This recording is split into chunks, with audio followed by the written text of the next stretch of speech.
Acme and MFA trying to do witchcraft on you. I think they are showing some of the products they have on display. Beyond journalism, I've seen some statuettes, some moldings made out of unburnt clay, and all these speak to this kind of stuff that you possibly would see when you visit the shrine.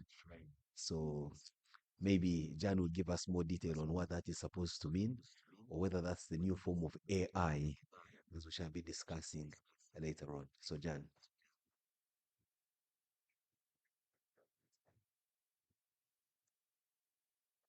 A very good morning to you all, and welcome to day two of the Uganda Media Week. Um, I, I'm sure if you were in here yesterday, you went back home and had a lot of thoughts and reflections. And so, if you just look at your table, there is something. Apart from the conversations that are going on and the workshops, we are running a subtle media exhibition. And if you saw out, there's a whole row of work that is being done by journalists, the showcasing of things. And today I'm just going to ask Jim to use 1 minute because he's exhibiting just in front of you on the tables. And I think it's something to do with film and media and film. So 1 second to clarify, and then we can proceed as we get ourselves ready for the next part.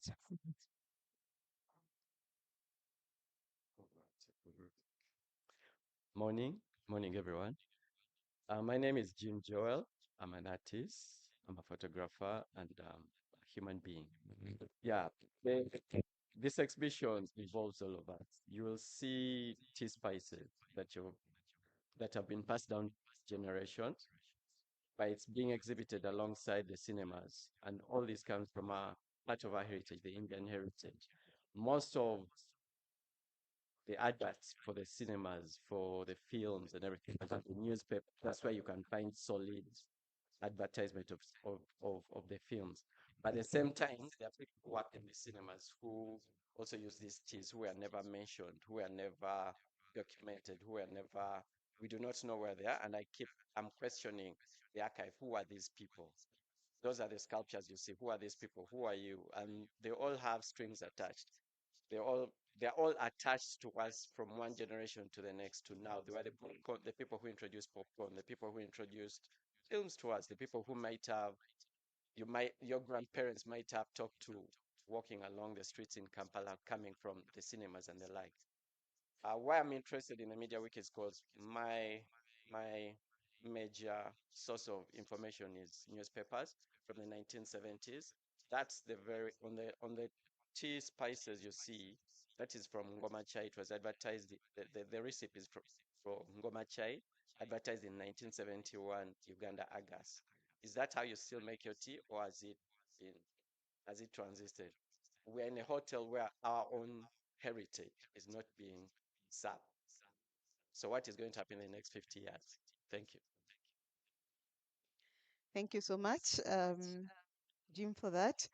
Then quickly, I'm just going to come back to you while we transition into the next part, just to ask any volunteers um, to just tell me what's to share, not to tell me, to share what stood out for you yesterday as we transition into the next session. What is the one thing that stood out for you yesterday?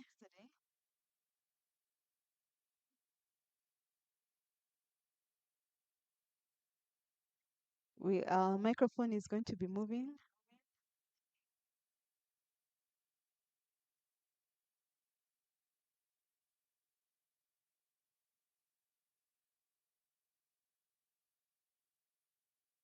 Good morning. Morning. Um, Yesterday,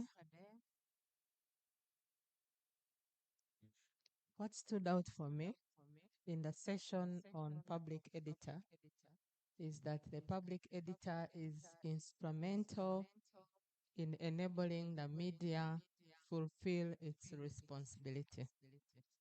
uh, both from an ethical point of view, but also from the relationship of the media with the public. So I was very happy that it came out. Okay, perfect. Any other person? Mhm.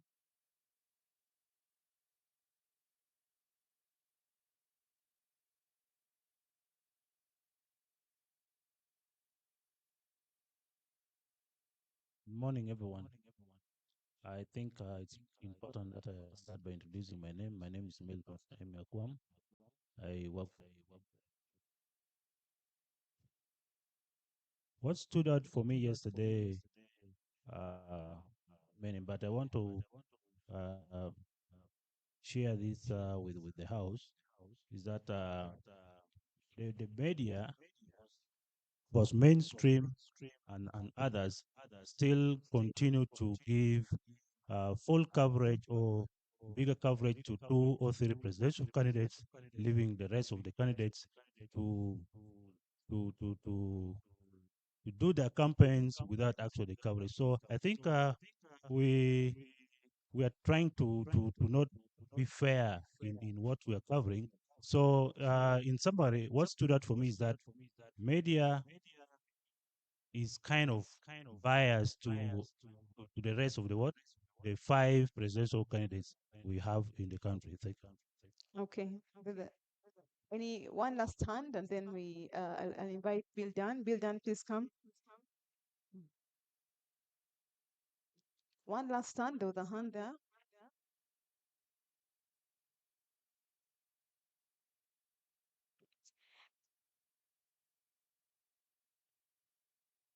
Good morning.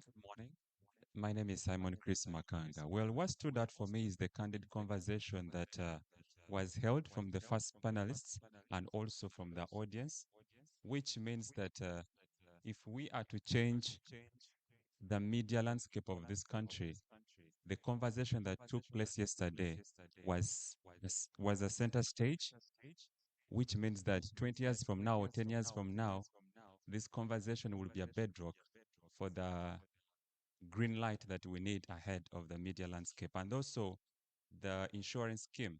I love money, and I will go for that. Perfect. Yes.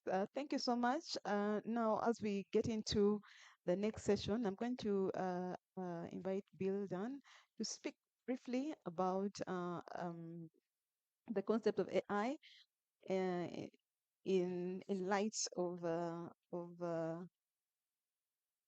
the future of journalism, but very briefly as we get ourselves to grab the coffee.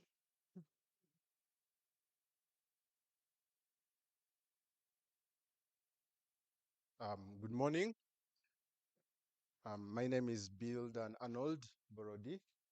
I'm kindly requesting for my presentation.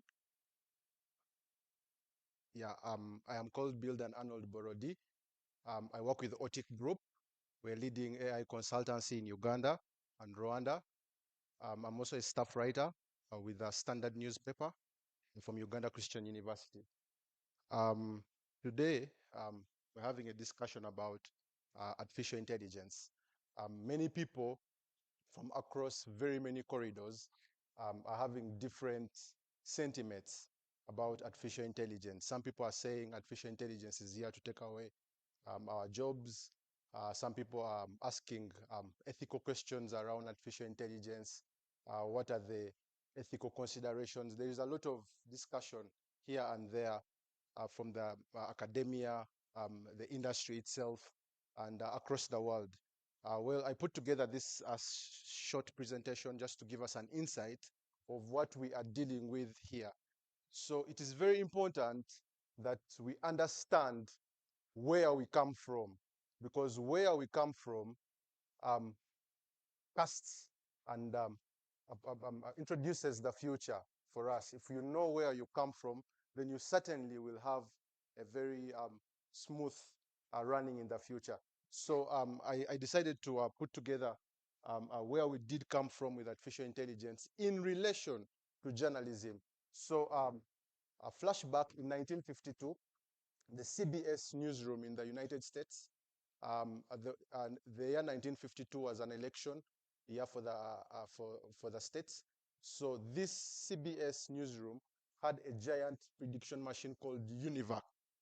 UNIVAC predicted the election of that election year.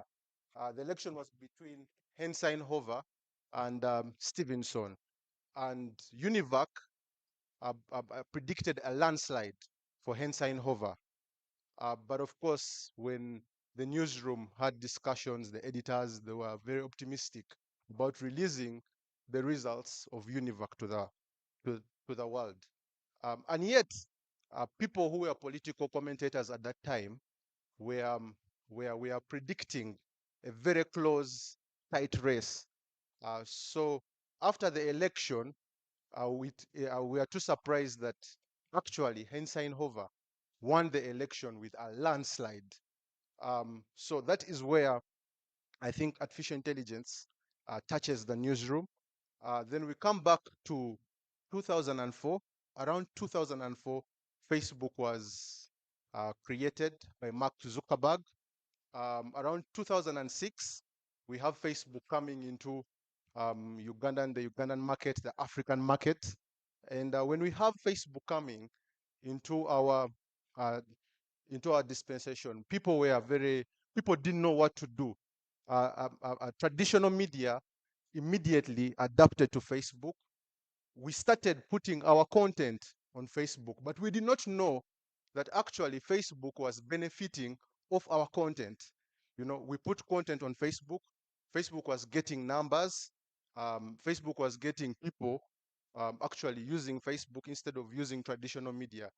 And right now, we're having issues about revenue streams that social media has cost us. But we intentionally, consciously or unconsciously, took ourselves into this kind of loop. We started using Facebook without understanding what we are working with, and right now, Facebook has surpassed us. Facebook has one of the biggest audiences in the world. Meanwhile, we are still suffering. We are looking for a way to survive. So it is very important. I put the NB. Technology has always entered the newsroom before policies have been developed. You know, we have tech coming into the newsroom, and then we begin grappling, just like the era of artificial intelligence. Kindly take me to the next slide. So before we can dive deeper, I put together some foundational theories that are governing AI ethics. And we started with this lady, Roha Benjamin. She coined the new Jim Code. Now, in it, Benjamin develops her concept of the new Jim Code, which references Michelle Alexandra's work, The New Jim Crow. Analyze how seemingly neutral algorithms and applications can replicate or worsen racial bias. Now, it is very important for us as journalists put this theory into our fingertips, that most of these technologies that we use actually codify racial discrimination. Most of these tools codify biases that we already have in society. So we need to be very careful. I would urge us to go on YouTube and do a little bit research on Roha Benjamin. She has very interesting insights there that you can catch through. She's an African American professor working in America. So there we have the next digital colonization. It's also important for us to understand that we have a concept of digital colonization, that actually the colonialists are using the new digital era. They're using the digital tools, such as the tools that you're using, ChatGPT, to actually advance their interests. This is happening knowingly or unknowingly. Recently, Sam Altman, the owner of OpenAI, was in a panel, and he said, um, unknowingly, people are beginning to adapt to his to his punctuations. You see, there is a way that AI punctuates, and so he's seeing that the world is is already adapting to it, and people actually do not know that they're adapting to Sam Altman's method. So we need to look at this issue of digital colonization very, very closely. So this is something that you can go and do more reading about. Then we have Ubuntu AI, which is another interesting concept that we can look at, incorporating our principles. I am because of you. It's important that as we are building these different AI tools, we incorporate some of these principles of Ubuntu as we are developing them. So when I go back to Facebook, when Facebook came, right now we had around 2023, the emergency of um, generative AI. And when generative AI has come, so over a very short period of time, technology is rapidly evolving. Around 2003 we had 2023 we had generative AI, and right now the conversation is totally shifting into agentic AI. So I'm not going to go very deep into what agentic AI is, but that is where the world is moving in. If you are still a newsroom looking at ChatGPT, looking at Perplexity, you're being left behind, because the world is moving to the next technological development. And the law of accelerating returns explains this, the exponential growth that technology is having. It accelerates really fast. Kindly take us to the next slides. A symbolic power in media. This is a concept that I was developed years back.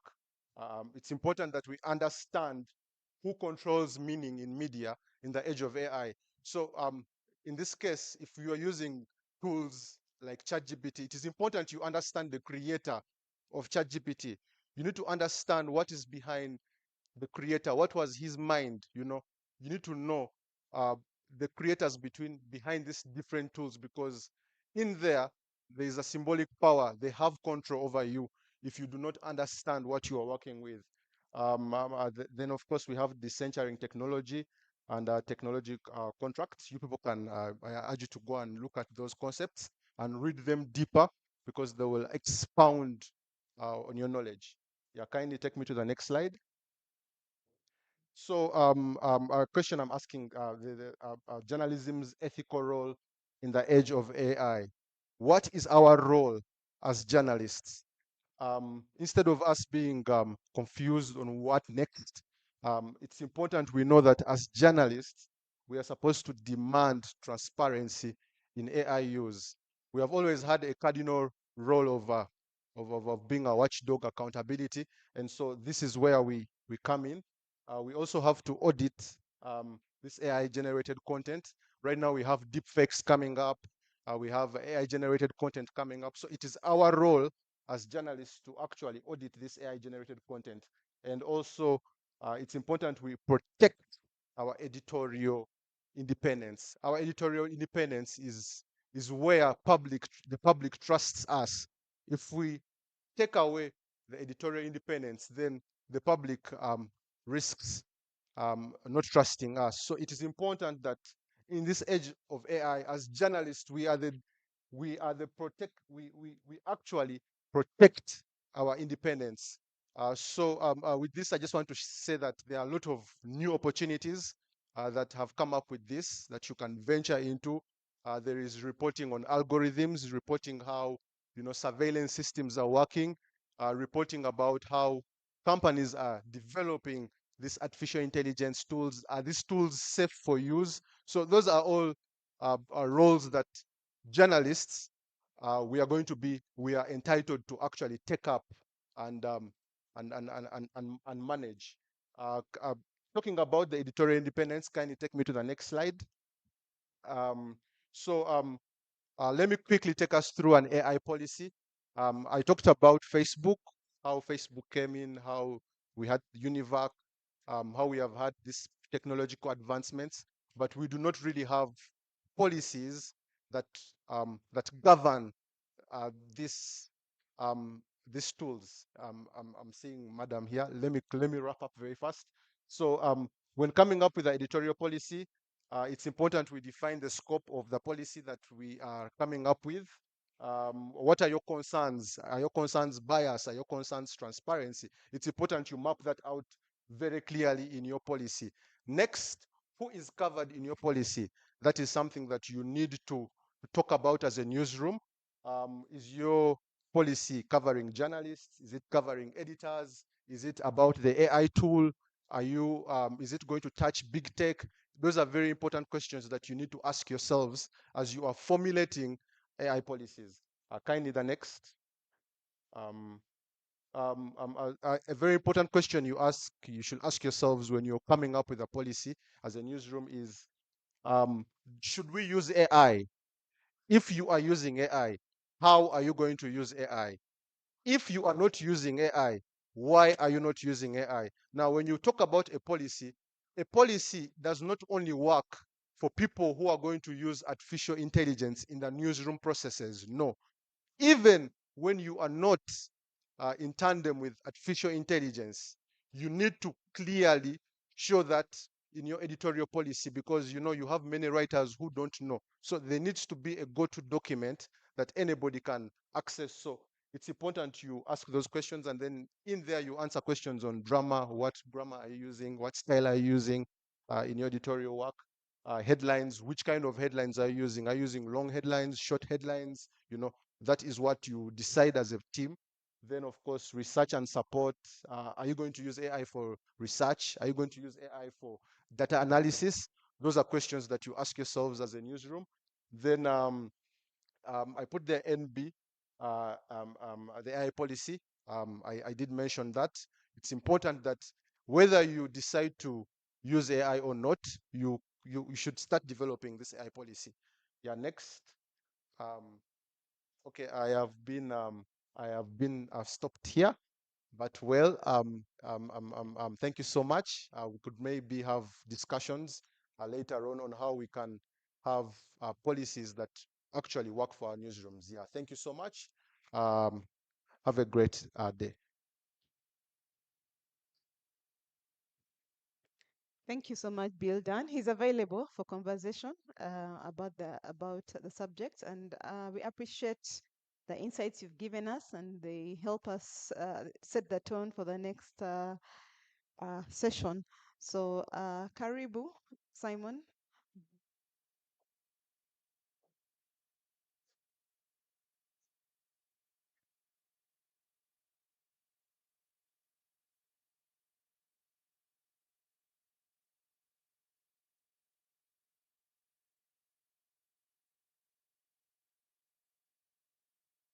So in this particular session, we're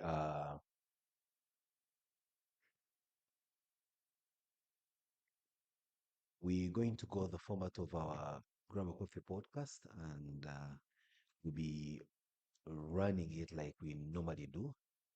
And first, we normally prefer to share what we call ground rules even before we introduce ourselves.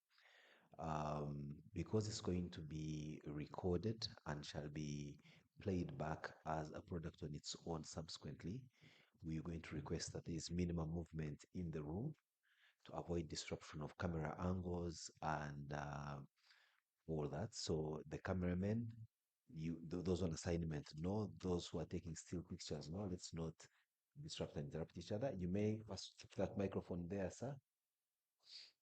The podium microphone. Then, of course, we'll keep our conversation in the audience at a bare minimum so that, again, we do not disrupt the sound. We also try as much as possible to have our gadgets on silent so that there is very minimum disruption. Once again, welcome. So I will ask my partner in crime, Raymond, now to take us through the opening and role of the Grab a Coffee podcast.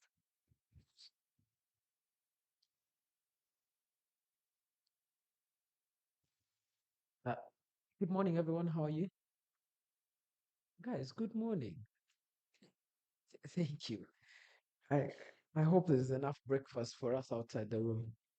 Um, The Grab a Coffee podcast, of course, is co-hosted by Simon and I. It's available everywhere you get your podcasts.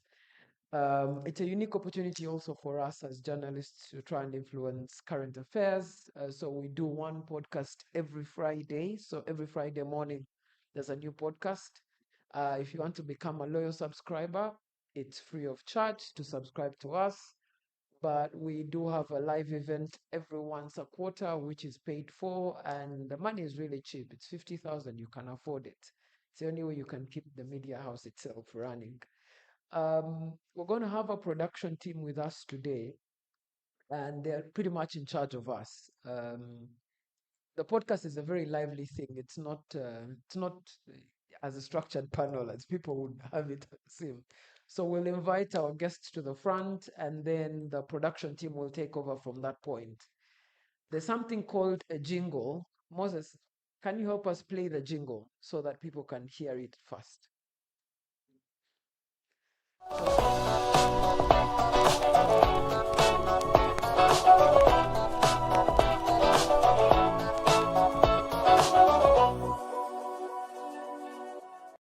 Immediately, because we will have started. And when you hear it again, then the podcast will be ending. So we will have our guests and talk to them for 45 minutes, close the podcast, and then open up for panel questions and conversations. Yes. Raymond, thank you very much. And so that we can introduce them formally for the podcast, let's invite our guests. And we have Juliet Nafka. I'm sure you know where you are. Please come and take your position on the set. And we have Raymond, not this one, but another Raymond, Raymond Ampere. Let's give them a hand clap as they come. Juliet and Raymond.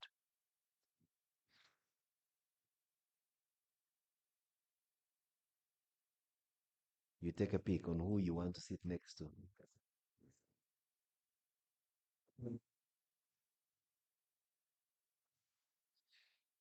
All right, now that we have our guests stationed, Moses can take over.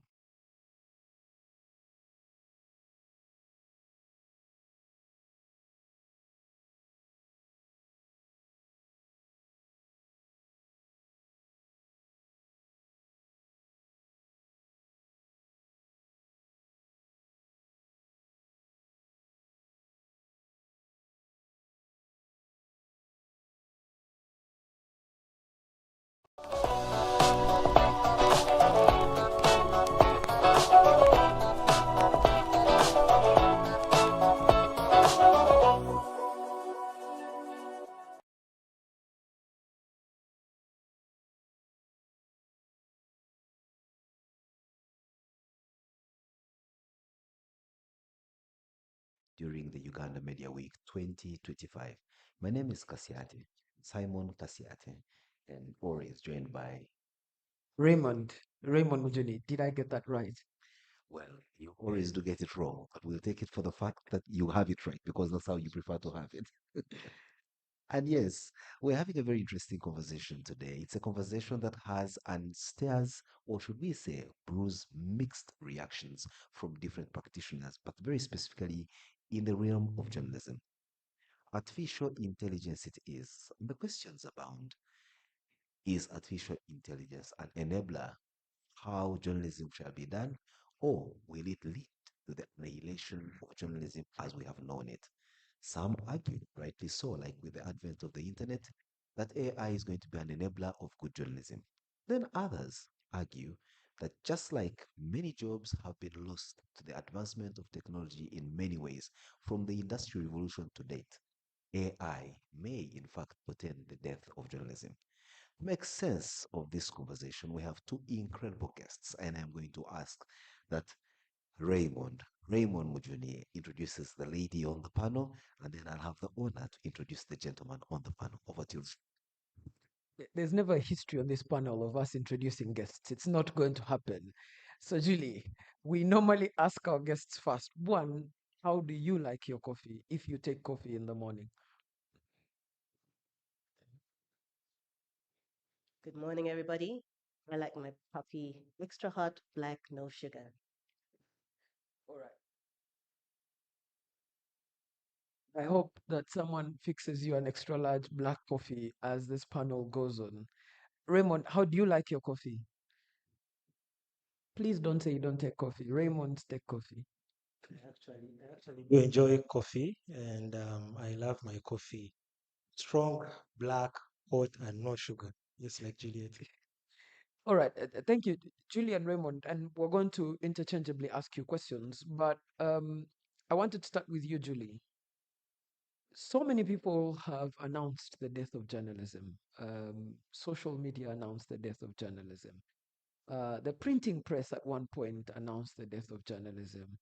Um, People who, content creators, keep saying, that journalism has died. But for some reason, some people still wake up, they buy the newspaper, they switch on their TV, they listen to the radio. And this art form of delivering news to people has sort of survived all the forms of transformation that have come.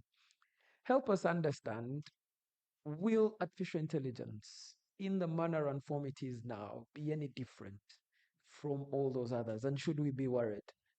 We really don't earn enough, so there's reason to worry. Well, very good question. Um, Journalism has come close to death so many times over the last, let's call it 100 years. With the printing press, as it evolved to more advanced methods of producing media, that was actually the height of journalism, a very fantastic time of journalism where more information could be replicated, quicker distributed, further. In comes the radio, which complemented print media. But again, there was a stress at that point in time. Fast forward to the introduction of the internet, and everybody was screaming, print is dead, print is dead. But here we are, like you've said, people still wake up in the morning, go out and buy the newspapers. But what we've been seeing over all these shifts and changes in times and technologies is the complementary factor that these new developments have added to the art, I like that you called it that, of journalism. Web came in and complemented journalism, caused a bit of concern, is still causing a bit of concerns, especially in the African landscape, where we have yet to figure out a stronger media viability model. But nonetheless, it has created other opportunities for the practice of journalism. Hence, we sit in the podcast like this. Um, So we have seen shifts, stresses, but also opportunities, which we have not really delved enough into. We have tended to focus more on the threats than the opportunities, and that is a problem that we as practitioners perhaps need to reflect upon a whole lot more. And now in enters AI. What does it mean for us right now?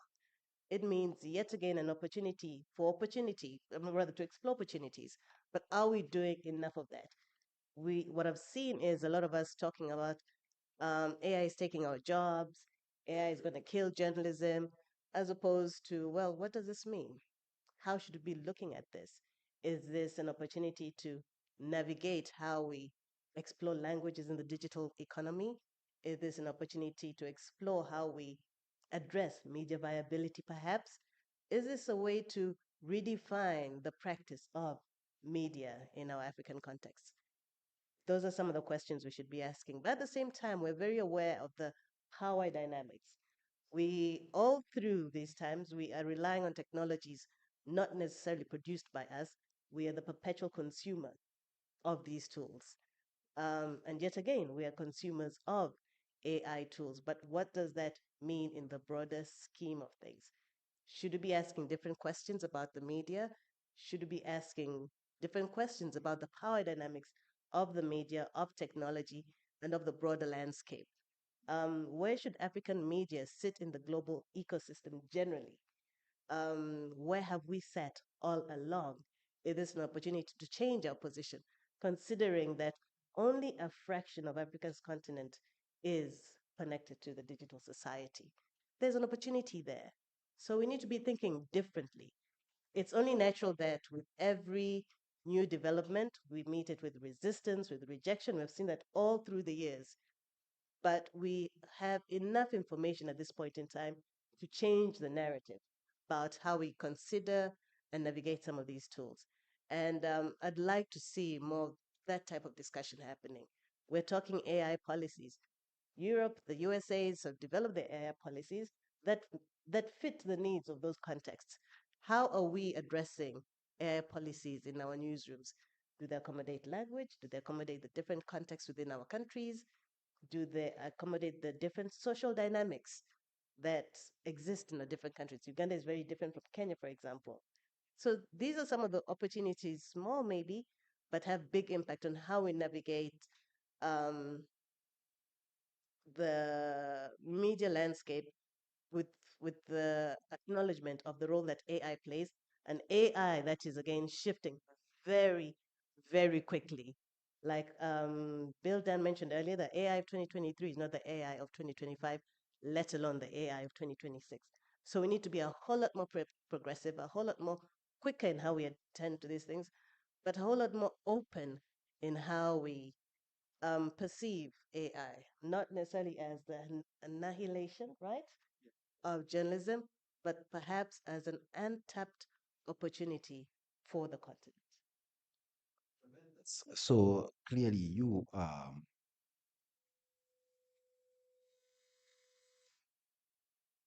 yeah, it happens. I think our mics are yet to get into the era of AI and minimize on the kind of disruption that it is.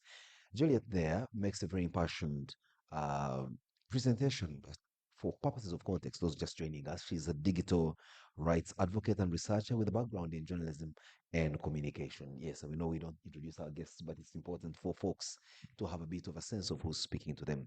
I'll turn to you, Raymond, not Mujuni, but Raymond Amumpire, who is a lawyer.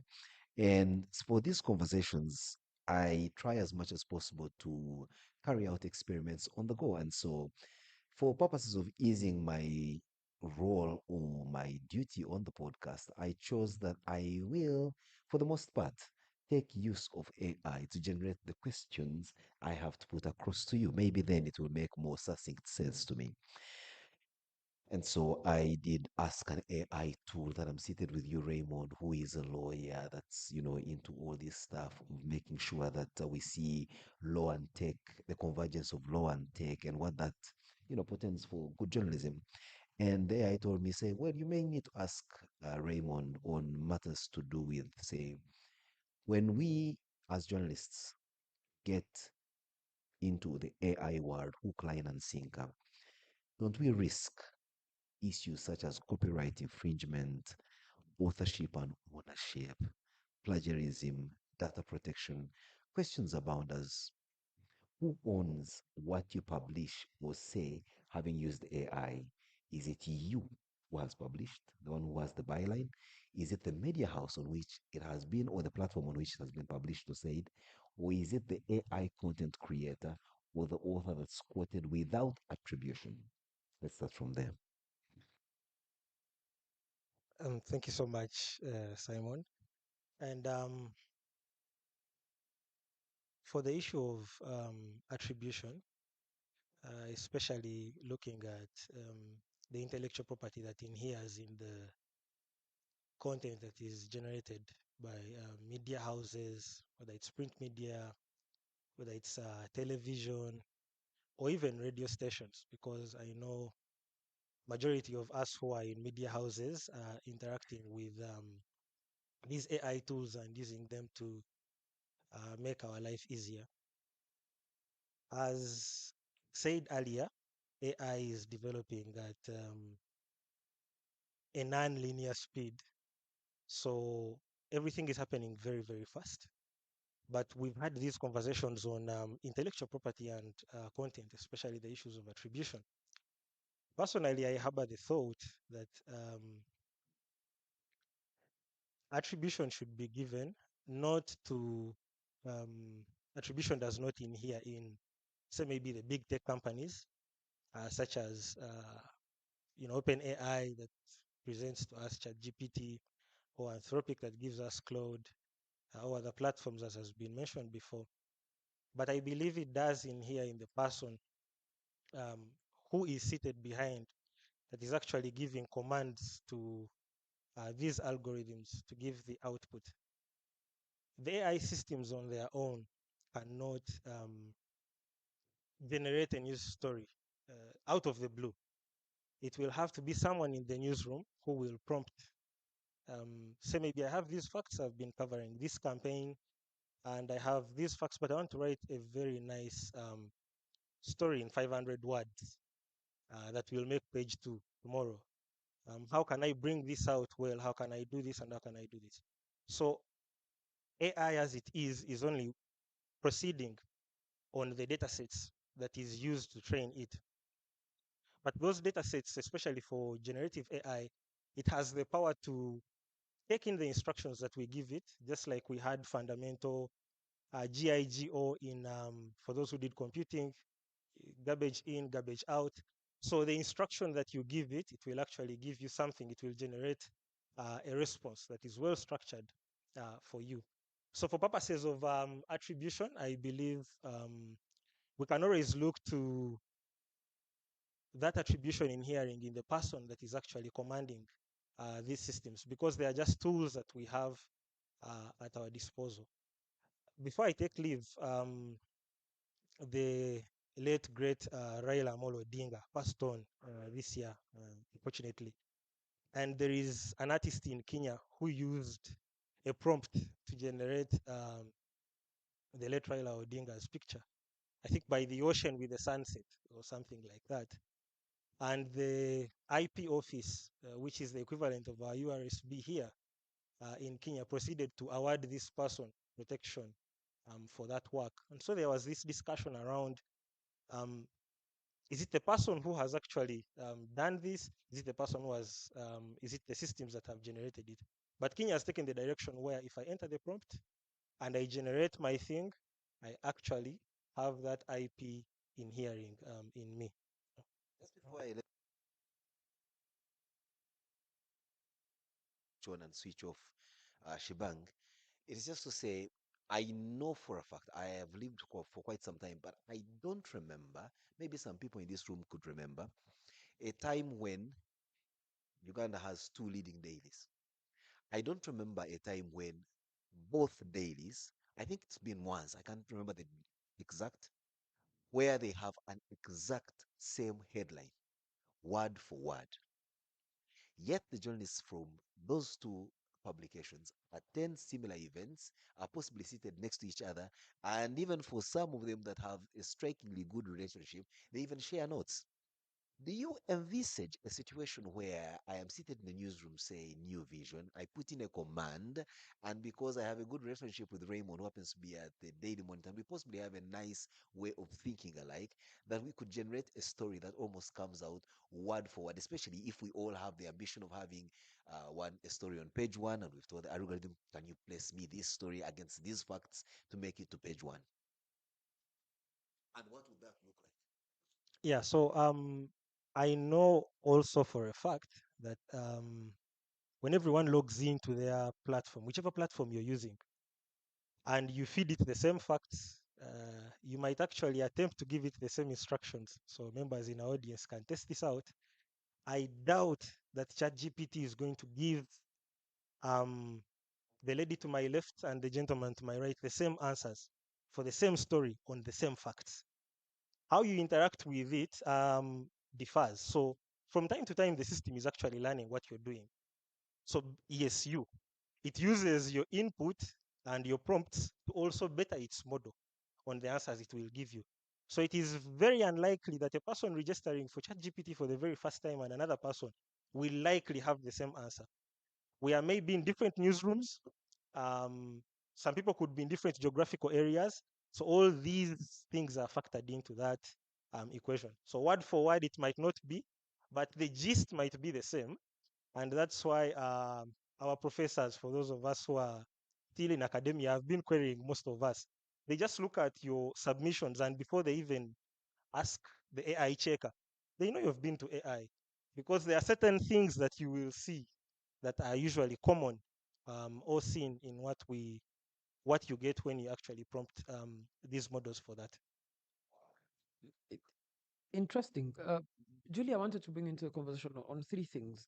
The AI systems have at least three capabilities. One, to be generative. which is what they've talked about, that if you give it a prompt, it will generate a response. Number two is the pre-training, that it cannot give you a response that wasn't pre-trained before. So someone must have done the pre-training. And the third is the transformative element, that they transform already existing information. And it's on the transformative that I wanted to rest a little bit.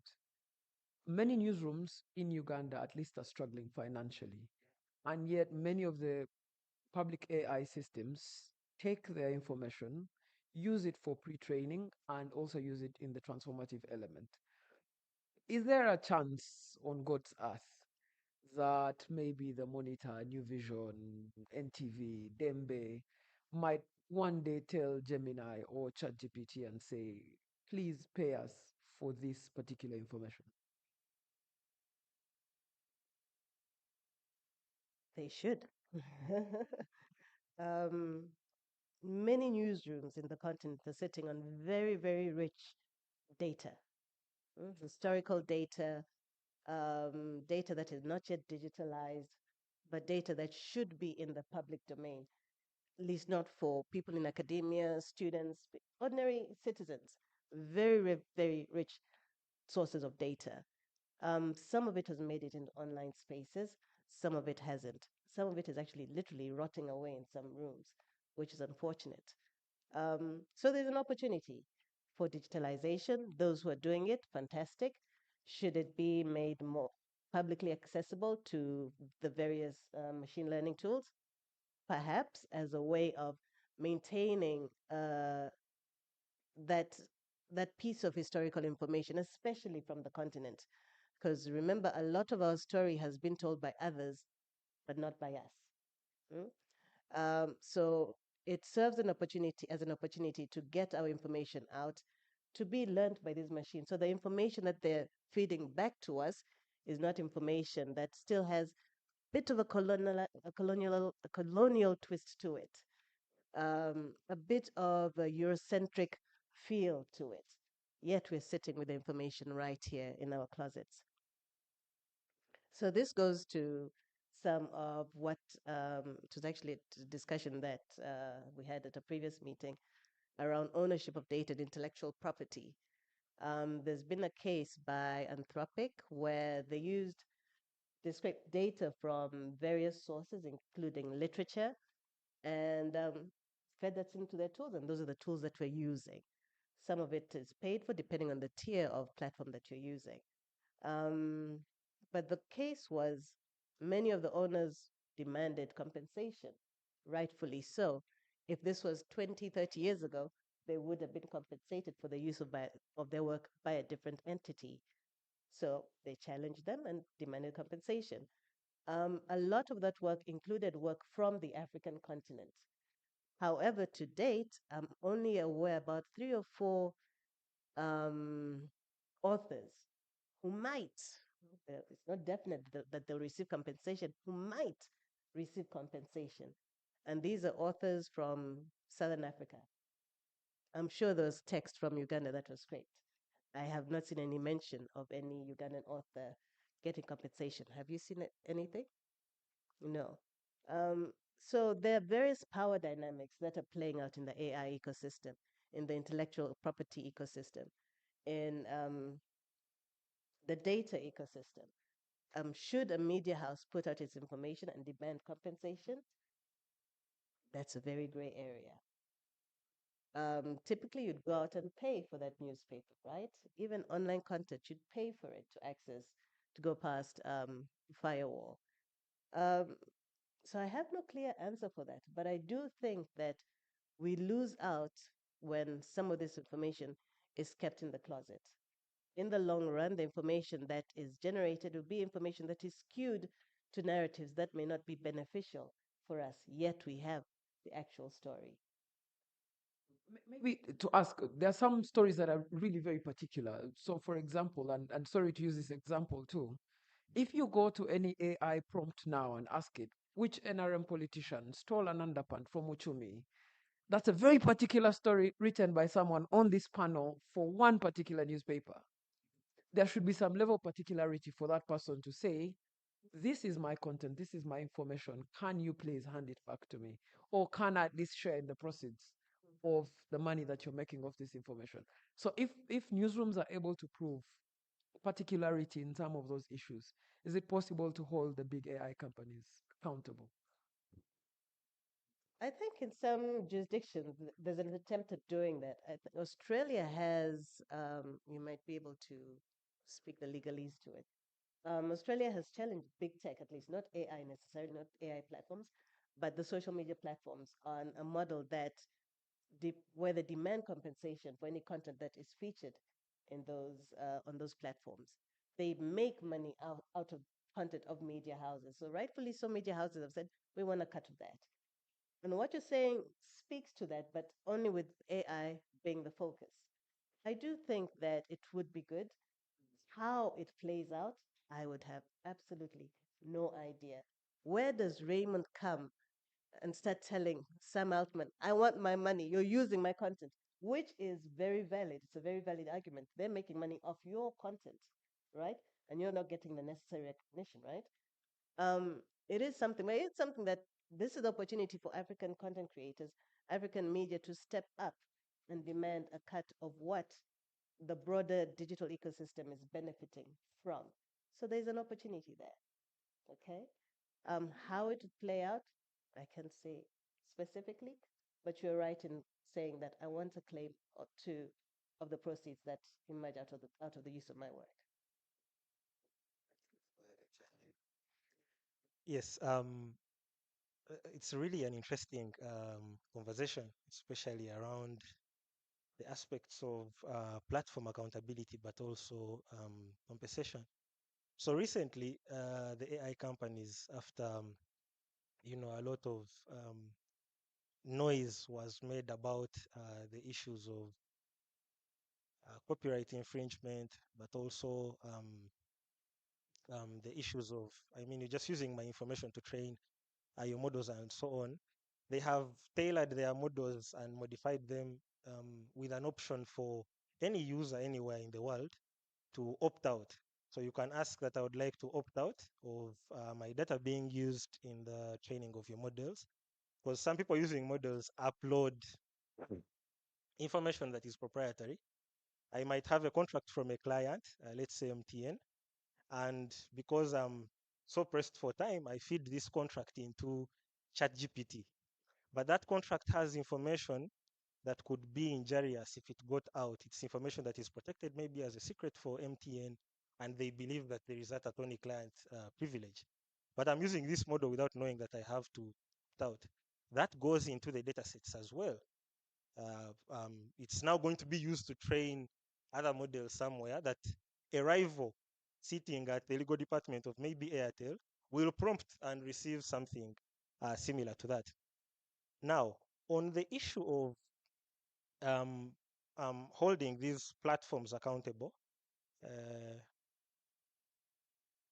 I was a complainant with together with three other colleagues, Frank, Lenny, and Awino. We happened to drag Google, but this was unrelated. It's a data protection and privacy action to the data regulator against Google that was decided in July this year. But we understand that for us to have AI, we need data and compute. So data privacy is something we cannot divorce from the conversation. We dragged Google, big tech, to the regulator. But the journey was something that taught us a lot about where the global south sits or where it actually stands or where it squats in terms of the power dynamics when it comes to holding these people with so much money and so much influence accountable. Google currently has so many users, it has so much money, and it makes a lot of profit that it can sustain GDPs of certain nations in Africa. Google donates to government programs in certain nations. It supports infrastructure, backbone, and whatever. Then you have laws that say you can hold them accountable, good laws, nonetheless, with mandate holders in the law, such as the Personal Data Protection Office, which did a very good job by taking a stance although we had to push so hard for it. Such an office that has a budget, when you look at the budgetary vote, of less than 30,000 USD, having to hold a company that makes 30,000 USD across Africa in seconds becomes, a little bit challenging for them. So you find they are holding them with these gloves, but you have rights that are actually being infringed, whether it's intellectual property rights for the journalist, whether it's personal data, privacy rights for any other person that is a journalist, but also an everyday citizen. Holding these guys accountable is something that we have not done before. It's something that we are learning. It's something that's new, but it's not something that is as clear cut as it is in the laws. I'm happy Australia is doing this, but I'm waiting for the day when Uganda can actually take a stand and say, New Vision Daily Monitor, we do not want you to actually train our models on this much information. Or someone drags them to court, for this much and get something favorable. The other thing, before I take leave of that, is apart from institutional capacity being limited, you also have knowledge caps. So you will drag OpenAI to the High Court in Kampala, here, commercial division or civil division, whichever you choose. But the bench before which you're going to has no idea what AI is. Sorry for this. They have no idea what AI is. They do not know how to use AI. Some of them have never sat in a cyber law class. Not that you need to sit in cyber law to understand what cyber law is. They do not know how to articulate and preside over some of these matters. So your case will be dead on arrival, for lack of a better word. Or if you actually get a win, it will be a flimsy win, not the win that you actually wanted from that.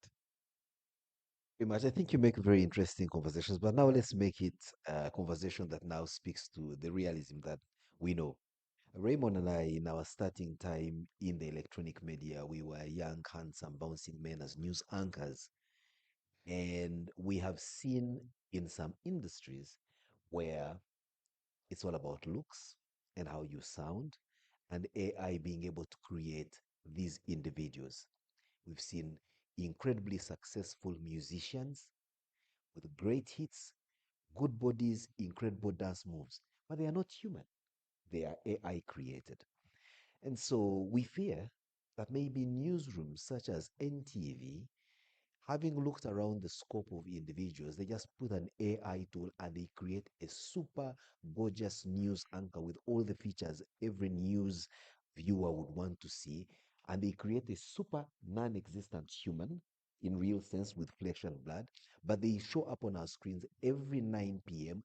to read the news and captivate the whole country. They sound good, they look good.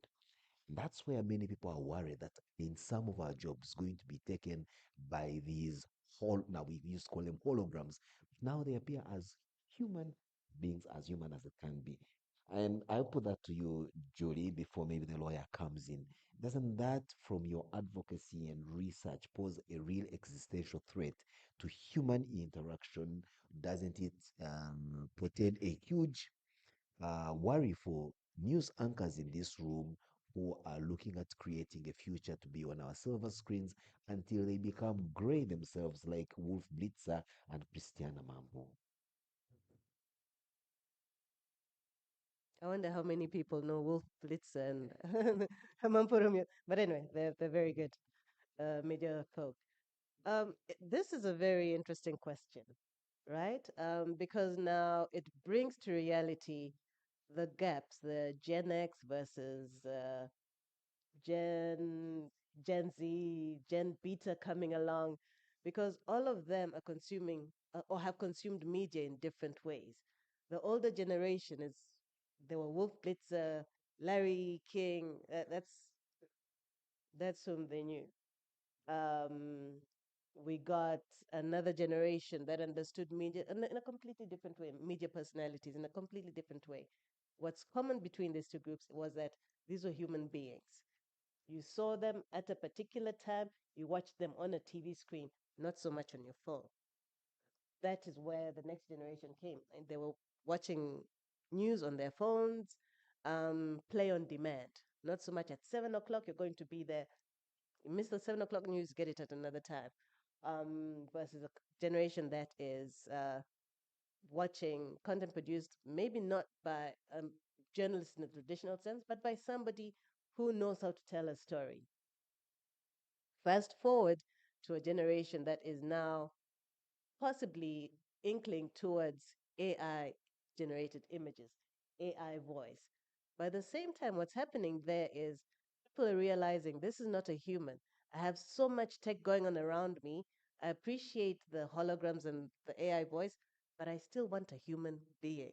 So that is the current tension at the moment. When you go to some of those news or content that is fully AI generated, when you read through the comments, you'll see many people being put off by the AI voice, by the non human presentation that is featured there. So that's a dynamic that we're beginning to see. But I think the younger generation will be more acclimatized to the AI voice than those of a different era. Another thing that is coming up is even here for some media houses, when they do their voiceovers, and in our Ugandan accent, there's a tweaking that some of these systems are doing into a slight AI voice. So it's a what's the word?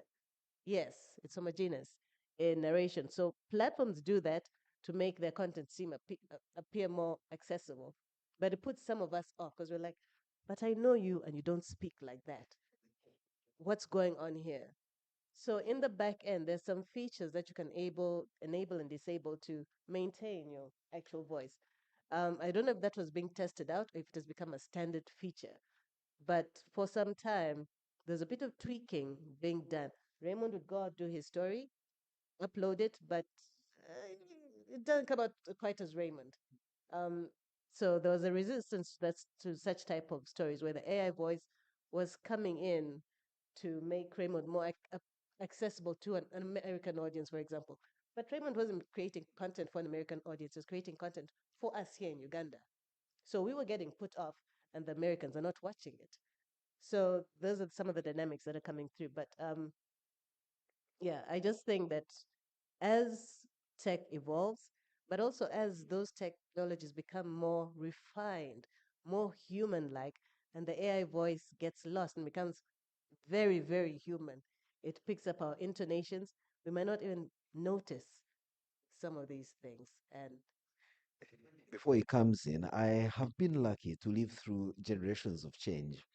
I remember the production that would go out from Radio Uganda to cover a live church service.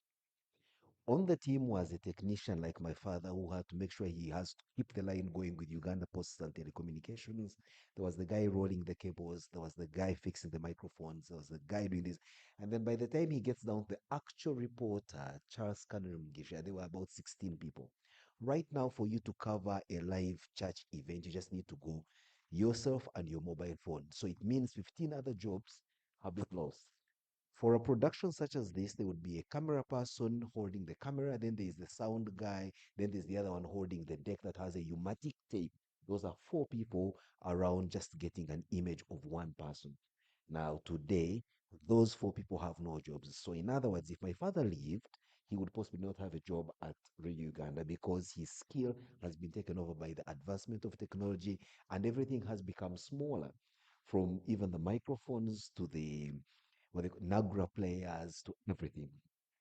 At the time all this was changing, I mean, we embraced it as technology. Oh, there was even the part where, by the time I started reading news, we were revolutionary in the sense that our backgrounds were now chroma keys. It was a green screen, and you're advised as a news anchor, please don't wear green because when you wear green, your body will disappear into the background. But there were people whose job was to create the background, backdrop. Now, those lost their jobs because the rest was character generated by the computer. Again, I have seen jobs lost. I'm worried now that the same is going to happen.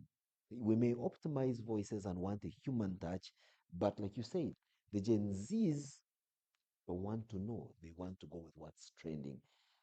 And for me, that's the worry that I would want us to speak to, or possibly even advocate against that. Advance as you may, but don't remove the human element. Maybe before Julie comes in, powerful life example. I particularly go to the monitor to read the columns there. I realized I have very little time to read the columns. So I've been getting the columns and putting them into the Listen AI and asking it, please give me a Morgan Freeman voice. Give me this voice. And it's nearly very accurate. It's nearly very accurate. So I think 4 days ago, I asked the Listen AI, can you do this in Kadu Balunaba's voice? And it asked who that was. I specifically went to CBS, downloaded some things, and fed it into the AI. You'll be impressed at how good it gets with his voice narrating a Daily Monitor column. Now, I don't know if that's unethical, but I know that it serves my needs. I've paid my subscription at the Monitor, so I'm not stealing the content. It's just the way I want the content delivered. So maybe also speak to the ethics of it. Did you pay or request permission from Kadu for the use of the Unfortunately, not. and And I you're hope not he aware? doesn't find out. Someone's right here using your information. Yeah, so there are all these concerns, but I think in that case, you'll notice that you had to go in to make the request for that specific voice, right? And you had a place to go access that voice, but it was meeting your very, very specific needs. But what we're seeing in the broader landscape is tools that are just that word again. Homogeneous. Yeah, making voices homogeneous.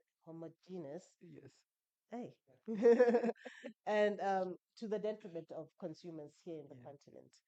Um, as society evolves, jobs evolve. Some of the things I was doing when I first started out in journalism, I'm no longer doing, but who are taught that in campus. So it goes back to what is being taught in schools. Are they in tandem with the now era that we're living in? So you're not teaching students, kids, skills that they're obviously not going to use. Mm? Are we teaching ethics in digital? Are we teaching data privacy practices? Are we teaching how to navigate some of the online harms as part of the media curricula? So this discussion is part of a broader ecosystem. Mm? So we shouldn't be teaching skills that we know, like I was pointed out, dead on arrival. Mm? Have we adapted or are we adapting? Making sure that students are future ready, per se. So that's one area that I am very concerned about, because in some instances, like I pointed out, you'll go take a case to court and the judges themselves are very out of touch with the reality of the digital society. And to some effect, some of the academics are very much in that ball, resisting the use of AI, as opposed to saying, okay, there's something here. How do we make the most of it? How do we navigate this to put out a student who is ready for the world, ready for the ecosystem that they're going to find out there? So just a warning to my namesake. You admitted to a potential to liability under a potential suit, but hopefully Chatham House will protect him this time. Yeah, all that. So personally, I think one, it's a reality of life. The future of work is changing. How we approach work, how we do work, but also how we live is changing. So the lived experiences of a journalist today are different from the lived experiences of a journalist 30 years ago on Radio Uganda. I was not so fortunate to listen to Radio Uganda. I'm from these other generations that the old man usually asks what we are doing. But I do think and I do believe that it would be a Luddite conversation for us to say that AI is going to, technology is shifting, how it's affecting the newsroom is shifting. Therefore, jobs are missing and we should be wary. I just have a simple call to whoever, sits in the C-suite at different media houses. If you can provide institutional support to your staff, it would be very great. So that at least they have the digital literacy to interact with some of these tools and make their news and storytelling better. But then also, as Raymond was asking previously, there is a lot of contempt. There is low appetite for AI generated content right now on the internet. be it a YouTube ad for Tai Chi, that appears on every video that is AI generated, or even big brand companies, like Pepsi, McDonald's, using AI for marketing and phasing out their marketing departments. They have faced a lot of backlash and they have had to remove and pull back some of the ads that they used AI to generate. So the appetite is really not there. It's still low. Humans want to interact with humans, although machines make our lives easier. They don't want to listen to a machine. But as we go on, as technology progresses and improves, we'll hardly tell if it's a human or a machine. It's going to get to that point where it's really too good. We can't tell and we'll just consume it anyway.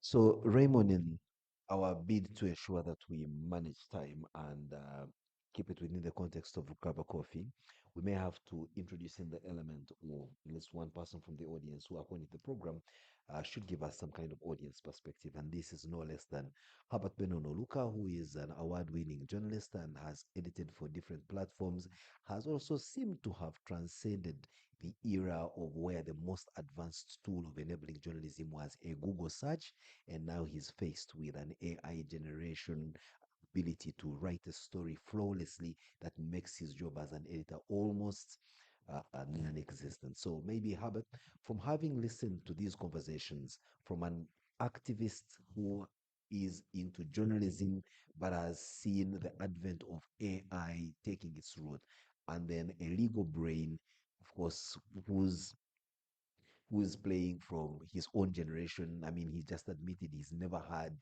uh, anything called Radio Uganda. So if you tell him that there was once a presenter who would come in every Sunday and say, all Ugandans from A to Z, Barigani, to you, that is as good as Spanish. Now, you may need to just bridge for us the gap and share with us what are some, from where you sit, some of the existential threats, if at all, or if there are any great opportunities that journalism can pick from the advent of AI. Herbert Benon, I think it's also important that you stand for purposes of getting onto our platform in terms of video. Thank you.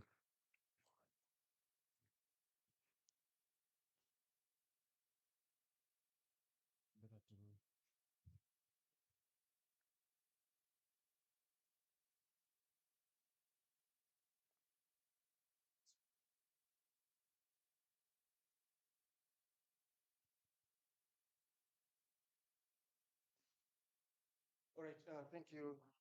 Thank you, Simon and Raymond and the panelists. My role is really to represent, in a sense, the journalism community in sharing what is happening in the newsrooms. And by coincidence, so maybe for introductory purposes, I work with the Global Investigative Journalism Network as the Africa editor. And many times I interact with small newsrooms that are trying to maximize the output of a very small teams. And because of that, they have had to adopt AI faster than most others. I think legacy media has a bit of a fear to adopt some of the things as fast as possible.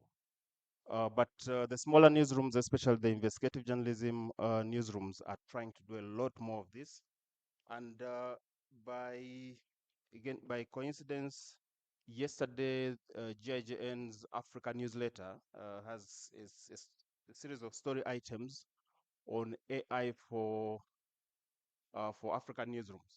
So there are lots of resources in that story item, resources from, if I can just pick that up,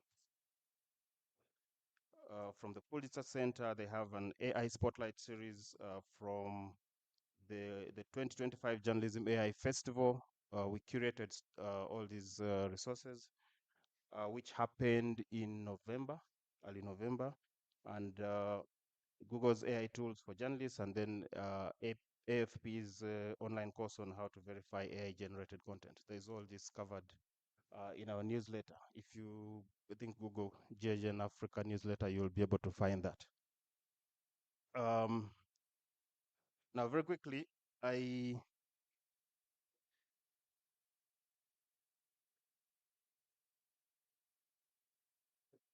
I think a lot of the conversations you've had here are a bit abstract. You're talking about AI without actually focusing on, what does it do or what can it do? And I think that is where I want to come from, about what journalists can use AI for, or what I have uh, personally used it for, what some newsrooms have used it for, and how it can help. So there's this fear that AI, and I think it was mentioned here that AI is going to take a lot of jobs. But I think AI, we should look at it more as a tool to enhance the work that we do. It's a complementary tool to those that are already in use.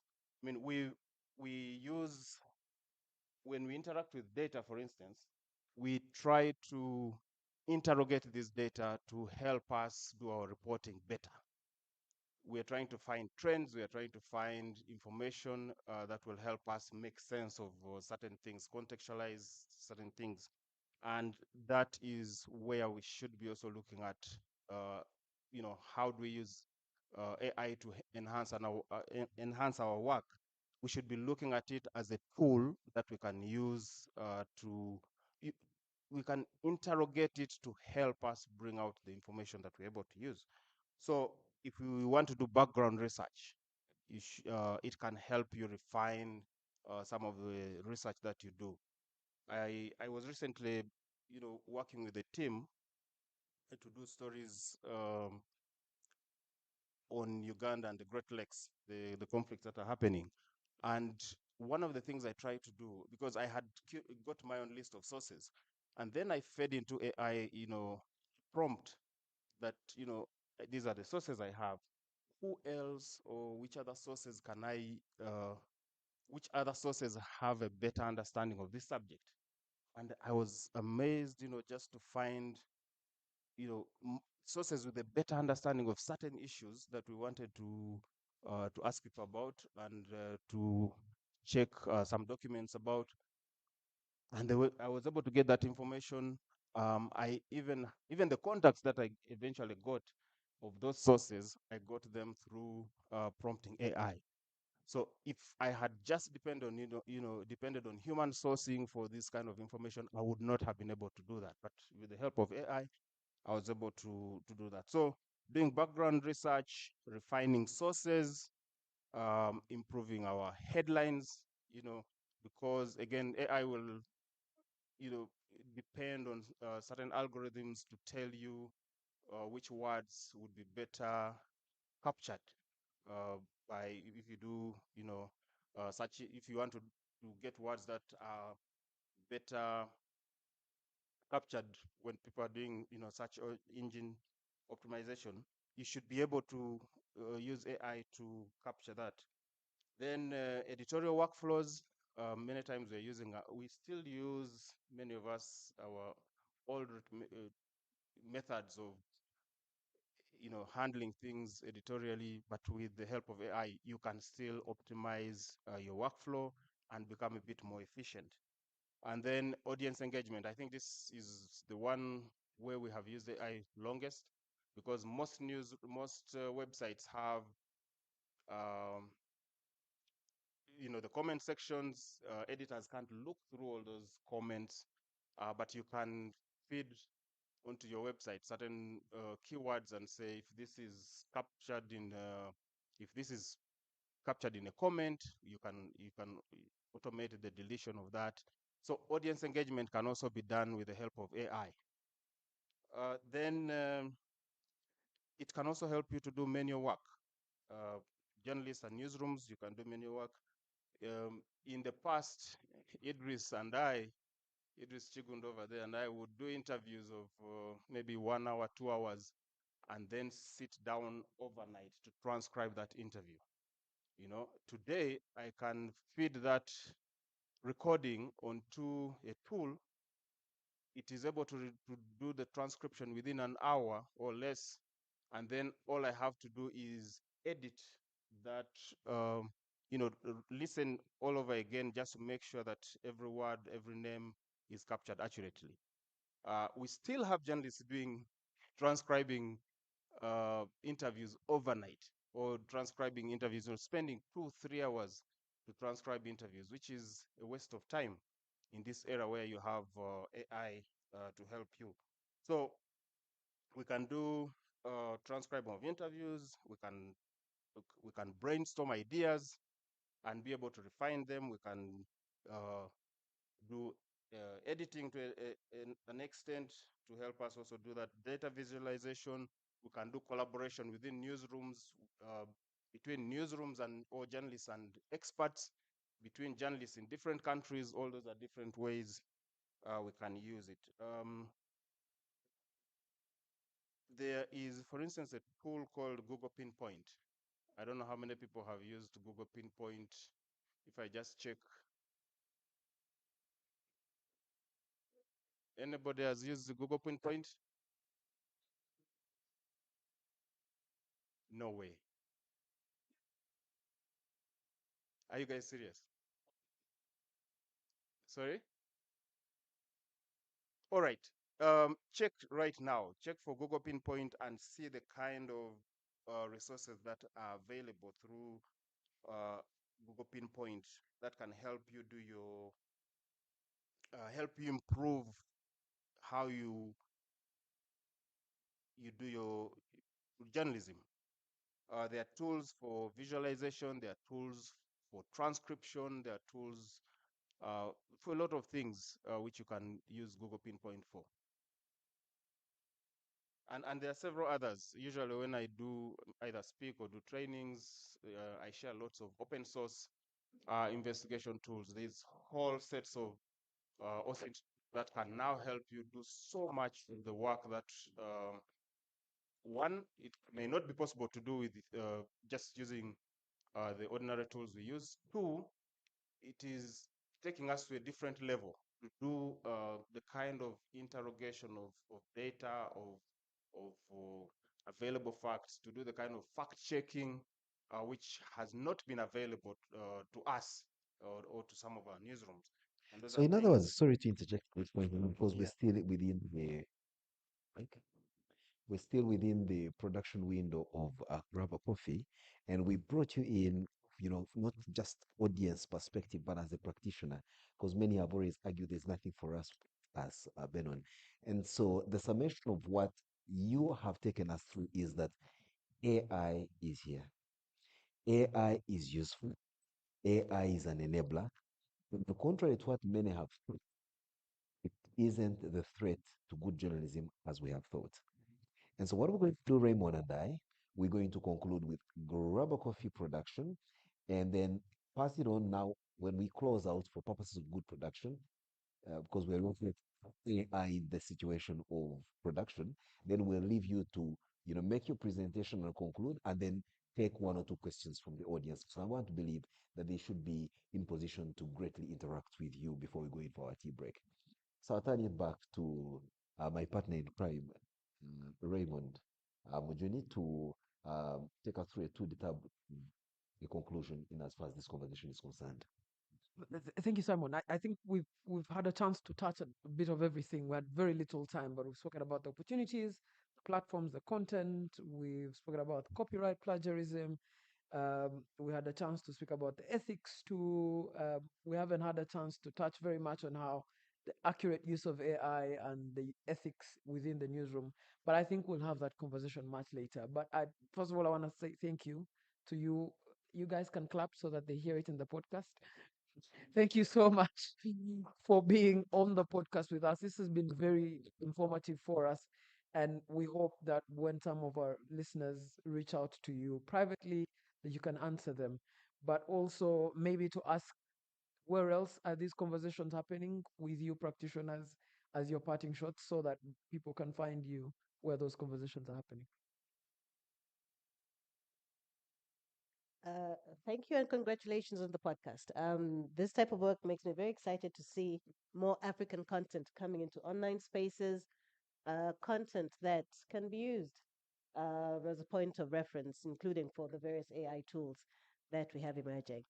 As CIPESA, this year, our State of Internet Freedom in Africa report focused on AI and digital democracy. I'd encourage us all to have a look into it. AI is it's playing a role everywhere, including in democratic processes through to the newsroom. So that is something that we need to be very, very aware of, the interactions that are happening unseen and those that are rather blatant. Personally, I think we need to be aware of the power dynamics that exist with AI in the AI ecosystem, including in the continent. How are we engaging with it? Are we proactive in looking out for some of these tools as practitioners? How are we using these tools for fact checking, for just trying to make sense of the digital society as well? I think the onus is on us to step out and explore as opposed to waiting to be told what to do. That's the only way, or at least that's one of the ways in which we can better interrogate and have a stronger say in the digital society as individuals and as media practitioners. Thank you.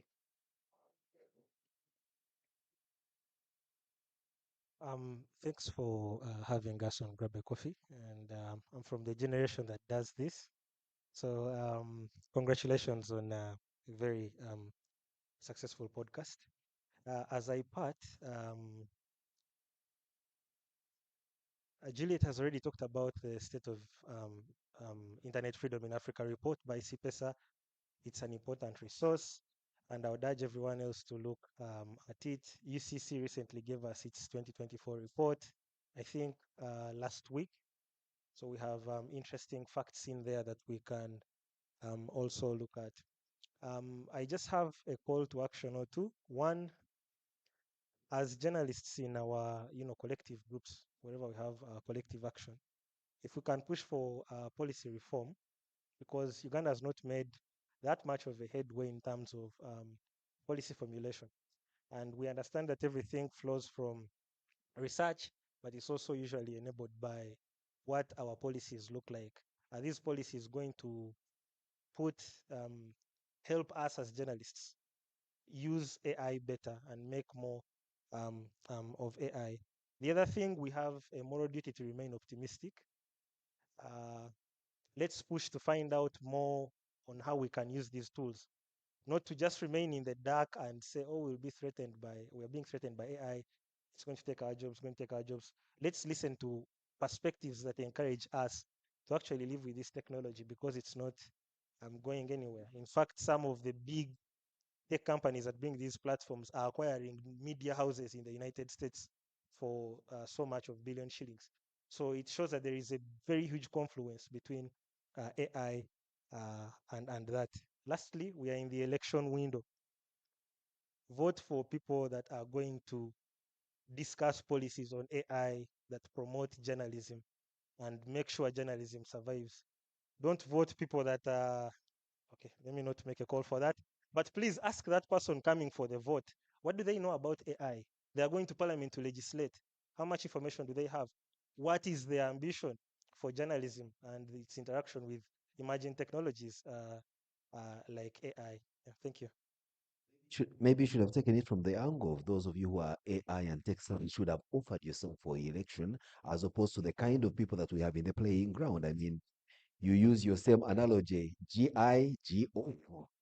Exactly. So, and yes, that indeed brings us to a close of our Grab a Coffee podcast edition, special edition in collaboration with the African Center for Media Excellence and the Media Focus on Africa, having a conversation within the precincts of the Uganda Media Week 2021. From wherever it is that you grab your podcast, it's always a pleasure to have you listening in to Grab Coffee. For now, it's a wrap.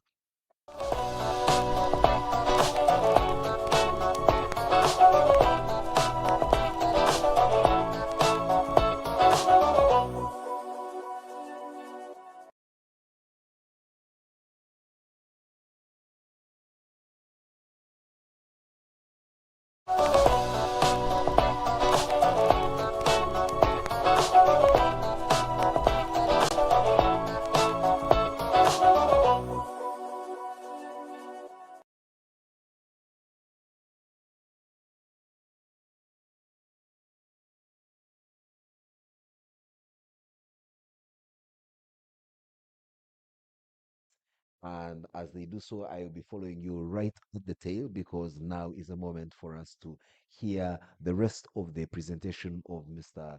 Herbert Benonoluka, who then will conclude it for us.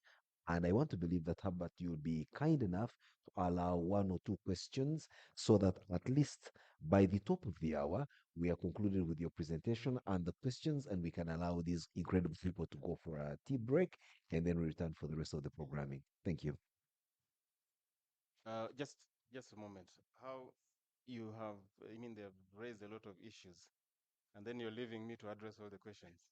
So why don't you let them sit and wait for some of those questions? And you know, I mean, I think two more things to really raise. So after that, then we can have the questions. How is that? Yes. No, I was just I think in conclusion, I'll talk about how we can use AI for different things within our newsrooms. And I think as journalists, we should be looking at, asking ourselves, where can I fit in these different ways that we can use AI?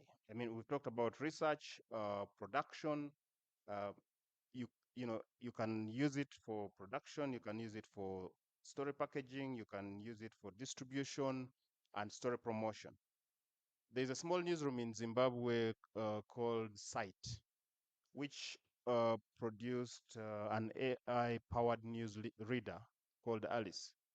And like I said, some newsrooms are too small. They can't have somebody stationed just to do the news. And I think they do like short snippets of their news packages. And so they had this AI-powered newsreader. And like Simon said, some of the tools have allowed people to produce, uh, say,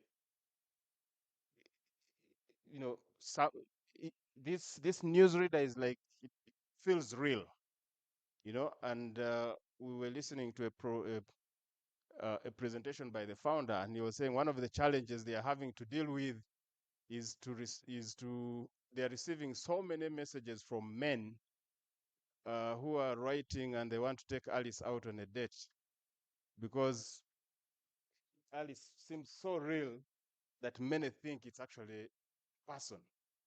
So, so the tools are actually so efficient that they can do something of that kind, and it's up to you to position yourself on how to make the most of these tools. And also, I think in the panel mentioned that many of the tools are, we are consumers of a lot of tools for journalism from around the world. But the reality is that our own journalism practice has given us so many experiences, so many lessons that we can also share with the world. We cannot just be recipients of either journalism tools, resources, and everything. You have uh, countries like the US and whatever right now dealing with the authoritarian leaders in the mode that they have never dealt with before, but we deal with them on a daily basis.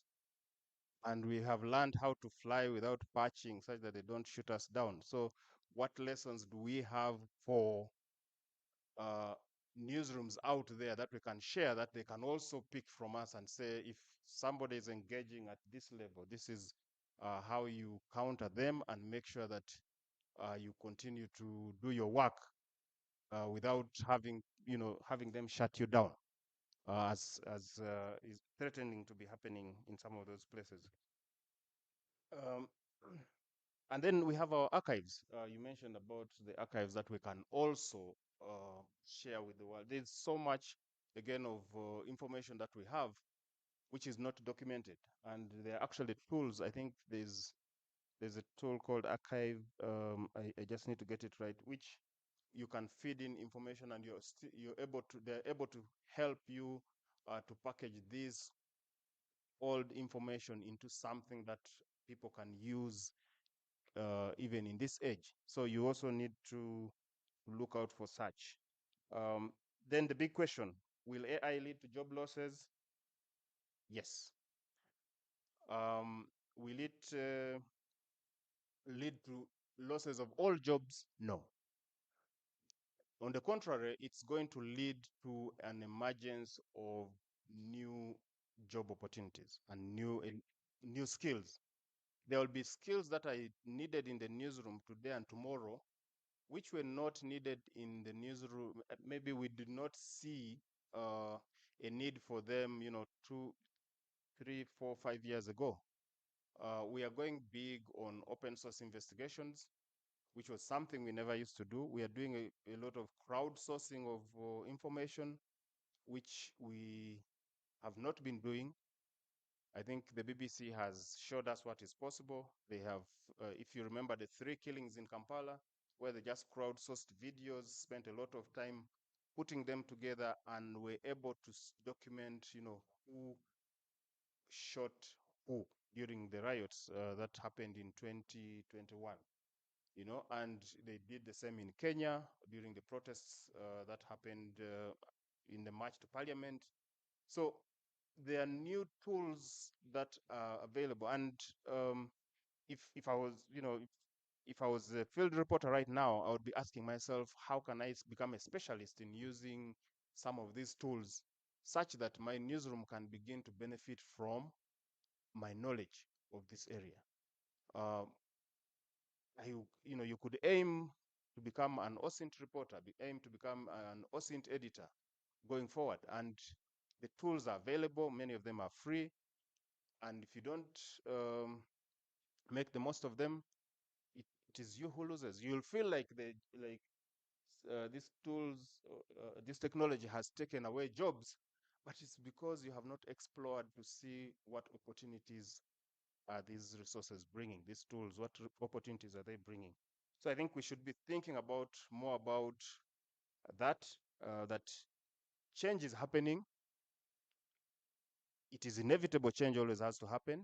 And you ask yourself, how can I adapt to the changes so that I continue doing my journalism and perhaps improve my capacity to do my journalism better than I used to do before. So let's think about improving our skills, moving to new, taking advantage of those that are coming through. And I think many of us will be in a good place. Perhaps not all of us, because learning is a function of personal initiative, but many of us will be in a good place. Thank you. Thank you, Herbert. And while I was trying to protect Raymond and I and our panelists from taking the bulletin as far as a question or two around AI, you are quick and very firm on your feet to say no, stay and take on new music. So if there is anyone with a song or two that you may want us to attend to, I see 2 hands at the back. We move the microphone to that table at the back where 2 hands came up almost simultaneously, and we'll take those 2 questions. We're mindful of the fact that it's 3 minutes to the top of the hour and we are closing in hard stop for a coffee break exactly 11 o'clock. It's unfair to have had grab a coffee and many of you are yawning because you haven't grabbed your coffee literally. Even for Maureen who just walked in minutes ago. So we need to do this quick. At the back, please. Oh, sorry. How about you? Don't think the microphone, but yeah.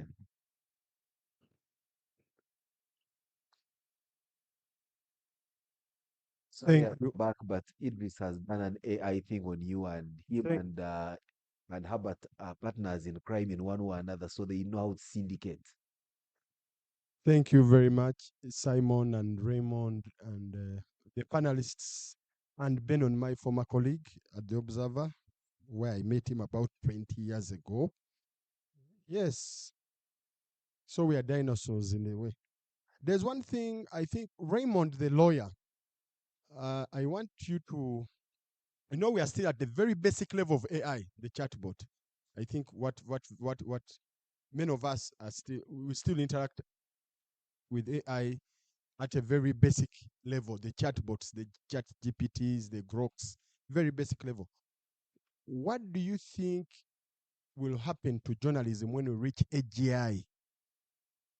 artificial general intelligence, because that's what I mean. When you look at all these companies that are trying to develop these AI tools, they say that within 4 or 5 years we shall reach AGI. What do you think, as someone who has done a lot of research in AI, what do you think will be the situation for the media when we reach AGI, artificial generative intelligence, when AGI tools will have human capacity level thinking and common sense? Many people say it's about 3, 4, 5 years away. I mean, what do you think will happen? Then just a small comment. One, I think Benon has raised very important issues about how we can use AI to enhance our work instead of looking it largely as a threat.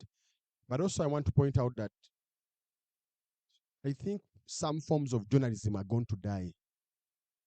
No, let's not deceive ourselves. And I see this kind of consolation is in people in print. I was in print for about 15 years. If we don't pull up our socks, if we don't find ways of what, we may not have a newspaper in 5 years. I mean, the consumer habits, customer habits are already shifting. That's clear. Yesterday, I think Dr. Emily asked us, how many here have a copy? Here, we're in a workshop of fairly enlightened people. How many people? But you couldn't trace anyone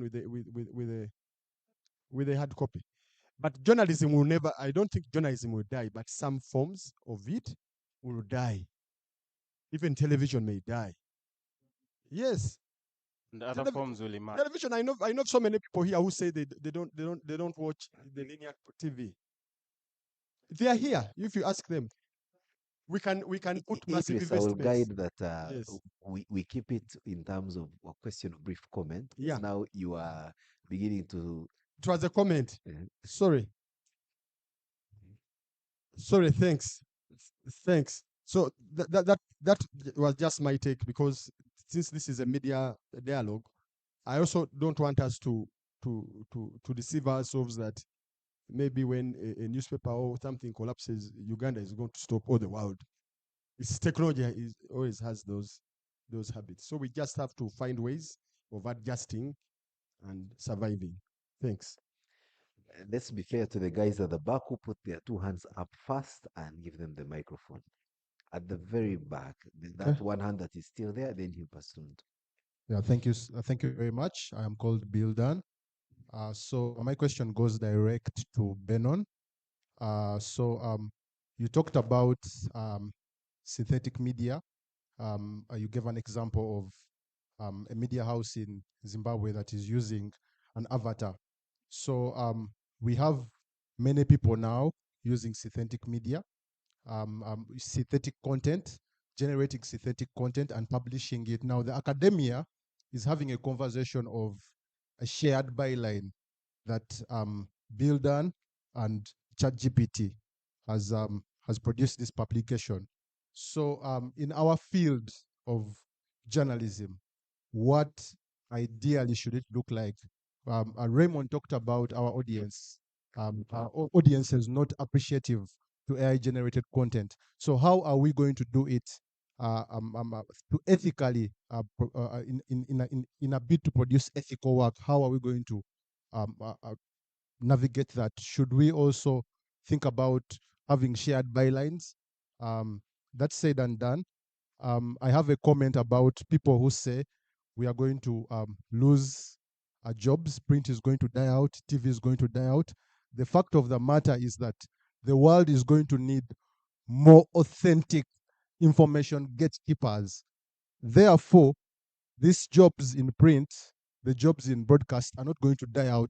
For right now, wait for the 7 p.m. news, confirm what is happening. And I think with AI, we are going to need more authoritative, more skilled journalists who will fact check, who will scan these deepfakes. So if you're worried that you're going to lose your profession, you are going to lose it if you are not using these AI tools. Yeah, I thought to throw that comment. Thank you. Thank you, Grab a Coffee Podcast. My name is Bishop. My first question goes to Mr. Simon. If AI can now generate news stories faster than human reporters, what safeguards should be put in place to ensure accuracy, accountability, and the preservation of journalistic integrity, especially when the speed and scale threaten to overshadow truth. The other one is legal. That's the last one. As AI systems increasingly generate content and make decisions, who should bear legal liability when those outputs cause harm, and how should the existing laws adapt to assign responsibility? I thank you so much. Think, Bishop, to be very fair to the rest of the people in the room, your questions were answered in the submissions earlier, even particularly the question you asked to me. I remember a part in our conversation where we said, uh, when, as a journalist, you put prompts into an AI tool, that you've been out in the field, these are the facts you have picked up. You're using it to generate for your script faster than you would have if you were just writing on a piece of paper or a notebook, then transcribing it onto a computer before you can put in the necessary edits. So yours is make sure it generates you text very quickly in terms of speed, but then the accuracy that fits within the tenets of basic journalism, which is truth, um, accuracy, and all the others, you bring in one element to it. And I think the legalese, you also talked about it deeply. But that's a conversation that doesn't end here for the purposes of our engagement and fidelity to our program. Let's close it here. Go grab a coffee, literally. And while there, Bishop, I can guarantee to you that I will deliver to any of these people, including myself, to have a one-on-one response to your question. How about that? Thank you very much. So let's take a short break. We do, as we did yesterday, return here in 20 minutes so that we can end today's program today. Thank you very much.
who already have grabbed their coffee but are hesitating to come into the room, we can have a working grab a coffee, literally. So we invite all of those to come back inside. Now we're going into another session, which is really about the launch of the state of Uganda's media landscape from 2024 to this year. And we're looking at, of course, the digital news, the elections, and everything in between. Having started the day with a conversation around AI, we're going to take it a little backwards and look at the disruption of the digital media and how that in its own right had also almost fomented the death of journalism as we knew it. So we're happy to have distinguished presenters, and one of those going to take us through for a brief presentation is none other than Dr. Gerard Waruya, who's a senior lecturer at Makerere University. He's a researcher, but also many of you who may not know, the Gen Zs especially, is that Gerard also did have a long stint as a news reporter at the Daily Monitor. I can bet that perhaps more than half of his articles cannot be found online because by the time we were writing those articles, Monitor did not have a digital repository where you could go and find them. Maybe some of them have been digitized by allafrica.com, which require you to pay a subscription to access. So in as much as he's talking about the media landscape and the digital upfront, he may need to speak into the lack of digitization of some of our hard stories that were written on paperback or newsprint as we called it, but have never seen the light of day. So ladies and gentlemen, let's put our hands together for Mr. Dr. Gerard Waruya. So, Thank you, Simon. You can as well call me Mr. because it's a right I earned at birth. So the doctor issue came on much later. Good morning, ladies and gentlemen. And I want to thank you for being here to listen to us and to have a conversation about some of these issues. Uh, our study, as Simon mentioned, I am a researcher, and part of my research that I have done is this study that we have done with Africa Center for Media Excellency. In this study, we have worked with Dr. Ivan Lukanda, who is also here with us. We have also engaged with many of you who are also in this room on the state of Uganda's online news media at the peak of an election season. Next slide. So the objective of this study was to find out some of the grounded insights into this subsector that has grown exponentially in the last 10 years, yet little is known about it. So our aim was to try and document the actors in this subsector, and then how it is regulated, the ownership structure or nature of ownership of this sector, uh, professionalism within this sector, uh, commercial viability of this sector, and how these factors shape the coverage of important public affairs issues, including elections in this current season.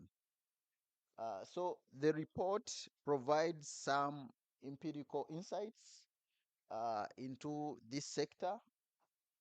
We define digital platforms as websites or applications designed to deliver professional news and information to the public via the internet. So in this case, uh, websites or social media pages of bloggers were not considered as part of the online news platforms that we studied. So this work builds on ACME's 2023 State of the Media report and picks on the aspect of digital media to try and shed more light about this subsector. We interrogated specifically 11 key issues, which include, as I mentioned, next slide, the categories of digital platforms. We found that these platforms belong to different categories, as we shall see later. Why people prefer to start digital platforms or digital news platforms, the focus of platforms, nature of ownership, the type of technology driving the platforms, uh, the level of staffing, regulation of online news platforms, and how platforms deal with misinformation and disinformation. Uh, we also looked at professionalism within the online news platforms, as well as doing a census of online news platforms. Next slide. So the information that we are currently sharing from this study was generated through interviews of 36 actors who mainly include platform owners, who also mostly doubled as journalists or editors of these platforms.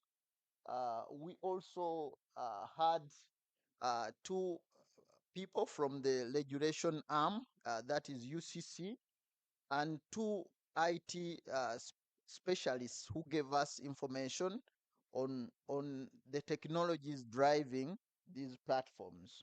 We also did a document analysis to evaluate information available about this sector in terms of laws, regulations, and other contextual information about the sector.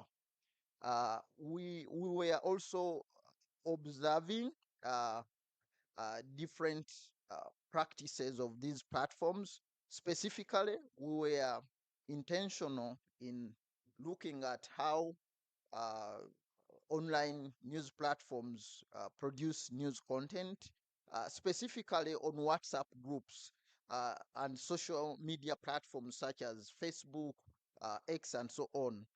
Many of you who are on different WhatsApp groups, you will notice that every day someone shares a story coming from a certain online news platform. So we were using that also as a method of collecting data. We also used a snowball means of sampling, where we interacted with some platform owners who referred us to other platform owners, so that we can reach them and also look at their platforms. Other platforms were obtained from a list of UCC that was published in 2023, but also another list had been compiled over time by ACME. So in terms of what we found, we noted that uh, platforms belong to 5 major categories, and these include platforms founded by journalists. These are either practicing journalists or journalists who have since exited journalism or mainstream journalism. Maybe to put it better, they are journalists who used to work for mainstream media but have since ceased working there and have started their own platform there. But there are also journalists who continue to work with mainstream media, but they also have these as their side businesses. So those were those constituted a significant number of platforms. There are also platforms started by students, especially those who are studying journalism in different universities. They tended to start platforms as a means of exit or transition into the working world.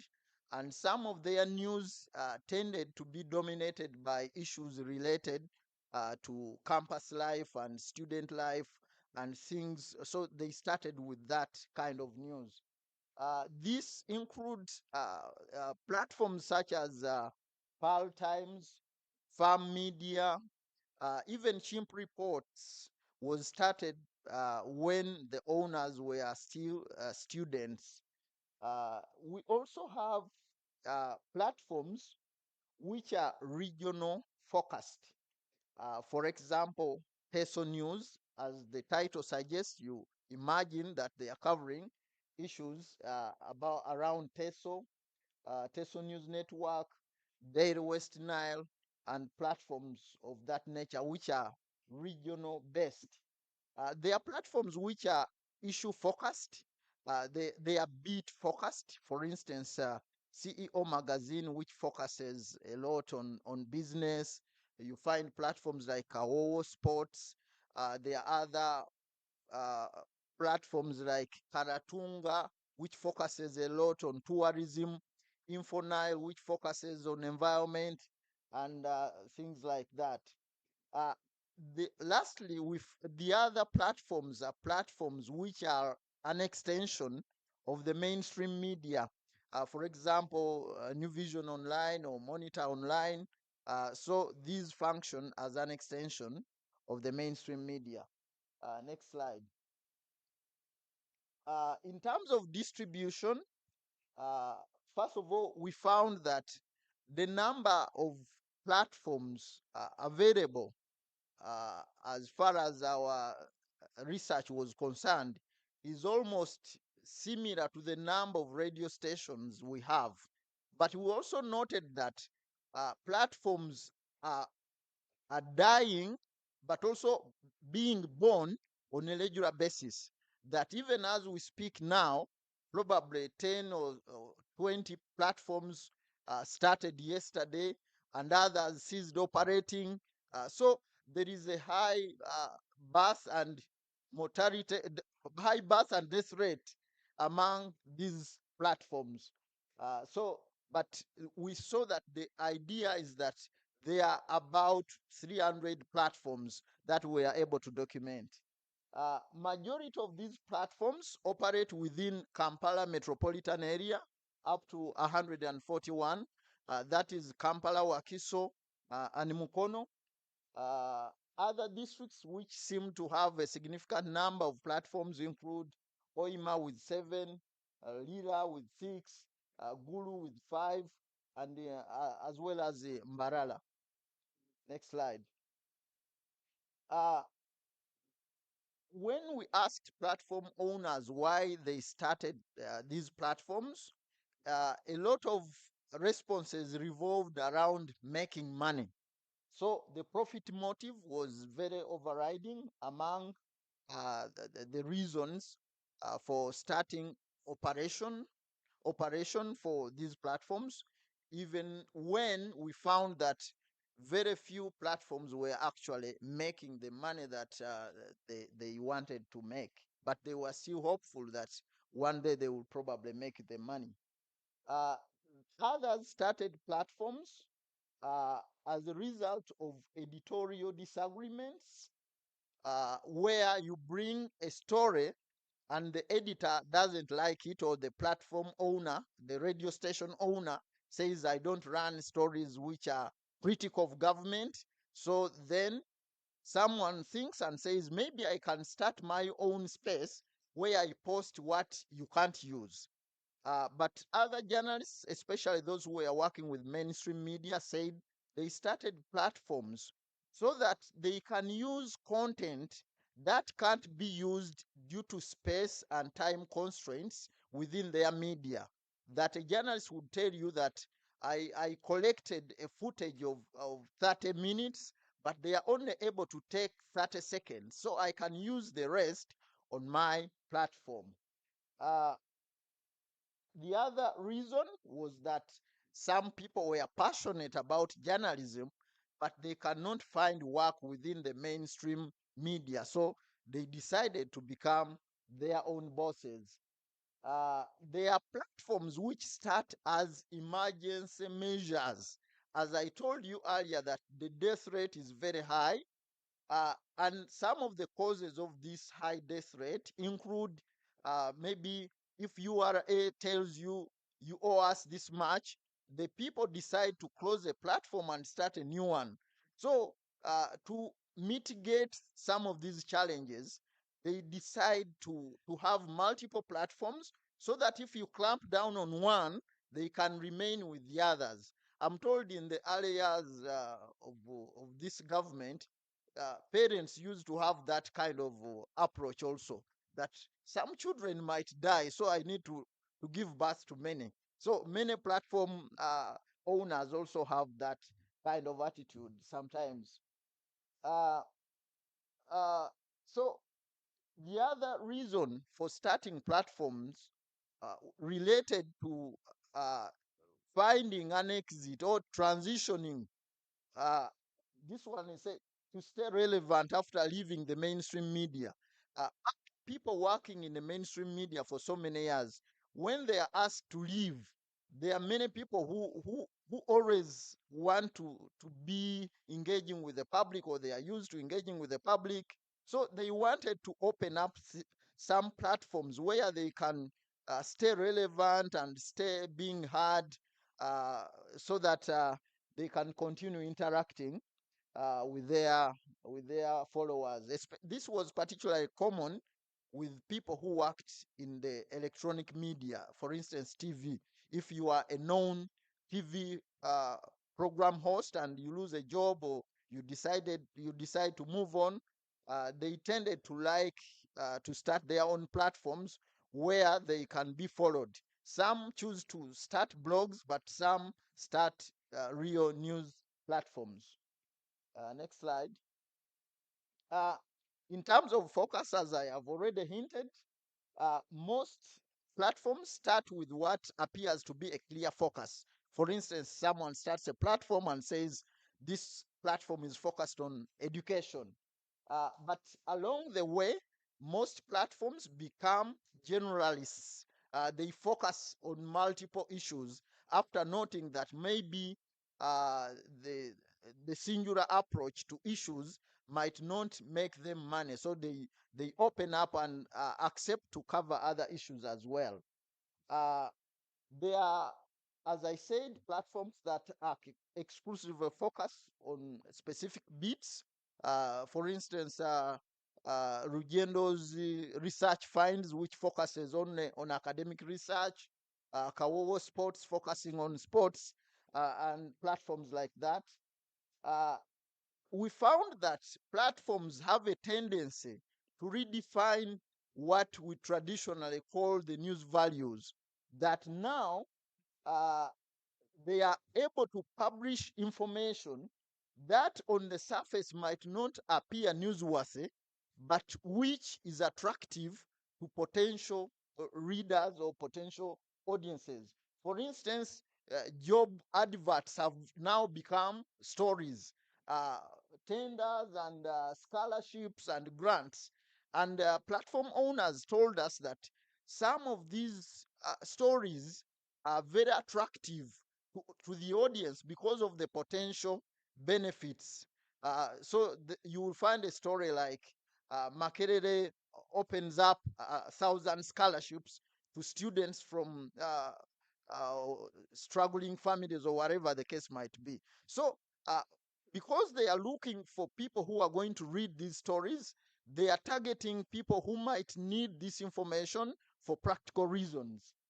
There is also a tendency among platforms to duplicate international stories on their digital platforms. You find, for instance, uh, a story from BBC, for example. This is especially common when it comes to sports and entertainment stories. You find a BBC sports story on what's this platform for NBS? Nile Post. And the story is running the same way it is on BBC in most cases without even any attribution. So that was very common. There was also a tendency that even people who owned multiple platforms didn't necessarily produce unique content for the different platforms. Instead, they were putting the same content on the various platforms, but they use the multiplicity of platforms as a marketing tool to try and attract advertisers and say they normally tell them, I can put you on this platform and put you on this platform.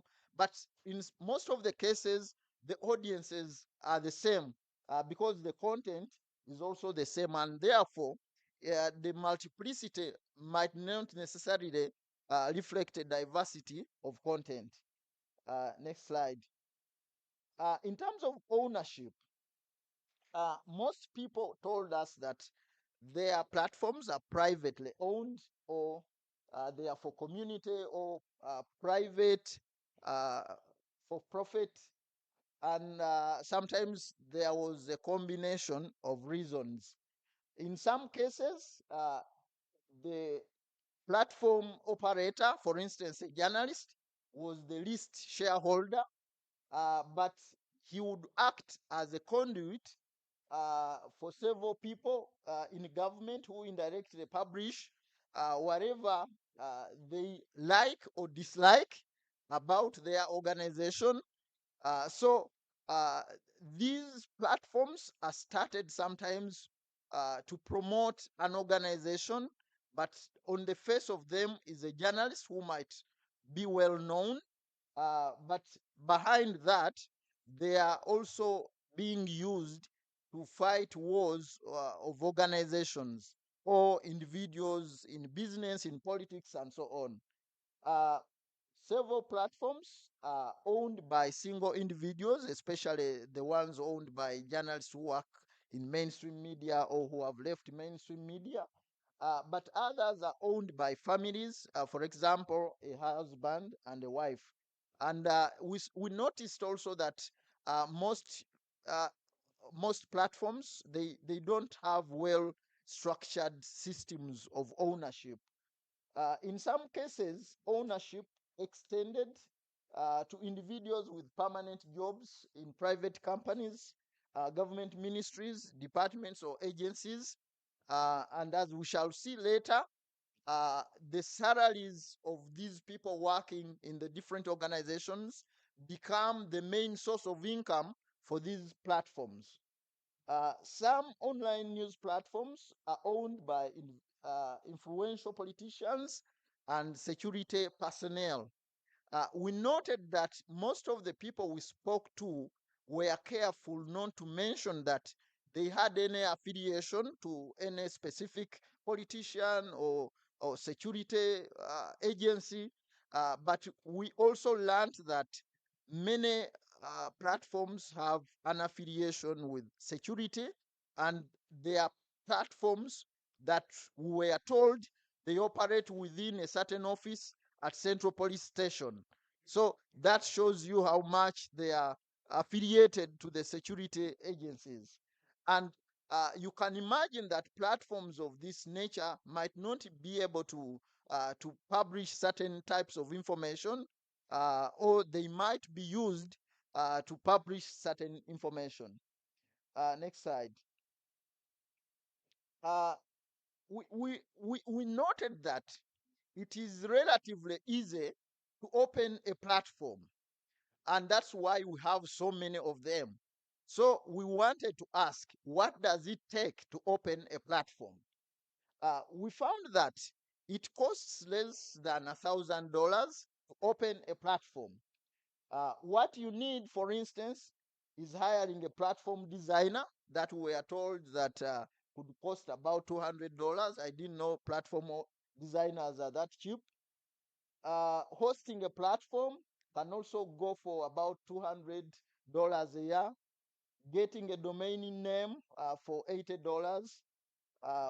Getting a SIM for the platform, obtaining a secure socket layer. Uh, uh, People who are familiar with IT things will know that. Getting registered by URSB, we are told it's about $50, and the UCC license, which is about $8 per year.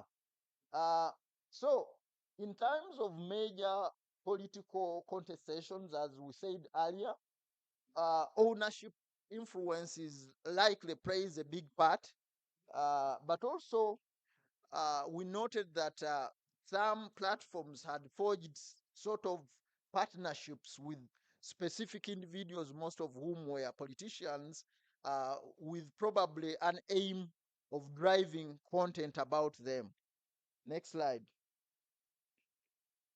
Uh, we also wondered what technology is driving these platforms, and this is what we came up that this is what we came up with, that many platforms use mobile phones and internet to operate the online sites, and as we know that it is no longer that difficult to gain access to a mobile phone or to get access to internet.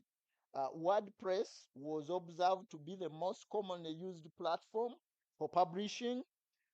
Many of the platforms are hosted through our friends' platform, Ultimate Media Consult, uh, Hostlight, and Namecheap company that offer domain and hosting of online platforms where they pay a subscription so that they can be hosted. For stability, a platform pays about 1 million shillings, which is about $300 per year, to the hosting company. But some websites or platforms pay as little as 200,000. We noted that some platforms are partly unstable because they are not able to pay higher fees to hosting companies that can secure the stability of their platforms. As a result, when multiple people log into their platforms, they tend to slow down or even crash. Some of the websites are using the HTML precursor and cascading style sheets for styling web pages, while a number of platforms use WordPress plugins, including WordFence, all-in-one security, Jetpack, Security, and Kismet. Probably my colleague Gerald will tell you more about these things later. Some operators have started using AI tools that harvest stories from other sites and repurpose them for their websites. As I told you, that there is a tendency of picking stories from other platforms and then putting them on their platform. So some are using AI tools to do this. Let's go to the next slide. In terms of staffing, we found that most platforms, as you can imagine, don't hire so many people. A lot of platforms are run by an individual with support from a skeleton of staff who help in managing the website and looking for adverts. So sometimes the teams have divided themselves into two groups: the marketing side and the editorial side that collects news. On average, the platforms are run by 4 people: the owner, who might be the face of the platform, the accountant, the administrator, and the webmaster. Uh, the major motivation for contributing to online platforms by some freelance writers is that these platforms provide spaces or space for stories that sources have paid for but can't run in the mainstream media where they are employed. So as a result, the person asks you that you don't have to pay me, just allow my story to go through your platform.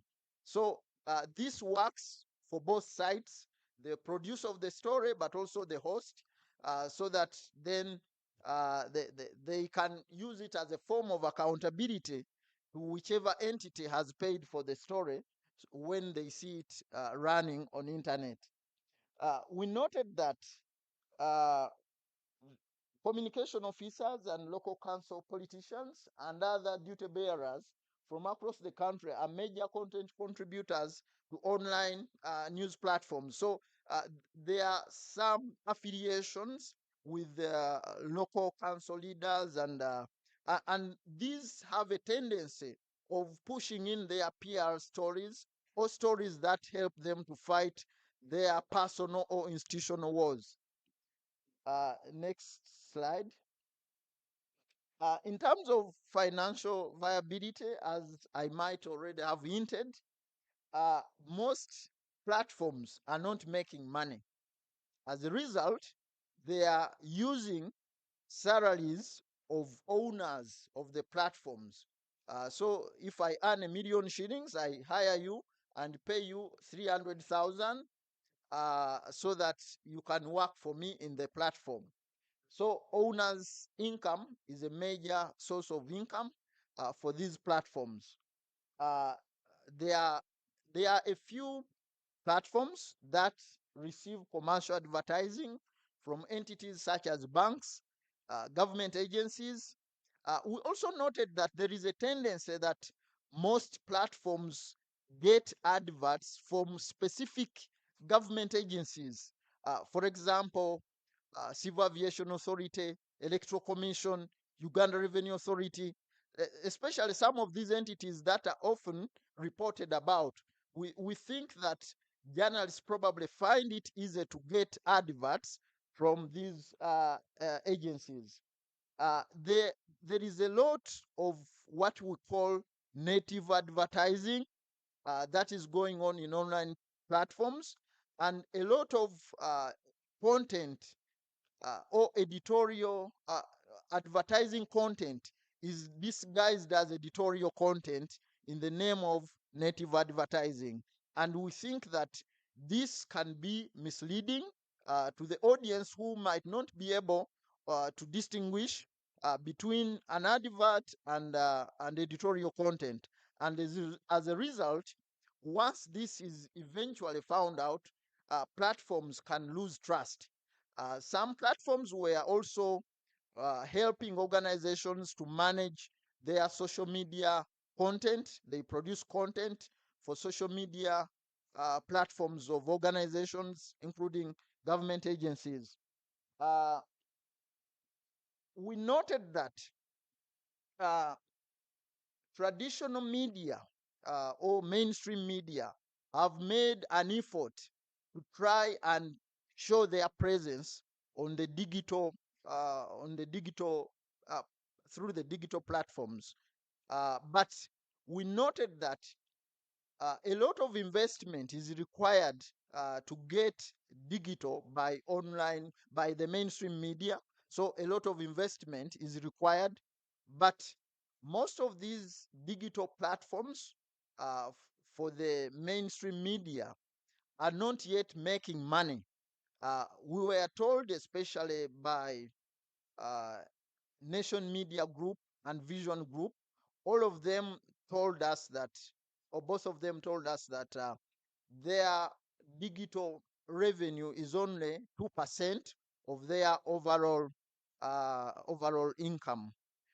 As I was having a conversation with someone in the room, they were telling me that one newspaper can make 18 million shillings in subscription of the e-paper, which seemed like little money, but I said it is still better than nothing at all. So, although mainstream media has made heavy investment in digital platforms, the digital platforms are not yet making money for them. Uh, they are saying that consumers are not willing to pay for digital content because they are used to getting it for free. At the same time, advertisers are not yet used here in Uganda that you can make sense by your advertising online. In fact, even one digital news platform owner told us that advertisers don't take digital platforms serious to the extent that they are willing to pay, for instance, 5 million shillings for a one-page advert in Daily Monitor, but when they come to a digital platform, they probably want to offer 500,000 shillings. So digital platforms are not yet uh, appreciated by the audience and also advertisers in the same way. And as a result, they are not able to make a lot of money out of that. Next slide. In terms of regulation, Uganda regulates online news platforms using a mix of laws and regulations to guide and sometimes to control this subsector. The Computer Misuse Act was cited as one of the most used laws to control the digital platforms, but also the registration of online data communication services, service providers policy that was enacted sometime before the 2021 elections is one of those policies that you think is very strong in terms of regulating this subsector. The UCC has been calling upon platform owners to get registered, but the last time they updated their registration, they only had registered 74 platforms. We noted that uh, registration is a major motivation for some of the what you'd call serious platforms, because they want to use it as a basis to solicit for business among government agencies, because they don't work with platforms which are not registered or which are not known by URA. Next slide. uh, we were also keen to find out how platforms deal with misinformation and disinformation. As you are all aware, misinformation and disinformation are very serious issues in our digital world, and that the proliferation of online news platforms had given misinformation and disinformation a new form of urgency. So some participants reported that some platforms had made a business out of misinformation and disinformation. As I hinted in the ownership structures, there are platforms which are started to mvumira gundi, help me to attack so and so. So some of those platforms are used to spread disinformation. Participants argued that employing professional journalists might be an important safeguard in fighting or combating disinformation. Fact checking and regular training of journalists and public in information literacy were also identified as important interventions in fighting this vice. Next slide. Uh, in terms of professionalism within online news platforms, you can already make suggestions in terms of what we have covered so far. What we see is that online platforms are as professional or unprofessional as are the mainstream media platforms. Unprofessional practices such as taking bribes in form of brown envelopes and disguising editorial content, uh, advertorial content as editorial, were seen to persist within the platforms. Some platform owners have also made themselves available for hire to influential people, especially politicians. And if you are a keen observer, you can see a sponsored story. For example, you can see this headline, which ran in one of the platforms with the title, Dr. Sylvia, the Hope of Luchiga. So you can already sense that someone has sponsored this story. Eh? You can see so many of such titles across most of the platforms. Uh, Online platforms, I mentioned earlier that they tend to pick stories from other media houses and publish them either in written or in their original form. So online platforms are more like practicing the same habit that radio stations have had over the years of reading stories published by the newspapers verbatim without adding or subtracting anything. We found that there are also AI powered news aggregating applications such as Phonics, allafrica.com, Reddit, and Google News, which pick a lot of local stories and republish them without permission of the owners. And we thought that this is another way that the platforms are being cheated, because these use their content without giving them any credit or any form of payment. As we wind up another slide. So, in conclusion, we noted that online platforms have become an indispensable part of Uganda's media landscape. We think that training and fact checking will continue to be necessary for effective and responsible use of the platforms, and that there is laxity within the regulation of platforms. Although there are laws, their implementation is tending to be a laissez-faire issue, that they only implement a law if they want to get someone or a particular platform. Advertising and revenue models have blurred professionalism, which threatens the platform's integrity and risk eroding public trust within these platforms. We also note that online platforms in Uganda have a future. There are people who were skeptical and those who were hopeful that there is a future. In fact, some were saying the future is online. But those who were saying the future is online, when you ask for their books of accounts, they don't show that there is a future there. But they insist that the future is online. And we agree that they have a future, but this future is conditioned on improvement in the economy, professionalism, fair regulation, and growth of the internet infrastructure. Because as we know, almost 50% of Ugandans are not online. So it means that the reach of some of this information is very limited. A bright future would also entail mechanisms that address enduring concerns of misinformation and disinformation, that discredit platforms and reduce public trust in these platforms. This is all we had. I thank you very much for listening.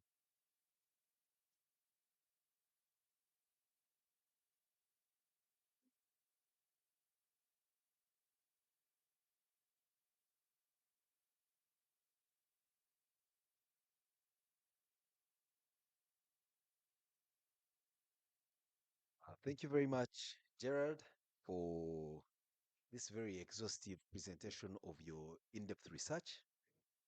I think we will all agree, especially ACME, which seems to be more academic leaning. No doubt it's headed by an academician in a very high level.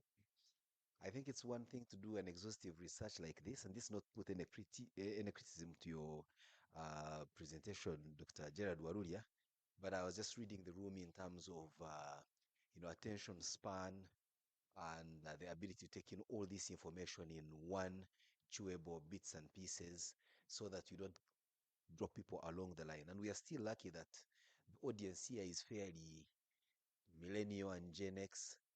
But in the next 2, 3 years, when the Gen Zs now start coming for these events, we risk losing them all out. And before you know it, they will be wearing earphones and just vibing to music. So we may need to find a way of how we can compress some of these things to still deliver the same punch, but keep us within the time constraint. And that is now a message to the next conversationists who are coming in the form of a panel discussion.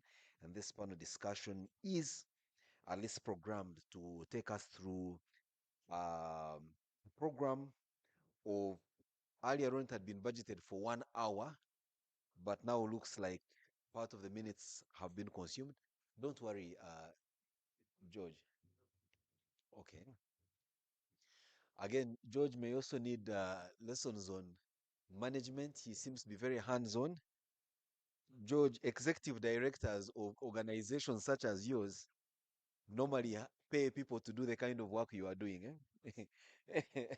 So if this is one of your money saving techniques,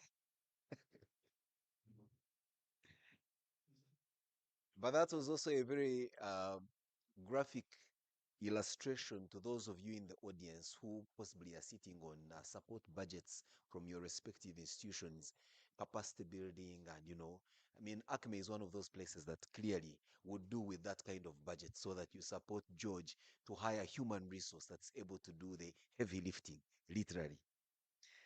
Now, we have an interesting panel coming on, and it's going to be a very interesting panel in the sense that it kind of gets into a deep dive conversation from a realistic point of view of what Dr. Waluria has just shared with us.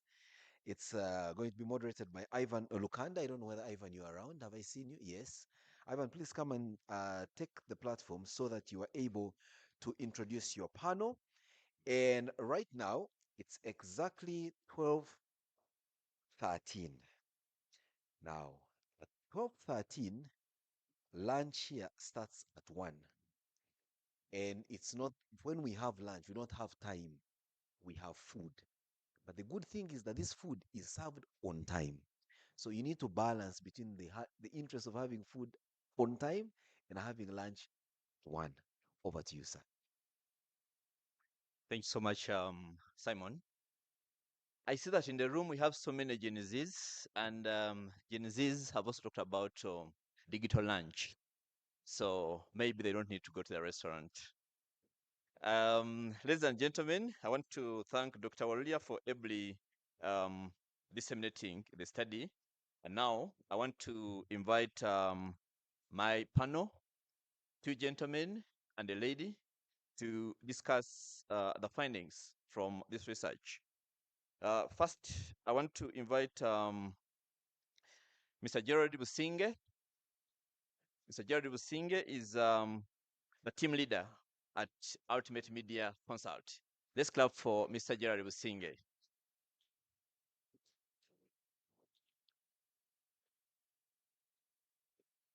Okay. Next, I want to invite Miss Angela Nampeo. Miss Angela Nampeo is in charge of digital platforms at Nation Media. I think we haven't clapped enough for her.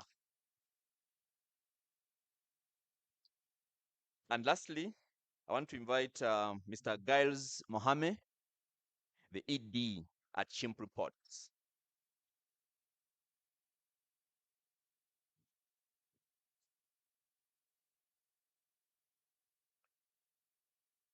Okay. I think I'll sit here. Should I stand here or should I take a seat? But I think I should look at my panel so that we can have a good discussion. I want to start with you, Angela. You've listened to the results presented by Dr. Gerard Waluria. What do you think about these results as a digital editor at Nation Media? Oh, right, I'm on. Thank you and good afternoon to the room. As a contributor to the results that Dr. Waluria presented, I could be a little bit conflicted, but I think they are quite realistic from what we see across the board. I've been in this space, at least in terms of digital transformation at the Nation Media Group for about 5 years now. So what has been presented is really what we see out there, I think. Okay. Mr. Gerard Businge, as someone who runs many of these platforms and someone whose work stands at the intersection of academia and journalism practice, but also as a host of many of these platforms. What do you think about the outcome of this study? Thank you. Um, this is, of course, very commendable work and output, which gives us a good mirror to look at ourselves. For those of us who are taking a step in navigating digital media publication, and quite a lot of very important things have been highlighted, especially the struggles amidst the hope, which I think gives a very clear uh, state of affairs of online media. However, of course, as like you're saying, if we look at this at an academic, from an academic standpoint, I see that, of course, there is a lot we can do to improve and concretize our analysis in terms of whether we are looking at, we are saying digital platforms, but we seem to be looking at online publications. There are a lot of other publications that don't necessarily do or do journalistic content. But also, when we talk of platforms, like we say, this is a platform. We are looking not at online publications, but those spaces online where people can come and engage. So probably that would also would have taken us to much more if that's what we're analyzing. But certainly I see there is a lot of opportunity and a lot of challenges, and within that there is a lot of work to be done. Okay. Thanks so much, Jared. Giles, do these results reflect the state of, do you relate with these results as someone who runs Chimp Report? And if you do, how do you relate to them? Thank you very much. I think they do. Yes. It's not a really good job because one of the researchers interviewed. Can you hear? No. Okay. Maybe bend it a little towards you. Can you hear me now? Just bend it a little more towards the microphone. Can you hear me now?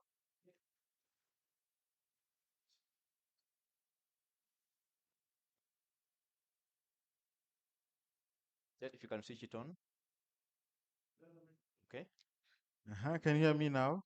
Yes. I think it's the mic with the problem, not me. So the research was good. It has depth, and I can see that the researchers. Okay, ladies and gentlemen, it's only Giles who's speaking at this time. Yeah, I'm saying that I was among the people who was interviewed, and I can see my views were well reflected in the final report. And I also see they touch on very key issues, especially on the issue of viability, which is very, very, very important. So I think it's a very wonderful report, and everyone should really read it. Thank you. Okay. So in one of his remarks, Dr. Walulia said that online platforms are as much affected by the issue of professionalism as mainstream platforms. What do you think about the state of professionalism on digital platforms, rather on in this sector of online media? Thank you very much. I think the issue of professionalism is very serious because I remember when we started Chimp Reports in 2012, we had a reason why we started it. I had finished my mass communication degree at the university, and at the time, we had to wait for news at 1 o'clock on radio or watch TV. So I said, but how is this even possible? Things are happening in the morning, there are press conferences, there are events. Why should we wait up to 1 o'clock? or 7 p.m. in the evening. So I mobilized some of my friends to start a news platform to fill that gap. So the motivation was purely journalistic. And then as we went on, we realized that we actually needed to manage the business aspect. But now you see that most of the guys coming on board are motivated by money, politics. Politicians are opening up online platforms, MPs, the way they have been opening up radio stations. So you find every MP has an online platform pushing for his interests. And then others have seen maybe chimp reports and others really shine and make some money, and they think, yeah, it's very easy. You can open as the researchers showed with less than $1,000 and you can start making money.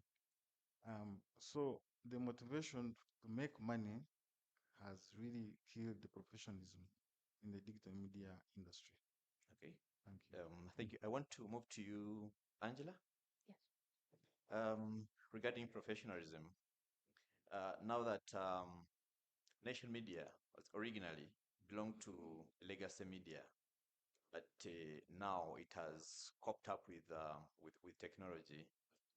Um, what do you see? What does the professional barometer read um, in regard to professionalism on platforms that are both traditional but also digital at the same time? Thank you, Ivan. Now, and first of all, I'd just like for some information. We have a platform. We have an online media platform at Nation Media that's more than 15 years old, and that's the Daily Monitor. So the challenge was that at the time we went into this space, the focus maybe was different. Also, the priorities of media houses, traditional media at that time, was slightly different. So one of the things we have struggled with as traditional media, and also in increasingly dry economic times, is investment in the digital side of the business. So if you're looking at the kind of, you can even still almost feel it, the effort that was traditionally devoted to the legacy side of the business, the print, the effort, the quality of hires that you would hire for editors, for the newspaper or producers, for the TV station, because I oversee operations now. We've gone into a convergence where the digital and generally the whole business is operating as a content media house. So just looking across at all of our legacy media platforms, whether they be radio, television, or print, uh, the kind of effort and investment we were putting in the traditional business was a little bit higher. And that's because of, it was informed by the thinking of the times that, and even now, as the results have shown, the digital side of the business is not what is feeding the company. So we are still being fed by traditional advertising, advertising from the legacy side and the other traditional revenue streams.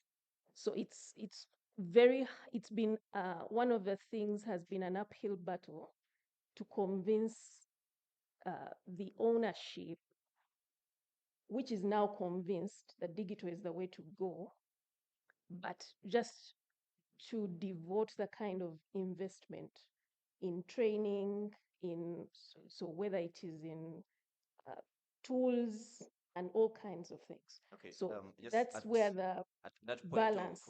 at that point of training, Has nation media in any way improved its editorial policy, code of conduct, in order to accommodate the new challenges regarding professionalism, but also issues of misinformation and disinformation, especially when they are generated by journalists?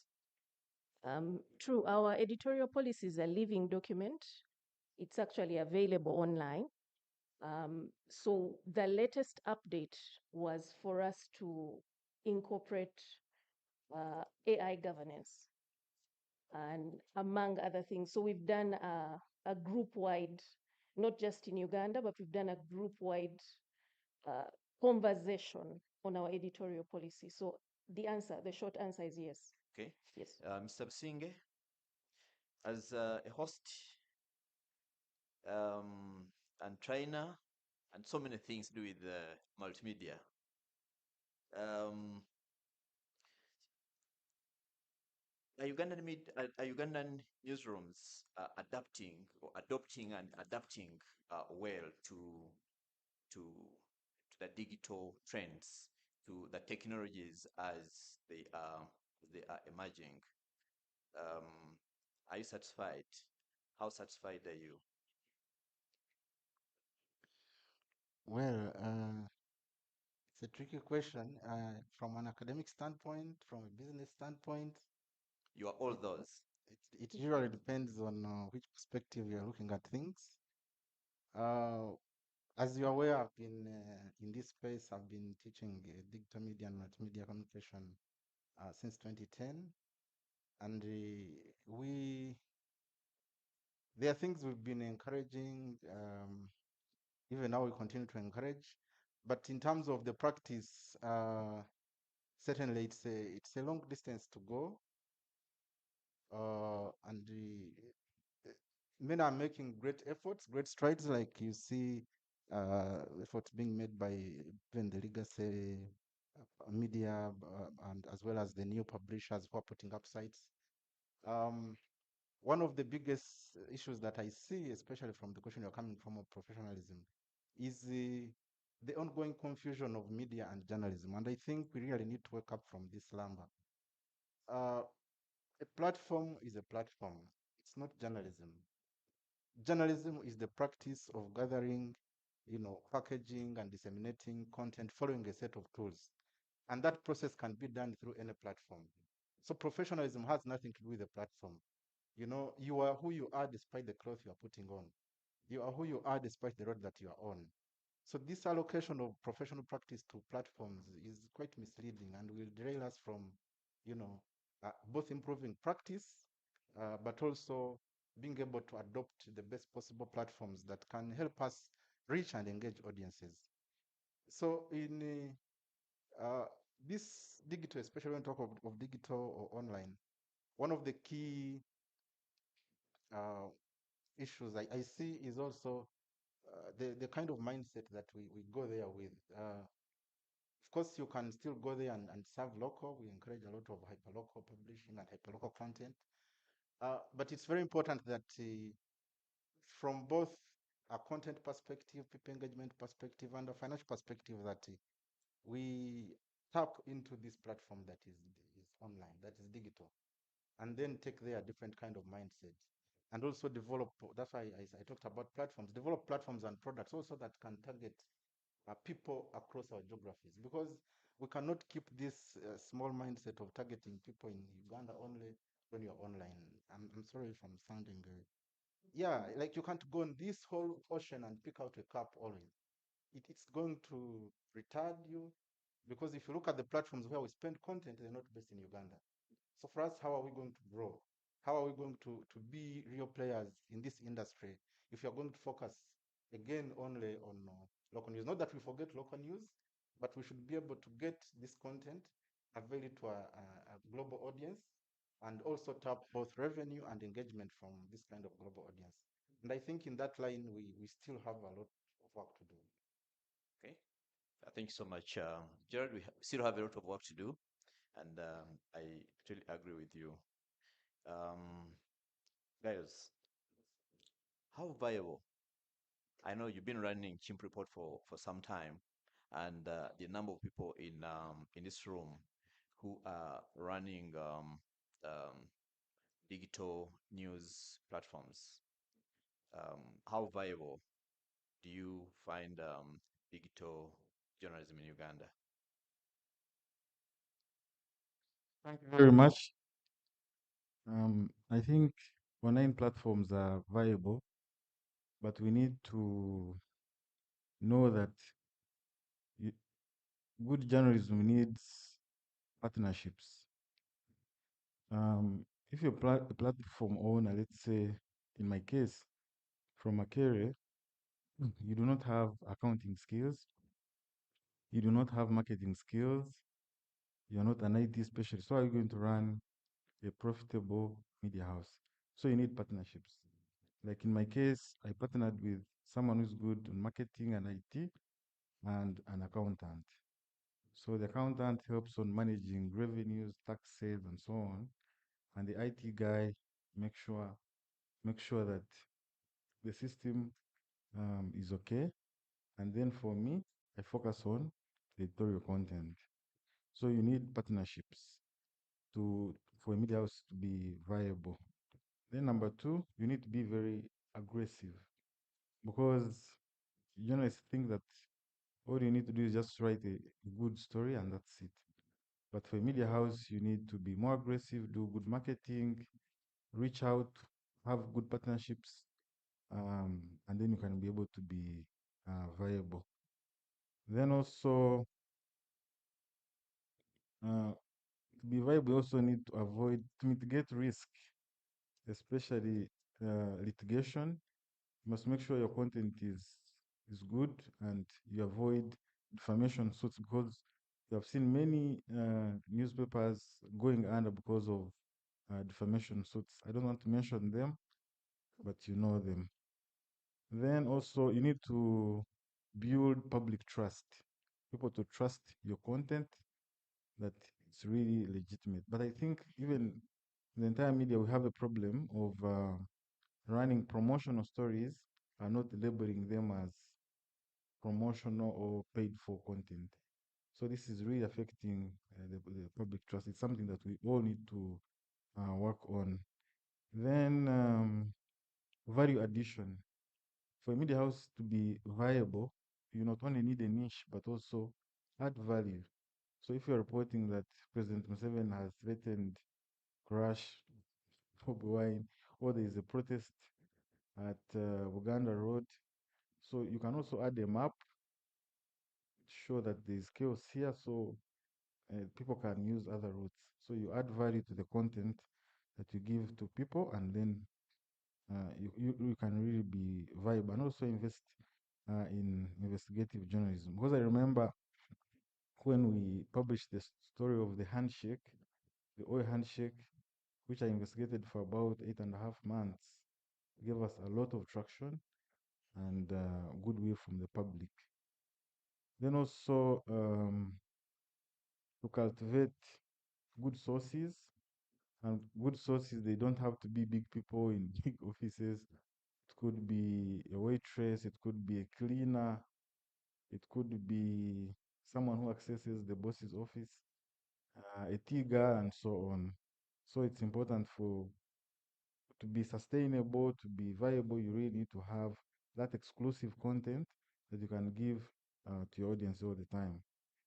And then lastly, to share resources, to manage resources very well. For example, this election, media houses are deploying independent teams. And then it's very costly. Yet, if they had maybe 2 or 3 vans and shared resources, they'll be able to reduce the cost of covering this election and they will not deplete their resources, which usually affect newsrooms. You find you have an election, you're focusing on that, and then other areas you're not providing the necessary resources. I forgot one point, to embrace technology. There are many tools. For me now, when I go to conference and I see people taking notes all the time and then typing afresh, and then I just don't know. I just feel pity for them. because there are modern tools like Otter. I don't know if you know Otter, that can really record and transcribe content in real time. And then you can also use other tools to organize your content and then provide context, and you're able to run your stories very quickly. So we need to embrace technology. I can go on and on. I know I Thank don't you. have enough time, Thank you. Thank but you. that's all I can I say. know Thanks. I know people, some in this audience who can no longer take notes, and the only time they hold a pen is when they are making a signature. So Angela, I want to ask you a question in relation to what Gail has been talking about um, in regard to viability. There are many people, including here, who are working for traditional media. Some are media owners. But but I know that Nation Media has been adopting and adapting the technology. So if you can briefly tell us how mainstream media can remain viable in an age where we've seen so many platforms opening every now and then. How can they remain viable? Thank you. I think You don't have COVID, to limit yourself to NMG. yeah, I can speak generally, but I think COVID-19 and the, lockdowns and disruption of the times showed us really, especially for us in the traditional media, that we're this elephant, we're giants, and sometimes trying to feed this giant and move them around and uh, get get them to operate efficiently in the kind of economy we're in is can be a real challenge. So we've seen layoffs, but you can only restructure so much. You cannot lay off your entire workforce. So what the traditional or what was the traditional way of operating now has had to change. Um, Traditional media has to become more efficient. We've seen adoption of tools, uh, use of AI to, have all these editorial assistants assist these editors who could be potentially overworked to, have tools that can help them check grammar and all of that, have reporters translate their content so they can beat deadlines, but also to have fewer people who are multi-skilled. So we are going for the multi-skilling. Many people who worked in these institutions a couple of years ago were restricted to, I'm a print guy. So I know how to do my Adobe InDesign or whatever it is. I can design pages, and but now the reality is it's not sustainable for you, even as an individual, to have only a single set of skills. So the convergence I spoke about earlier, you're seeing more newsrooms converging, especially the bigger ones. I can speak about Nation Media and New Vision, where you have multiple branches of the business. So now you have, you need to have people not just who can do TV, but they can do TV, they can do radio, they can go and do things on the online space. I'll use myself as an example. Many people here still identify me as Daily Monitor because that's how I've been known for a long time as a writer, uh, somebody who began in print. Now, for me to be sitting here speaking as a digital editor for Nation Media Group just shows you the direction. So I don't today, if Daily Monitor needs an editor, for the print, I can still do that. And I have done that. Some of your weekend editions have been produced by yours truly. But I sit in NTV. And when I sit in NTV, I also run and oversee the digital platforms. So I understand what happens on the social media, what happens on our websites. I have been part of rethinking the digital revenue. So I am showing you the direction that even the human resource, the efficiency, there's this one person who can, multitask. Okay. Yeah. Thank you. Thank you so much. Maybe on another day we shall talk about the extent of multitasking. How far can multitasking go? Is multitasking for everyone, or is just for a few people? I'll get back to this panel. I know that there are people this side who have questions for the panel, who have comments for us to learn from. Ladies and gentlemen, if you have a question, please raise your hand.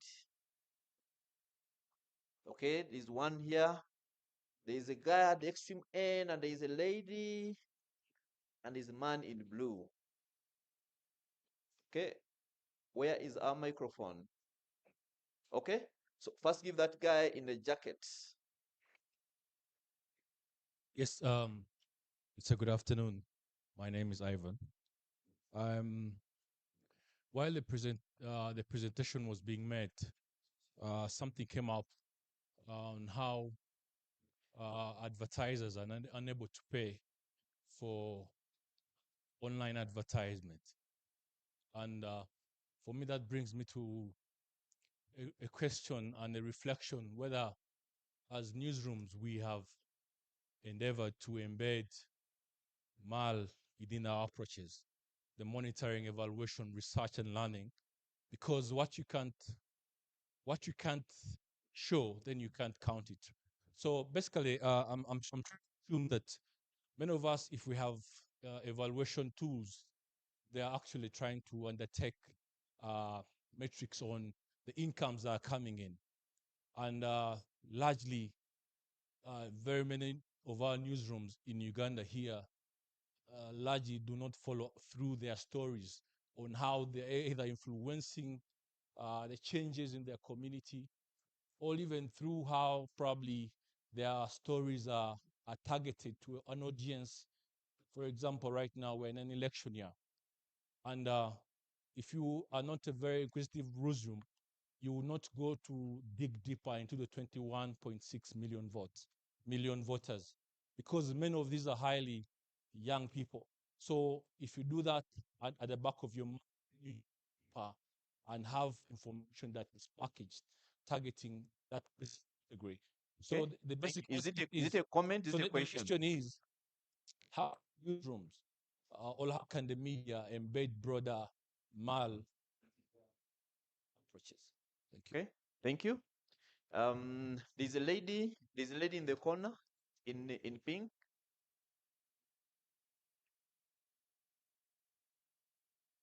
Thank you. I have a question, and I think If you specifically can direct your question to any of the yeah, panelists. my question is to Angela. I found it interesting that she said the digital side of what they're doing is still financially funded by the mainstream side or the traditional side of what they're doing. And just reflecting and looking at global digital media. For example, we have the New York Times, the Financial Times using digital subscription, and that's leading revenue. And we have the Guardian, it's using membership. And they have a community that is contributing to what they're doing. And I think they have made some structural changes, some cultural changes, just moving from the newsroom mindset to product-led mindset. I just want to ask, is there a challenge to applying these things locally? That leads us to depending on the traditional advertising to fund our digital endeavors. Okay. Thank you. Angela will answer. There's Jackson there in blue. Thank you very much. My name is Jackson Sewanyana. Direct your question. Yes, my question. It's not even a question, but Okay, it's a comment. it's a comment. Okay, okay. It's a comment. Say it in 1 minute. Yeah. It stems from Angela and the moderator himself, where he asked how far can a journalist multitask. I think it stems from two ways: individual efforts as a journalist, and then it also comes from our institutions of learning. I recall when I was doing my bachelor's, some of our instructors used to tell us that they want to produce us as all around journalists. So when you can do a lot of across the different platforms, online, print, and all that. Thank you very much. Thank you. Thank you for the comment. There's a hand here.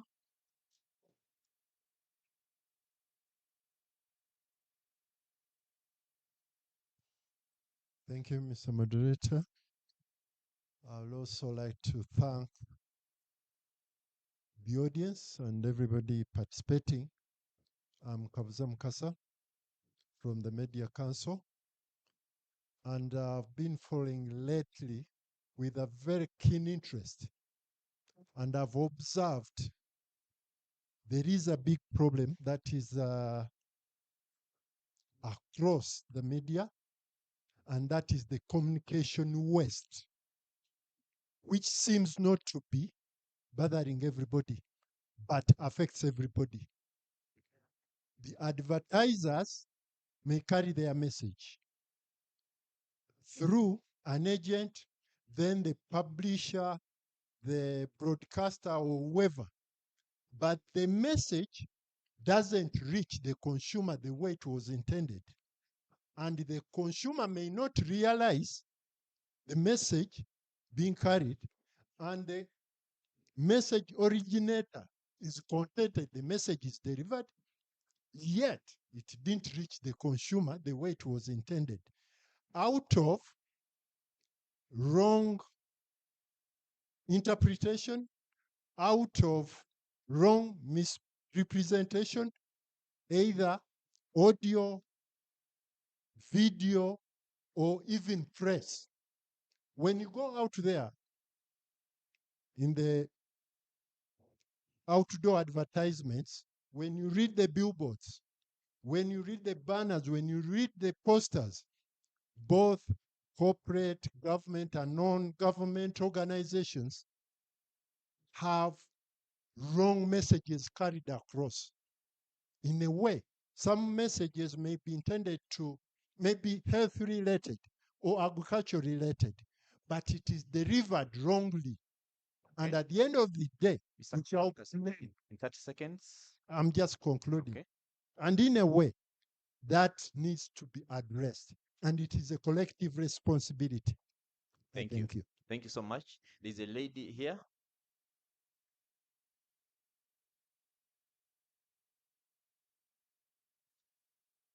Good morning, rather good afternoon. My name is Juliet. My question goes to Mr. Businge. As a host to many platforms, I am curious to know whether when you're hosting these platforms, do you scrutinize them or you just looking at them and a bit of it? Thank you. It's a short and very, very clear question. There's a hand here. Okay. I know that Miss Margaret Centam is in the room, so the gender balance has to be up to date. Please ask the question. Thank you very much, moderator. I'm Simon Eroko. I'm happy to be part of this discussion about the online digital platforms. I want to share something.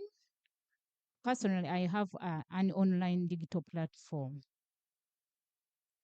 And this platform serves a special audience and this is the deaf community.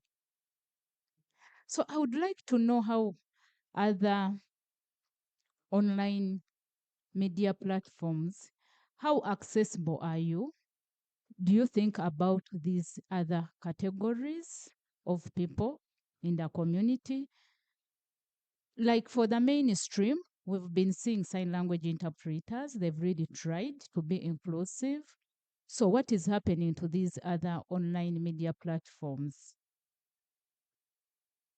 I think if we are inclusive, we can have a positive impact in the communities that we serve, especially when it comes to news that we disseminate. I think we can help that type of community to access this information. So I request maybe in the future, can we try to be accessible so that even these other people access this information? It may be a bit hard, but I think with the time we can try to have inclusive digital platforms for everyone.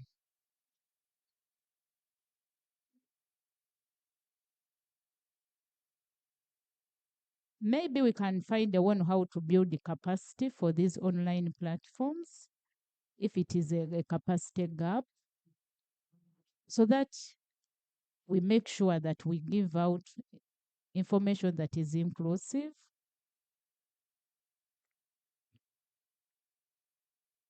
I think that is one of the gaps that I've seen with these online digital platforms. So the issue is the capacity building, and I think we can do this together. And in that way, we can give you support in such areas. Okay. I found this discussion very, very good, especially to me as a person, because most of us are marginalized. But when we get such information, it really helps us. Thank you. Thank you so much. And I want us to clap for Media Focus on Africa for having organized an inclusive workshop. Okay, I think everyone who raised their hand was selected to speak. So don't say I was a dictator, right? You all exercised your right. So I want to come back here, and I want to start with the person who was asked the least number of questions. Giles, in light of the questions and the comments from the audience, what do you see as the future of online news platforms?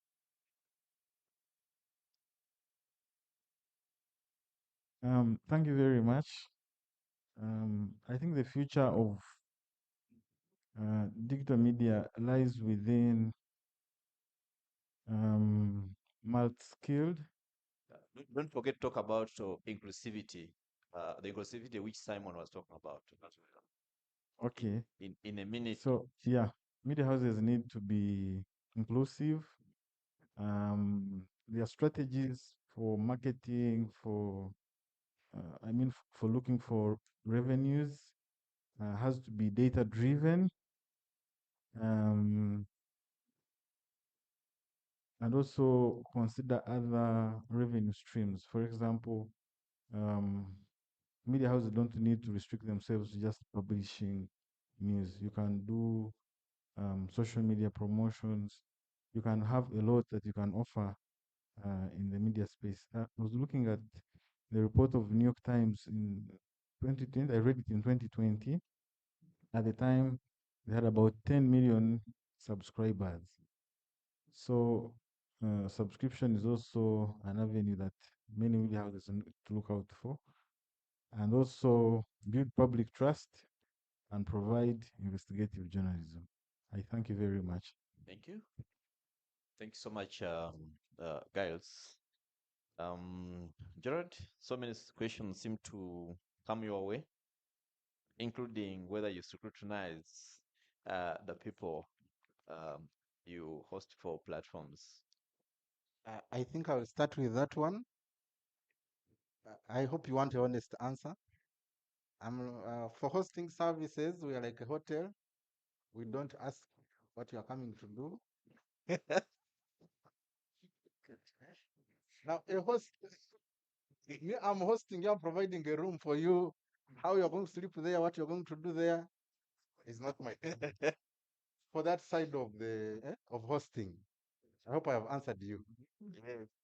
Okay. And Oh, I think it's a good answer. now I can go to other. Oh, thank you. These are very, very interesting submissions and questions.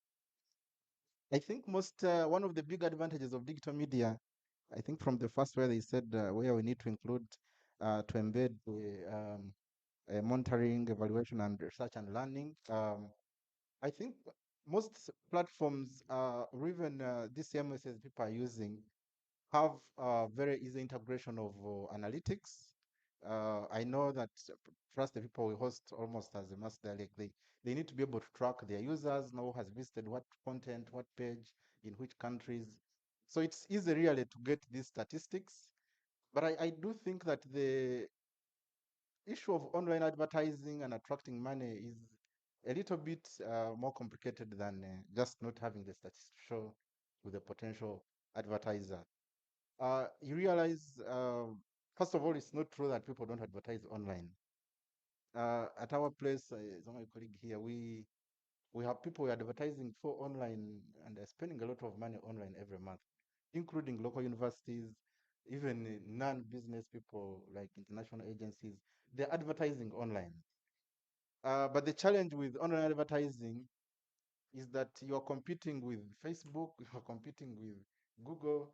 So by the time someone chooses you to advertise with you and not put on tweet on X, not put on LinkedIn, it's going to be a very, very hard calculation. You must present real value, which of course also builds on the kind of content that you are doing, the kind of engagement you are doing with your clientele.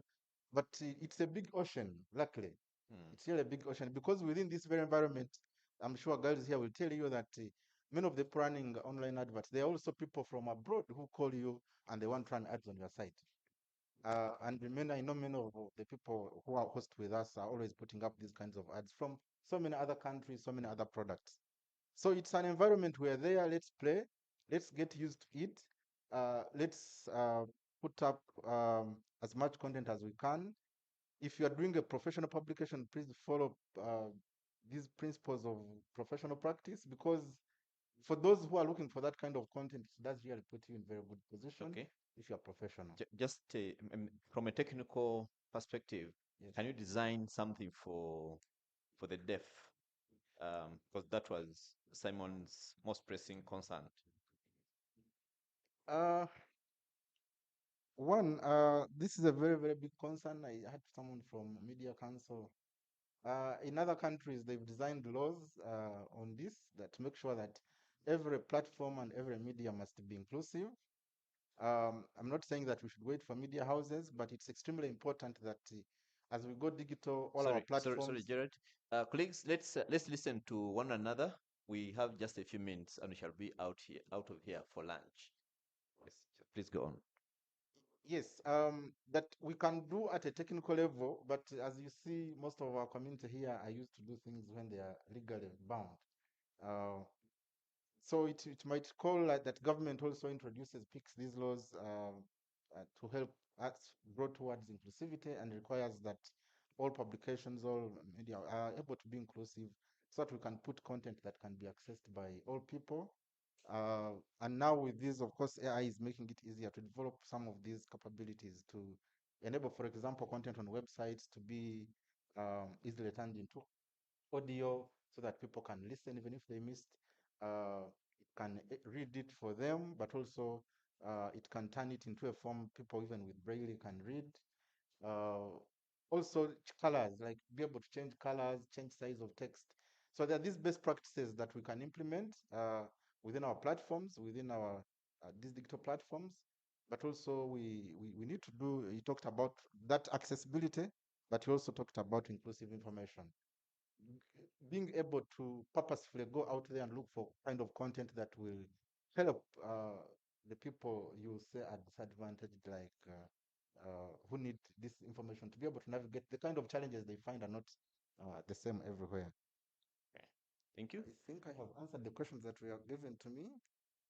Yes, I think you've answered the question. So, colleagues, those of us who might be invited to contribute to a policy being developed by UCC, we have some ideas to start with. Angela, please address all those questions directed to you, including inclusivity, if you are already doing it, and how you are doing it. Okay, thank you. I'll deal with, I think some of them have been partially dealt with in terms of how can newsrooms incorporate uh, the evaluation. And I believe many of us are already plugging in to analytics and getting information that informs us how our content is performing. But we also have new job roles. Now we have audience analysts and data analysts and data scientists, and this is the future. Uh, and these are things we are actively doing because it's very important, especially if you want to make or to try and make money from digital content. In terms of,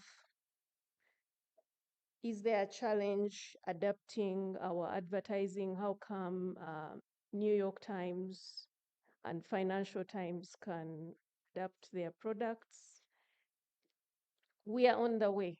But the thing that we need to understand is when you think of a media house like Nation Media, the face you see are the journalists.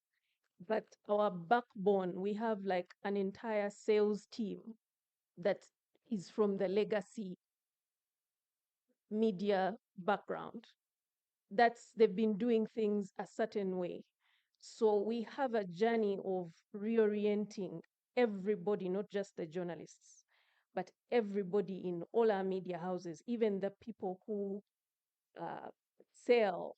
Now, all of us sell, not even just the sales teams, but just reorienting everybody. And we are thinking of new ways. We have studied the market. We've brought in consultants who are telling us this is how advertisers are. These are their advertising goals. This is how you can fit into what they are looking for. So that's the direction we are taking. Are we there yet? Not quite. We are learning from some of the best. Some of our consultants have been Financial Times around, especially around Nation Media, just trying to learn and see, how did you do it? Of course, the environment is slightly different. Somebody talked about our culture here of content consumption. When we were putting out our paywall in the beginning, actually, we started with a data wall, not even a paywall. A data wall in that we were just asking for your email address and, something. Register so you can get into our content. Even that was problematic for, of course, many reasons, data privacy and other things. And then when we moved into the paywall, so we met that resistance. We got the feedback. Why? Why? Because journalism needs to survive. But that's something that has gradually, it's very gradually sinking in.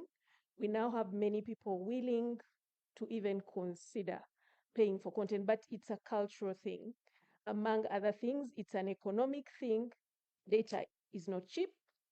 We are aware that according to the report, 50%, of our people in rural areas do not have access to a number of these things that would enable them to consume. So we have we are reorienting. We are succeeding to a small extent. We are innovating every day, but we still have challenges to overcome. Thank you so much. I hope I haven't missed something. Inclusivity. Yes, and now when it comes to inclusivity, we still have a ways to go, especially with hearing impaired. It's when we were redesigning some of our websites, it was a conversation and a consideration. We've considered some tools to help us, but for example, on our products, if you went to our e-paper, you will find that it's not just available you don't just open it. It has text to view, so you can expand the text. Some of the things my colleague was talking about, it has an option for you to listen rather than read. And that applies to our website as well. So we've tried out things like video generation. So again, it's a journey. We are trying to make use of all the tools we have. Okay. Thank you. Thank you. Thank you so much. And from your submission, there's a lot of experimentation in journalism, and this has been happening even before Gutenberg invented the printing press in 1436. So, ladies and gentlemen, journalism is not about to die.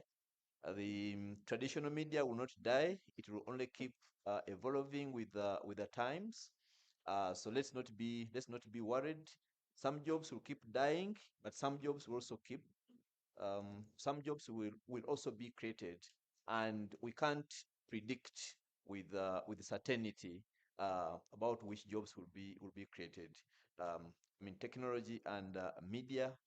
I mean, they've always been moving hand in. They've been moving together for centuries. I want us to clap for our panel. Thank you so much for ably handling this topic. And let's clap for the presenter, Dr. Gerard Warulia. Ladies and gentlemen, this study was exploratory. It was only the beginning. Yeah, you're only putting one foot into the lake to see what comes out. Otherwise, a bigger study can be done. But this study is also available online. If you go to the Acme website, you'll find this study. For those of you who have issues you want Acme to study, please reach out. The Acme team is here. Acme team, please stand for recognition. Okay. Is George here? Yeah, the Acme team is here. So thank you so much. I want to ask my panel to leave the floor. And okay, we are taking a picture as Mr. Kasiate takes his microphone. And the microphone I shall take without a doubt. So let's give them a hand clap for putting us through a good session. We're going in now for the more exciting bit of today's program, which is the lunch break. The most exciting certainly will come towards sunset, and you know what it is. You are journalists, and you have not lost on the old joke that if you have no one to take the drinks, you know what to do, invite the press. So I will now invite Jan from the Media Focus on Africa to come and share with us what lays ahead for the afternoon session, especially with regard to breakaway sessions. Yesterday we had a bit of a challenge. The breakaway sessions were not evenly or appropriately communicated, and so we had an imbalance in terms of attendees. So I hope that now Jan, telling us before lunch, she will guide us on where you can go after lunch. You can go to any of the breakaway sessions except leaving 4 points. So please stay around.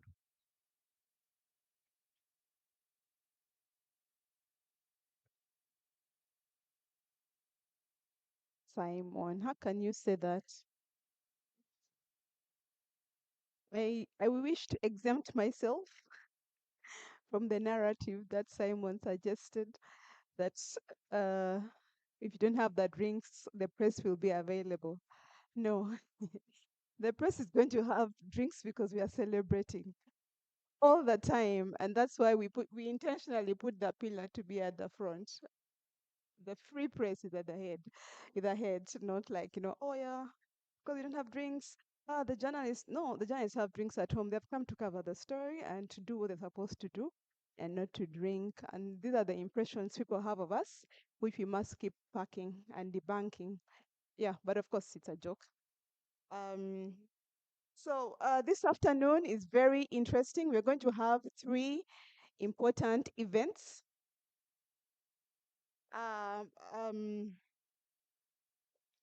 Number one, we'll have parallel sessions. The first one is going to be the future of local news in a digital era.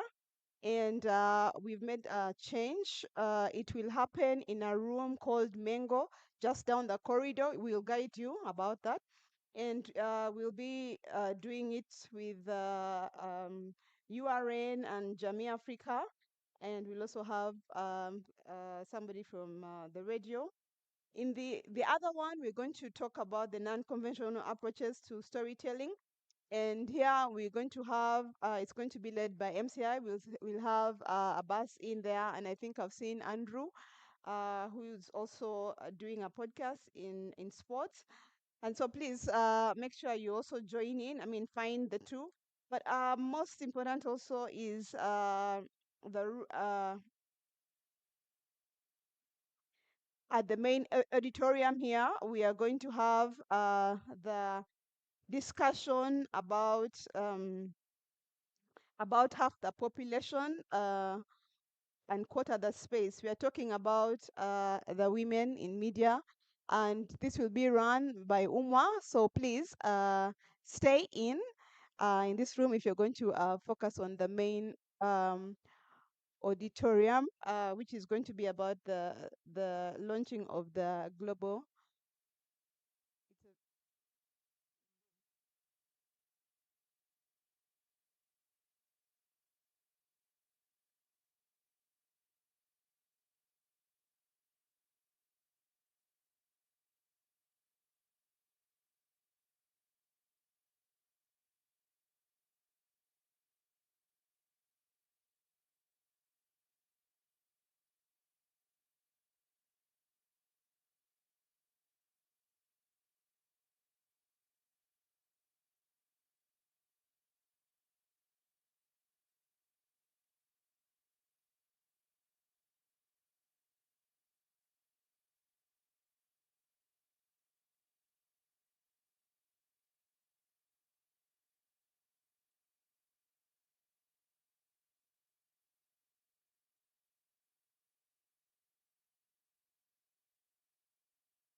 limited to the onslaught that technology has had on the profession and portends. For example, just the last session spoke about issues of artificial intelligence and what that means for journalism. I think it's only fair that now we get into discussing the new approaches to increase women voices in the media. And this is a subject that's going to be handled by the Uganda Media Women's Association, who have been kind enough to invite all of us, irrespective of our gender, to be a part of this conversation. They did not want to be like those we described yesterday, as a communion of saints locked up in an upper room like this one with doors and windows closed. They are praying in tongues to each other and reciting the Apostles' Creed, while sinners are out on the streets running roughshod and doing all that sinners do. So they have invited the sinners and themselves as disciples and saints to come and share with us good news so that by the time we walk out of here, we are all aligned and also becoming an extension of the apostolic work that they intend to do in terms of getting and increasing women's voices in the media. There's another breakaway session that I wouldn't now encourage you to go to, but it's taking place simultaneously. So you are lucky to be in the best session. But if you intend to get an insight of the future of local news in the space of the digital era and AI, then you may as well proceed to a breakaway room named Mengo. It's out of the door to your right. You follow the corridor to the very end, and the signs will be clear. But also, if you are interested, which I don't think you should be, in digital storytelling, those who are interested in that have already gone to that room, and my suspicion is that the room is full. So, digital storytelling is also concurrently taking place in another room called Lubaga. So, here we are going to be treated a panel discussion, a conversation largely led by the Uganda Media Women's Association. And so, without further ado, you will allow me with a lot of humility to invite the please, I better be reminded of the title very well, ma'am, because the last thing I want to do is inappropriately introduce you in terms of title. Mhm. She has downgraded the title. Mia has told executive director, but she says team lead at the Uganda Media Women's Association. Madam Margaret Sentamu is here, and she will certainly be taking us through a very interesting conversation around which then we will have a recap from our friends from the Embassy of Sweden in Uganda. And then finally, the session in here will be concluded by remarks from the chairperson of the Uganda Media Council. And I think by the time we get to that point, the other breakaway sessions will have converged so that we have these two closing remarks being shared across all the different participants from wherever it is they are coming. So, Madame Sentamu, the floor, the stage, the lights, the action, the lights are all yours. A round of applause.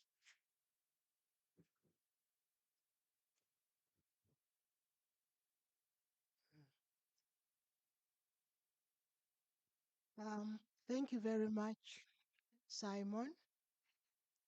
As introduced, my name is Margaret Sentam, but as you can see on the program, I'm actually standing in for somebody I think who has just gotten into issues recently. And I'm not feeling that well, but I have to take up this task because we have to move on. First of all, I would like to express our appreciation to ACME and Media Focus for having organized this 2-day interaction among different stakeholders of the media. And then also secondly, to provide us with an opportunity to speak to a most important topic to in our hearts as not only women but also responsible citizens of this country.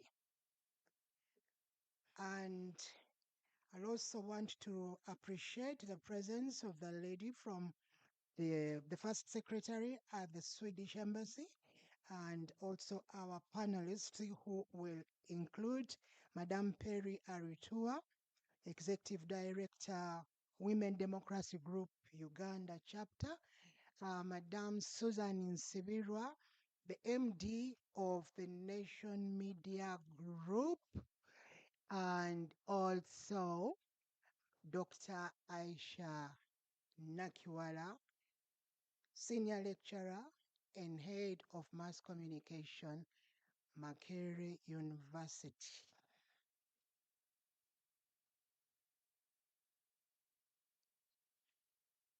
And as I give the person who's supposed to sit in to take over this some time to settle down, I would, yes, Madam Charity, you are very much welcome to come and take up your position here.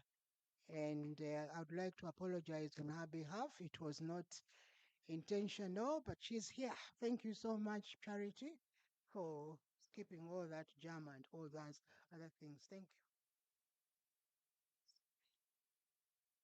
A very good afternoon to everyone that is here. We are happy to be at UMWA. I'm excited to be here. I'm the board chairperson of the Uganda Media Women's Association.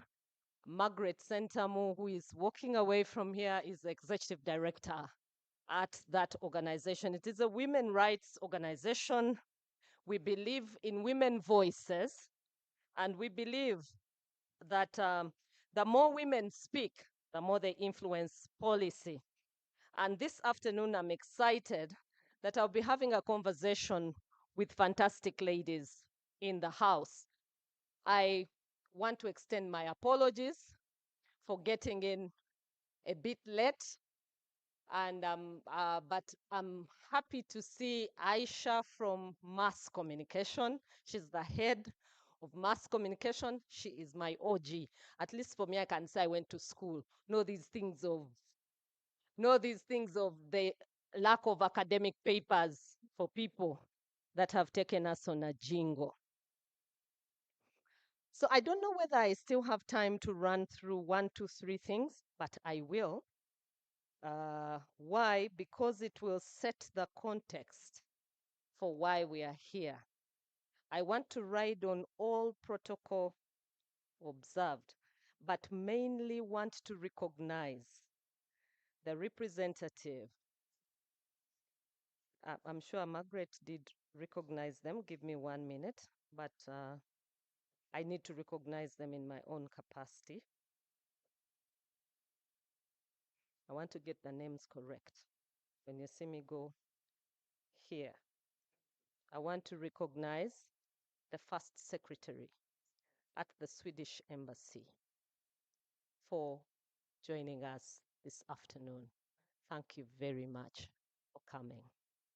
She is representing many of our funders, and we have many of them from the European Union facet, Netherlands, Denmark, Sweden, and she's here.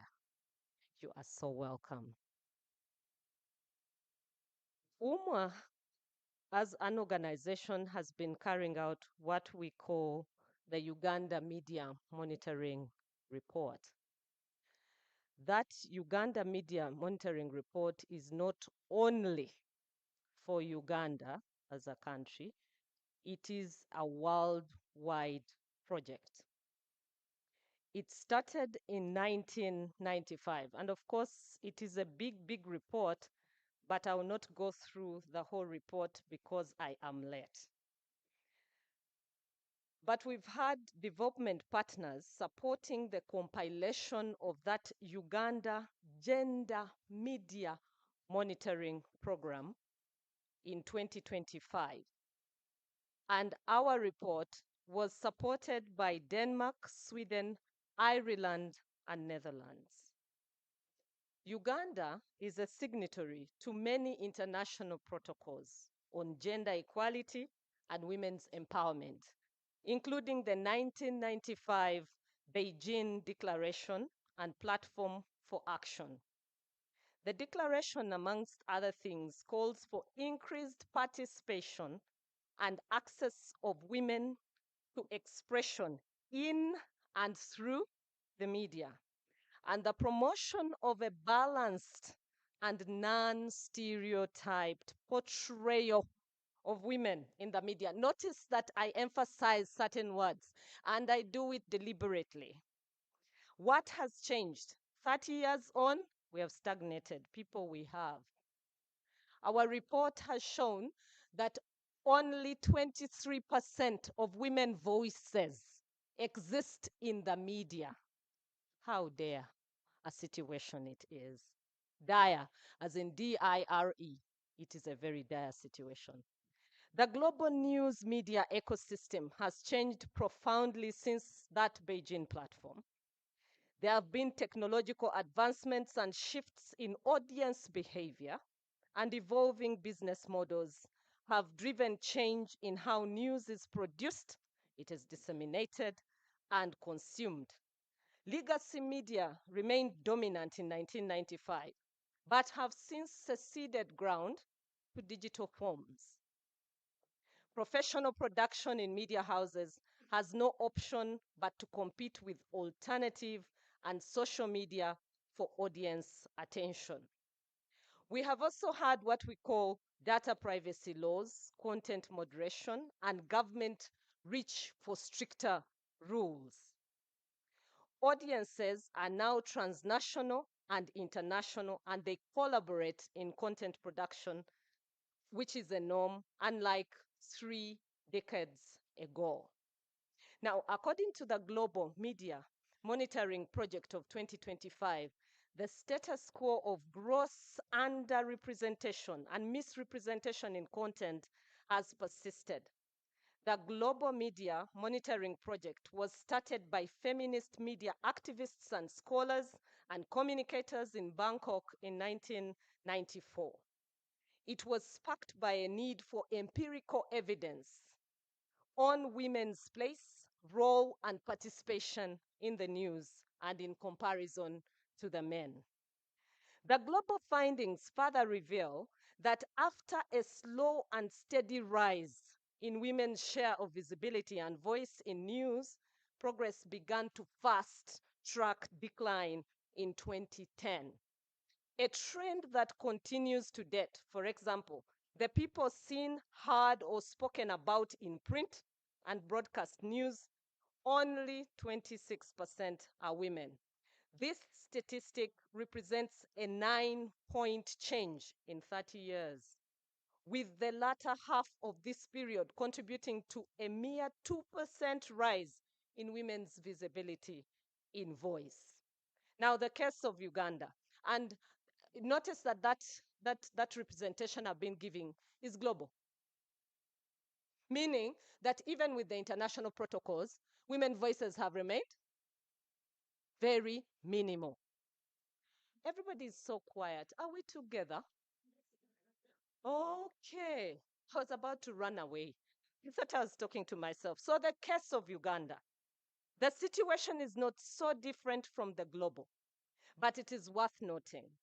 Following initiatives are geared towards improving the place, the role, the voice, and the portrayal of women in the media. Key amongst them, which UMWA has done. 1, we used a gender lens and analyzed the existing media training curriculum. Now, I'm happy that I've seen Aisha from mass communication and all the other doctors who are here. I have seen like 10 doctors from mass communication. We'll be asking them on the curriculum, the gender curriculum, what happened. With gender lenses, we reviewed media laws and made recommendations for reform. Guess what? Parliament has not taken up those reforms. 3, we developed a draft training curriculum together with the National Curriculum Development Center. Imagine Umwa has been doing a lot of work. A round of applause for Umwa. Thank you. We also developed an advocacy strategy to mainstream gender in Uganda's media. In association with the Ministry of Gender, Labour and Social Development, UMWA developed a national gender mainstreaming strategy for media in Uganda in 2015. We initiated the first ever gender and media awards. I even awarded myself. I thought I was helping people, but the voices have still not grown. We have conducted several studies. Many, you come to our archives, even online, just go on UMWA online, you will see our studies on gender and media, including the following: gender dissemination in news stories, a case of 16 media houses in Uganda, gender dissemination in stories on gender-based violence, the case of print media in 2019, a situational analysis on online and offline violence, abuses, and related safety risks encountered by female journalists in Uganda, and many, many more. They are all there online. There are about 20, but there is one I also want to draw your attention to: reporting on sexual and reproductive health. We were particular. Why? Because the media has had skewed reports on the way they report stories to do with women. They end up being sexist. So today, we are here to share highlights of the survey that we undertook in May this year. Like the global report, we are here to answer the question, where is Uganda? With the gender equality in and through the news after 30 years of the UN Beijing Platform for Action, it's now my pleasure, now that I've given you this context, to invite the following people to join me to the panel. And as they come, I will also invite Joan Sanyu Nancha, who will share the highlights. The people who will be joining the panel have been mentioned. It is Susan Nsibirwa from the Daily Monitor. She has a very big profile. She is the CEO for the Daily Monitor. She has headed so many marketing initiatives in Uganda. She's a distinguished lady. I will not try to go into her profile because it has 25 folios.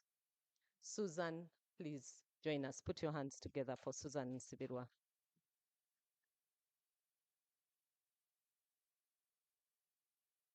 Beyond our Chief Executive Officer, we have my very good friend and sister, Perry Aritua. She's a lawyer.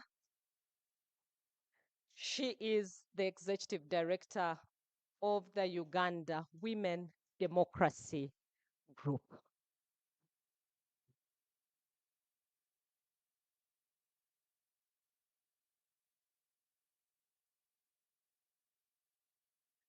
I will also be having Dr. Aisha. Dr. Aisha, I have told you already, she heads the Mass Communication Department in Makerere University. She's my old girl. She went to the same class with me in Absunsa Girls School, and we ate the same posho. I'm happy to see you, Dr. Aisha.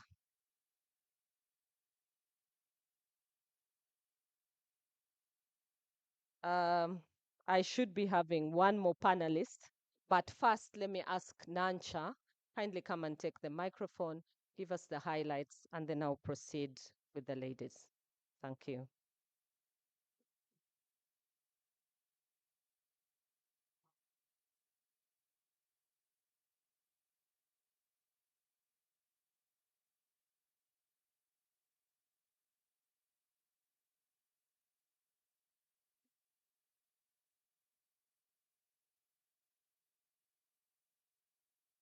Good afternoon.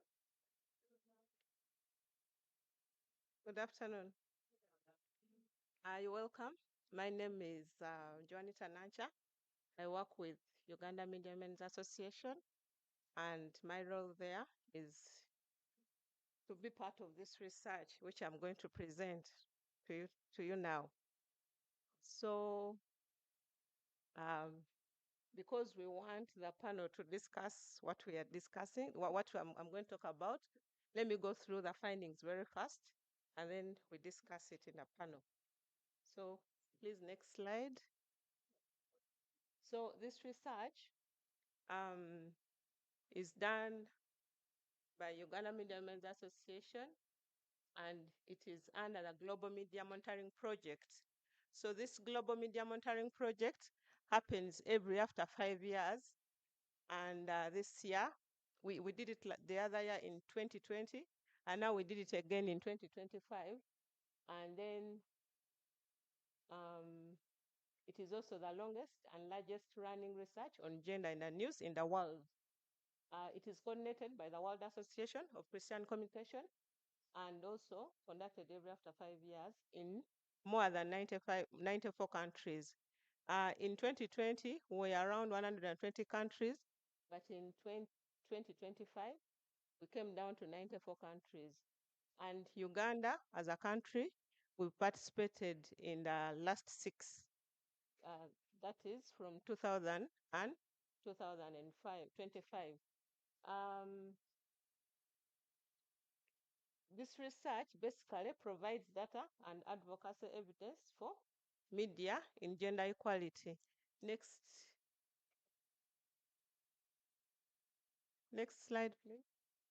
Okay, that is about UMWA. We run a radio, Mama FM, and also we are the lead organization in gender responsive media training and advocacy, but also we are the national coordinator for the Global Media Monitoring Project. Please, next. And our vision is that, so the GMMP objectives, one of them is to measure gender balance and representation in the news. The other one is to identify who makes the news as subjects, sources, and reporters, but also to examine whether the media makes any challenges to stories or reinforces stereotypes, and then also generate data for advocacy. The methodology we use during the GMMP, because it is all the same. The monitoring day was May 6th, 2025. That is the day we looked at the entire day. And then the media we monitored was the New Vision, the Daily Monitor, that is for print, the radio, Capital, CBS, KFM, Radio Simba, the TV, we looked at UBC, NTV, NBS, BBS TV. These are the work gives us a bandwidth in which media we are supposed to look at. So it's like if it is the print, you must look at that which has a national coverage. If it is radio, you also do the same. And if it is TV, you do the same. We also looked at some media houses in the northern Uganda, but those ones, we did not put them into the global report, the national report. We have them as a separate report. We also looked at online news, which is Chimp Reports and Nile Post.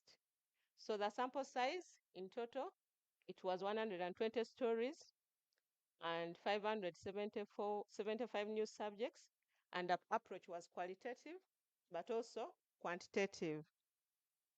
The key findings, what we found out, the number of women in the news is just at 23%, that is in Uganda, whereas at the global level, it is at 26%. So it means that Uganda is still low, is still performing a little bit low compared to the global report.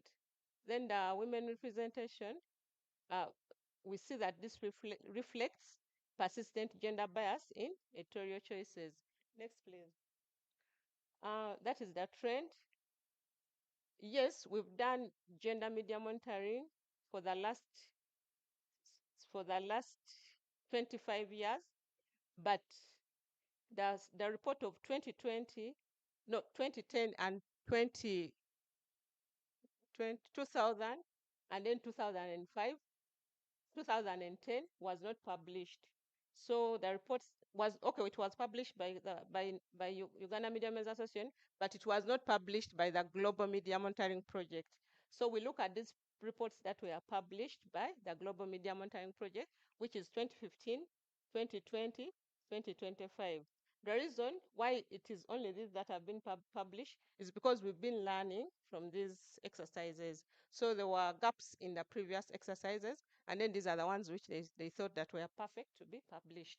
So that first go back, the trend for the last 15 years, like when it comes to new subjects, in 2015, it was at 31, then 2020, 24, 2025, 23%.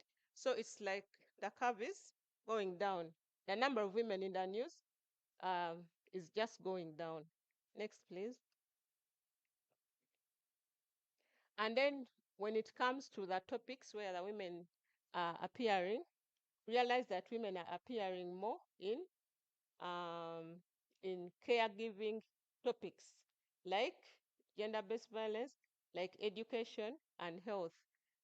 And then when it comes to politics, economy, and then social and legal, including sports, we see that the men are leading. So the women still are dominating in caregiving topics. Next, please. Then also when it comes to sources, sources are those people that are sourced by the journalists to give like expert opinion, like to be spokesperson, like to give personal experiences. So when it comes to sources, the women on that very day when we did the research, they were at 29% and the men at 71%. We see that women more when you look at the graph down, we see that women are more at giving. The journalist is choosing the women more at giving personal experience, not as spokesperson, not as expert person, not even as subjects. So they are choosing the women to give personal experiences when they choose them as sources. Next. And that is the trend. Women as sources we see in 2025, rather in 2015, it was at 22, then 2021 at 21, it declined a bit, but now in 2025, it has increased a bit to 29%. Next, please. And then when it comes to journalists, the number of women journalists vis-a-vis male journalists who reported on that particular day, or even who report in Uganda, because we believe that it's still the same. The women reporters are at 30%, while the men are 70%. But also realize that it is women journalists are given soft news of health, lifestyle, and education, whereas stories on crime, politics, economy, it is the men that are mostly reporting on them. Next, please. And that has been the trend for the last 15 years. In 2015, the women were at 20%, then 2023, rather 2020 and 23%, and 2025 at 30%. Those are the journalists, the female journalists. Please go ahead. And then now we also look at the portrayal itself. If when these women are reported on, how are they portrayed? We realize that the women are 3 times more likely to be reported as, to be identified as family, as, a wife to someone, a mother to someone, a daughter to someone. If she's maybe prominent, the journalist will choose to see, why is she prominent? Is it the father, the husband, or the child that has made this person prominent? So the journalists normally look out for those things to add onto them. Then also realize that women are more than men at 4% portrayed to be victims and less than survivors. So when it comes to reporting on victims or even pictures of victims, the journalists normally choose the woman to be reported as victims. And then also we realize that on all the stories we looked at, only 4% of these stories challenged stereotypes. And we did not get any story that was discussing gender equality on that very day. So we got just only 4% stories that challenge stereotypes, but we did not get any story that challenged gender equality. Then also we see at the global level, women at 26%, those are the subjects, that is in the legacy media, and then 29% digital media. So more women in digital media. And then when it comes to Uganda, 23% women in legacy media, that's traditional media, and then 17% in digital media. So for the Ugandan bit of it, it is really, really minimal compared to the global part. We see that these findings reflect minimal, there's very minimal change, and realize that the historical findings indicate that after a slow and steady rise in women's share of visibility and voice in the news, the progress began flatlining in 2010, and this trend has continued up to date. So there has been no real positive change during this period, and also there has been notable backsliding on a majority of gender equality dimensions when we monitor the GMMP. And what does this mean? For us, we think that it mirrors a patriarchal social structures. And then also we see that under what we have now, under the current conditions, we are not likely to see gender equality. We are likely not to get it if we continue like this. Then also the current approaches are not working. So for us, we think there's need to have a shift in strategies, a radical shift. Then also we think that existing gender policies are poorly implemented and some are not enforced at all. But also we realize that digital media offers opportunity, but there's a lot of bias on those platforms. Next, please. And borrowing from the global report, because this is what the global report recommended, that we need to impress upon policymakers in government that gender equality in media is an issue of national security, economic stability, and democracy. Then also, we need to move the burden of change from those outside the sector into news organizations themselves. Also, the global report recommended that we need to implement all the recommendations of the UN Pact for the future and its digital compact that touch on gender equality and gender justice. Then also, it also recommended to develop a watertight business case for gender legislative in the news industry. Next, please.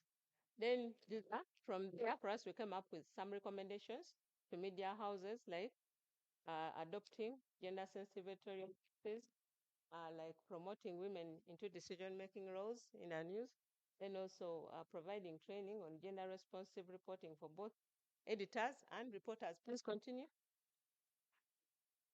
Then to government to enforce gender-inclusive in licensing and regulation, and integrating the gender media monitoring into the media oversight.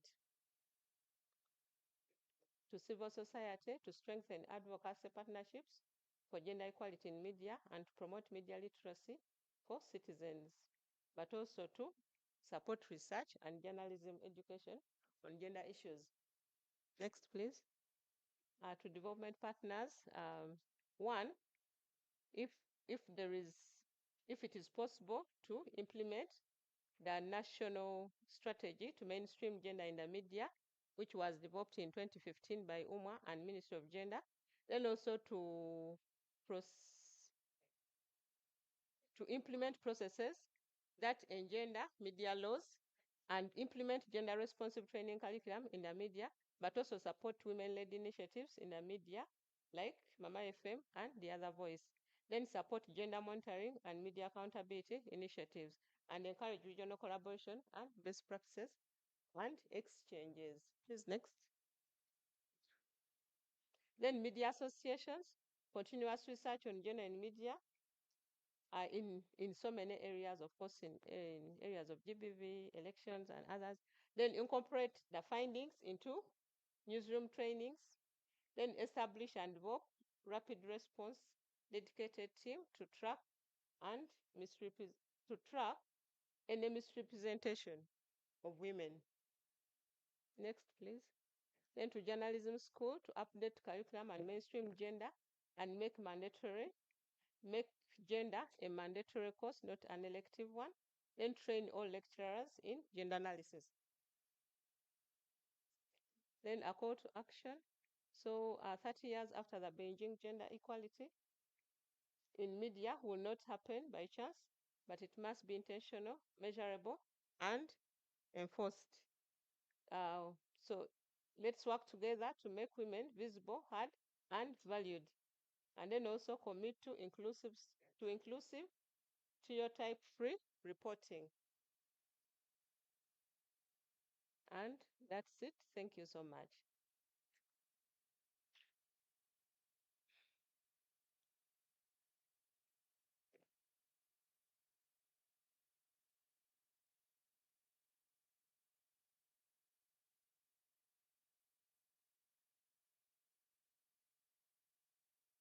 A round of applause for Joan.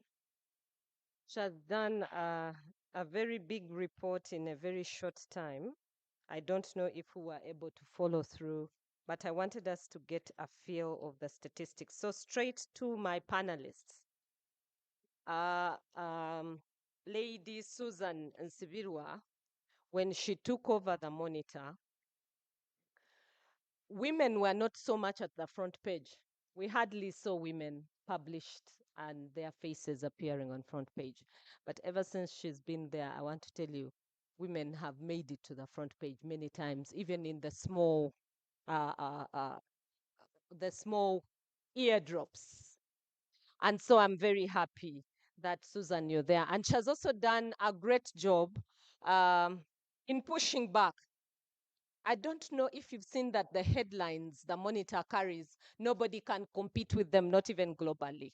I am so happy. Democracy dies in darkness. You know, those kinds of headlines. Ever since she took over, you can actually pick the paper and die with laughter because the headline itself is pushing you. And that is a woman at the helm of one of the leading dailies in Uganda. For me, I am so proud.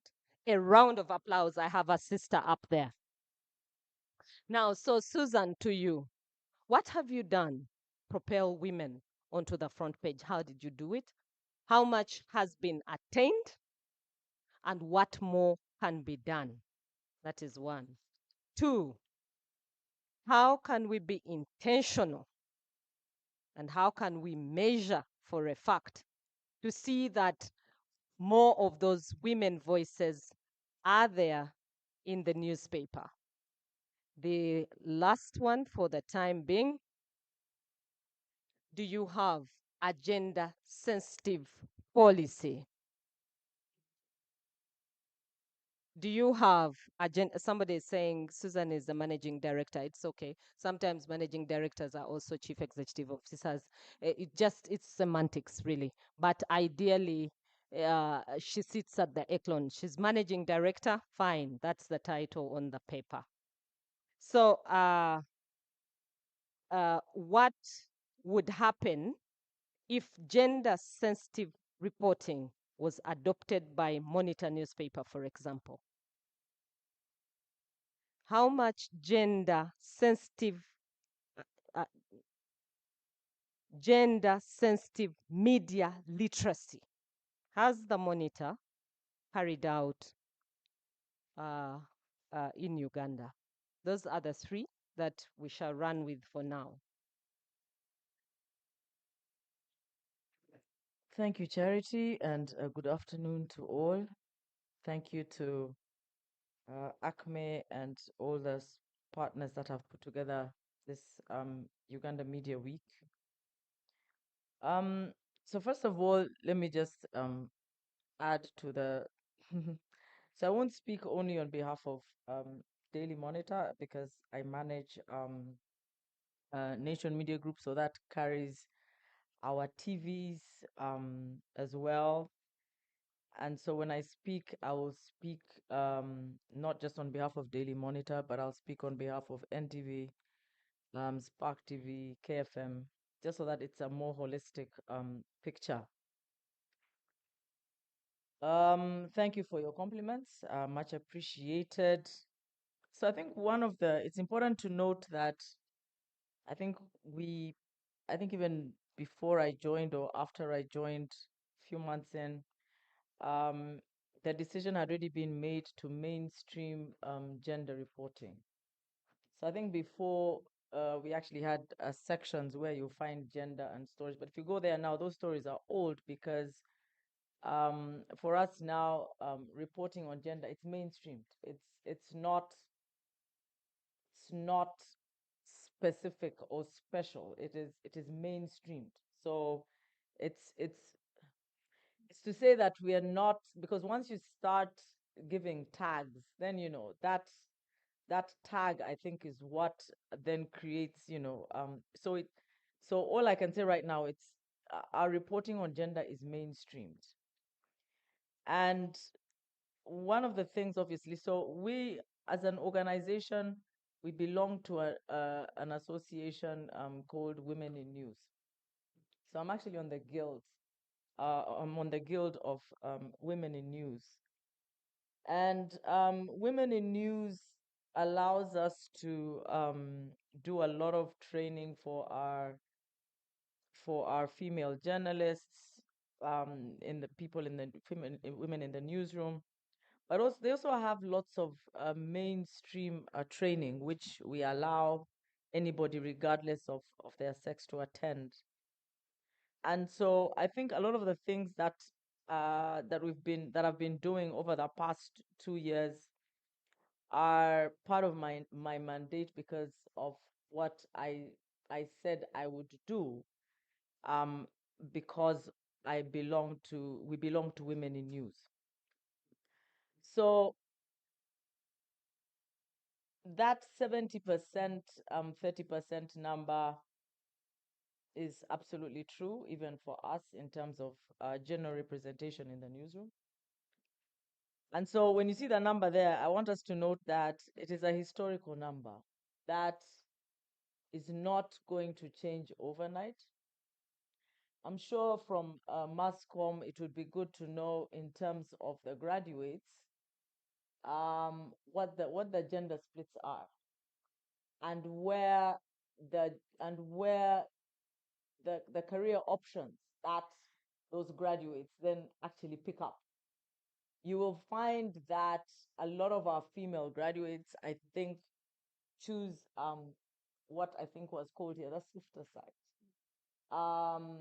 The PR, the PR, and I don't know what MASCOM does now. Communications, the role of communication officers and etc. So one of the things that I did when I joined, I think, is we have a program. It's a Nation Media Group initiative called Empower Her. So one of the bright ideas that I got was to actually now roll that out internally in terms of empowering and elevating women in the newsroom. But it had to start with me, first of all, understanding what are the challenges that our females in the newsroom face. Now, that's not just journalism, but it's also people on the digital desk and etc. What are the challenges? Because from HR, you can see that retention, we are low on retention of women in the newsroom. And to be quite honest, it's the natural flow of life that if you come in as a young journalist and you work a couple of years, after a while you're going to want to start a family. Now, when you want to start a family, so our dropouts are like between the fourth to seventh year is when we start losing people. Then the hardliners are those who stay. But people want to start families. And when you start a family, when you want to start families, 1, 2, 3 children, the life of the newsroom is not very complimentary. I remember talking to one of our reporters, and it's quite interesting because she coupled up with they were both journalists. They were both journalists, but once they got married, then the expectations of her now changed. You know that it's late nights, it's early mornings, it's travel here, it's travel there. But now, because I've married you, my expectations are now different. You're now a wife. And so I'm expecting you to change career even so that you can suit this role. So I think so when the children come and it's late nights, and so listening to some of those stories, I think another challenge, I think another issue I think we faced was because obviously many of the bosses, people feel like hard done by. Will they ever see me? They don't assign me serious stories and things like that. So everything that has been said here is absolutely true, and I have all that information. And so the issue of gender bias, I think, is one that we want to see how. So what are some of the things that we've done? So we have an Empower Her program, and we do mentorship for young female journalists. Why? Because we want to retain them. That's one of the things that we've done. So we do like a 6-month mentorship program, and that's really internal. We have mentors. Our mentors are women who have left the newsroom, and that's the irony of it all. They left the newsroom, but we're using them to mentor people to stay in the newsroom. So we had our first cohort this year, and the second cohort is going to start in January. The impact of that, we've seen that our young female journalists are becoming more confident. They apply for grants, story grants, and they get them. So we're seeing some impact. It's small, but it's like I said, it's early days yet. The other thing then, as part of that is we've also brought conversations on sexual harassment. We've brought them to the forefront. Sexual harassment across the company, but obviously because we're in the content business, so we have more people in that side of the business. Where setting up hotlines and etc. and bringing conversations of sexual harassment to the front, so that because we know that that's another reason why women leave the newsroom, and then seeing how we can address that internally. Obviously, we have a sexual harassment policy, and we don't take those accusations. But then the other thing also is, then you're talking to some people and they're like, but we can't bring that. If we bring the stories, then, you even get examples of, yeah, we try to talk about it, and then all the other men start coming by your desk and saying, what did you think you were trying to get? Because that 70-30% is the real issue. So we've brought those conversations to the front. Now, when it comes to women voices, and this one I can really attest, because the truth be told is that our journalists try. They try to reach out to women. We have these conversations. They try to reach out to women.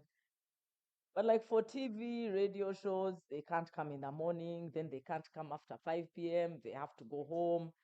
Then they will confirm that they are coming for the talk shows. Then they say we can't come. Then their phones will be off.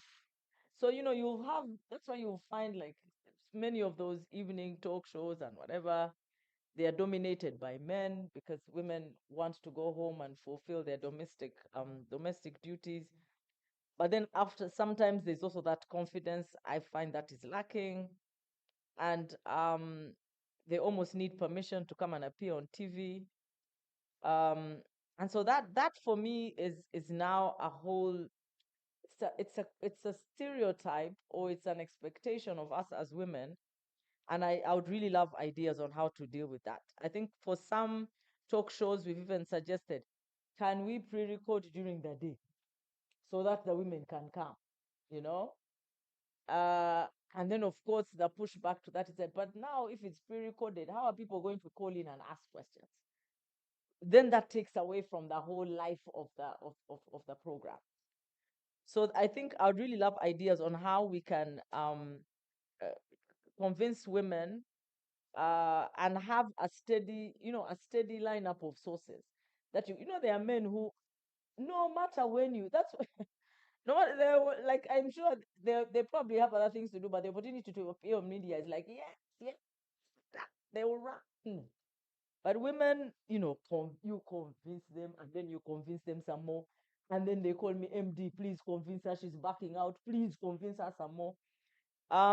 So I think that one is now mindset. Maybe is a mindset thing that we need to see. That's an area. If you say what more can be done, it is definitely something. This week, and when you're talking about the gender sensitive policy, this week I think I was called out on a story about this guy who was murdered. I think 49 or 50 girls. But then the people who did the story online did not put the picture of the murderer, but they put a picture of one of the girls who was murdered. So someone called me out. Obviously, I'm not the editor, but I take the flak anyway. And so I put it on, and I asked the team, and of course, one of the editors said, "Oh my goodness, how could we have missed that?" So it's not that. So there will be some things that pass us by, but the truth is that that the sensitivity is actually already in place. There will be some things pass us by, because I think for the male gender, there are just certain things that you have to educate them on, because it doesn't come naturally. So what more can be done? The gender bias, having gender bias discussions. I remember on one of our groups, one of the female editors once brought up the discussion on gender bias. And my goodness, the pushback from the men. Even I was horrified. I was absolutely horrified. I was like, wow, this is for real. They really pushed back. And I remember even when I started this Empower Her program, the men started asking, but what about us? I said, you're the 70%. Let me first work on the 30% to elevate. So there's that real blindness that exists as to what the reality is. So all I can say is that there's still so much that can be done, especially in terms of gender bias, and then of course to continue to push for gender sensitivity, especially when it comes to the stories. Now, I'll just like to point out, because I think someone said there that the women are pushed to features and soft stories. Let me tell you, like now in a world such as ours, which woman are you going to see on the front line of election reporting? Honestly, I mean, we dress them up, we cover them, we protect them. I mean, Kawempe by election, for example, the trauma that I saw some of our female journalists who are on the beat. I mean, you go back home and even you start thinking, I have children, I have what? Where am I putting my life on the line? I keep saying that it is not for not wanting to you also have to think about it for your own life. We've told our journalists that no story is worth your life. So of course you'll see that men will be the ones reporting, especially covering opposition candidates. We are not going to send women there. I wouldn't even encourage it, because that constant exposure to tear gas cannot be good for any anatomy. Um, so I think we will be that bias will continue, especially covering politics. I mean, look at President Trump the other day. He referred to the journalist on his Air Force One. What did he call her? He called her Piggy. And everybody kept quiet. Nobody reprimanded him for calling a female journalist Piggy. And even she didn't speak out against such an insult. So what we have actually is it's a global problem. And so I think that Uganda has made some small headway, but what we are tackling right now, by the time the president of a country as large as that, number one, everything supposed to be for free speech, by the time you're caught on camera calling a female journalist Piggy, then we have a huge problem on our hands. Thank you. Thank you, Susan. A round of applause. I think she highlights very many things that I will not repeat, but I'll ask the audience to keep the questions for her, especially in terms of the women. I like the fact that she was able to tell you about the panels and how they're constituted. It is true. I have also been called, even this evening, I've been called to frontline. I am exhausted. I've told them I can't be there. They have called me 6 times to convince. So what you're talking about is reality. And really, what is stopping me also on the other side is my gender roles. That I have a family, I have children. So it is true that this blindness does exist, but there are also gender roles. So we need ideas. We need ideas, people. How would we increase the women? Perry. Perry is an international name, actually. She also sits with the women lawyers in the Women Democracy Group. It is a big group. It is international and it's local. She leads the local one, but she sits with the international team as well. So she knows all about these protocols. 30 years on, so many protocols, 26% of the voices. Why are we here? How do we get away from here? What new thing do we need to do? Thank you, Talk to Charity. the economy, health sector, media, all those things, because we don't have women voices in health. You heard in economy, it's not there. In education, not there. We enroll more girls, they drop out faster. We have less of them coming.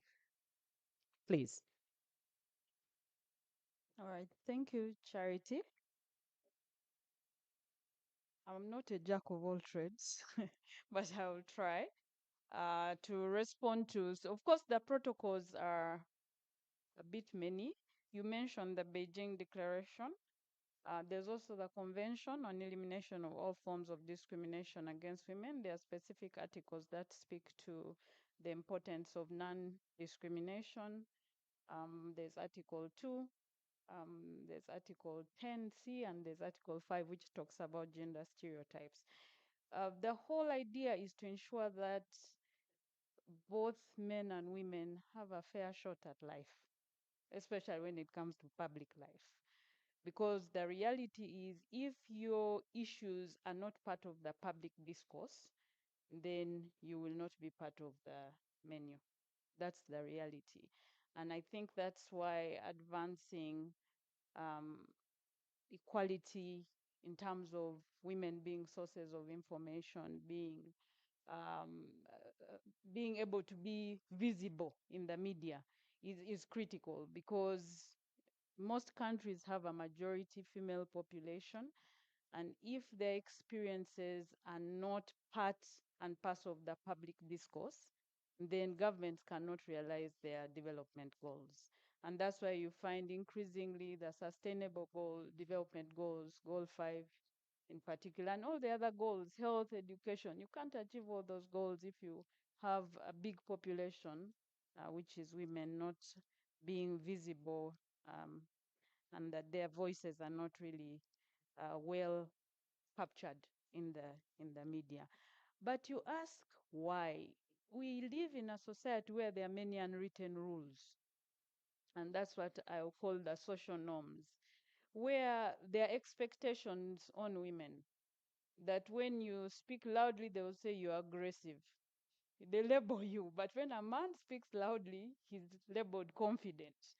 Now, because the journalists are also bred from this society, I would like to agree with Susan that they need to be conscious of these biases.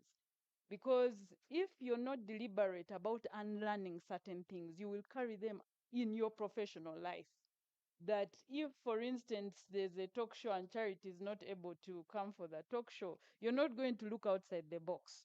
There are a number of young women who are willing to appear in these spaces. And I know that in instances where some of us have not been able to respond positively, we have given other names, and some of them have done very well on these talk shows. So I think at times the journalists are a bit lazy in that they don't want to look outside that small database that they have. Where you mention certain names that are not known to them, some of them don't reach out. But I must say that increasingly we are seeing them attempting to make those calls. You know, you'll hear colleagues saying, oh, by the way, I was called by this particular media house to give my opinion. And I will say that for those where you reach out, women actually want to talk. It's just that when you don't reach out to them, they may not talk. But we must also be mindful of the gender roles.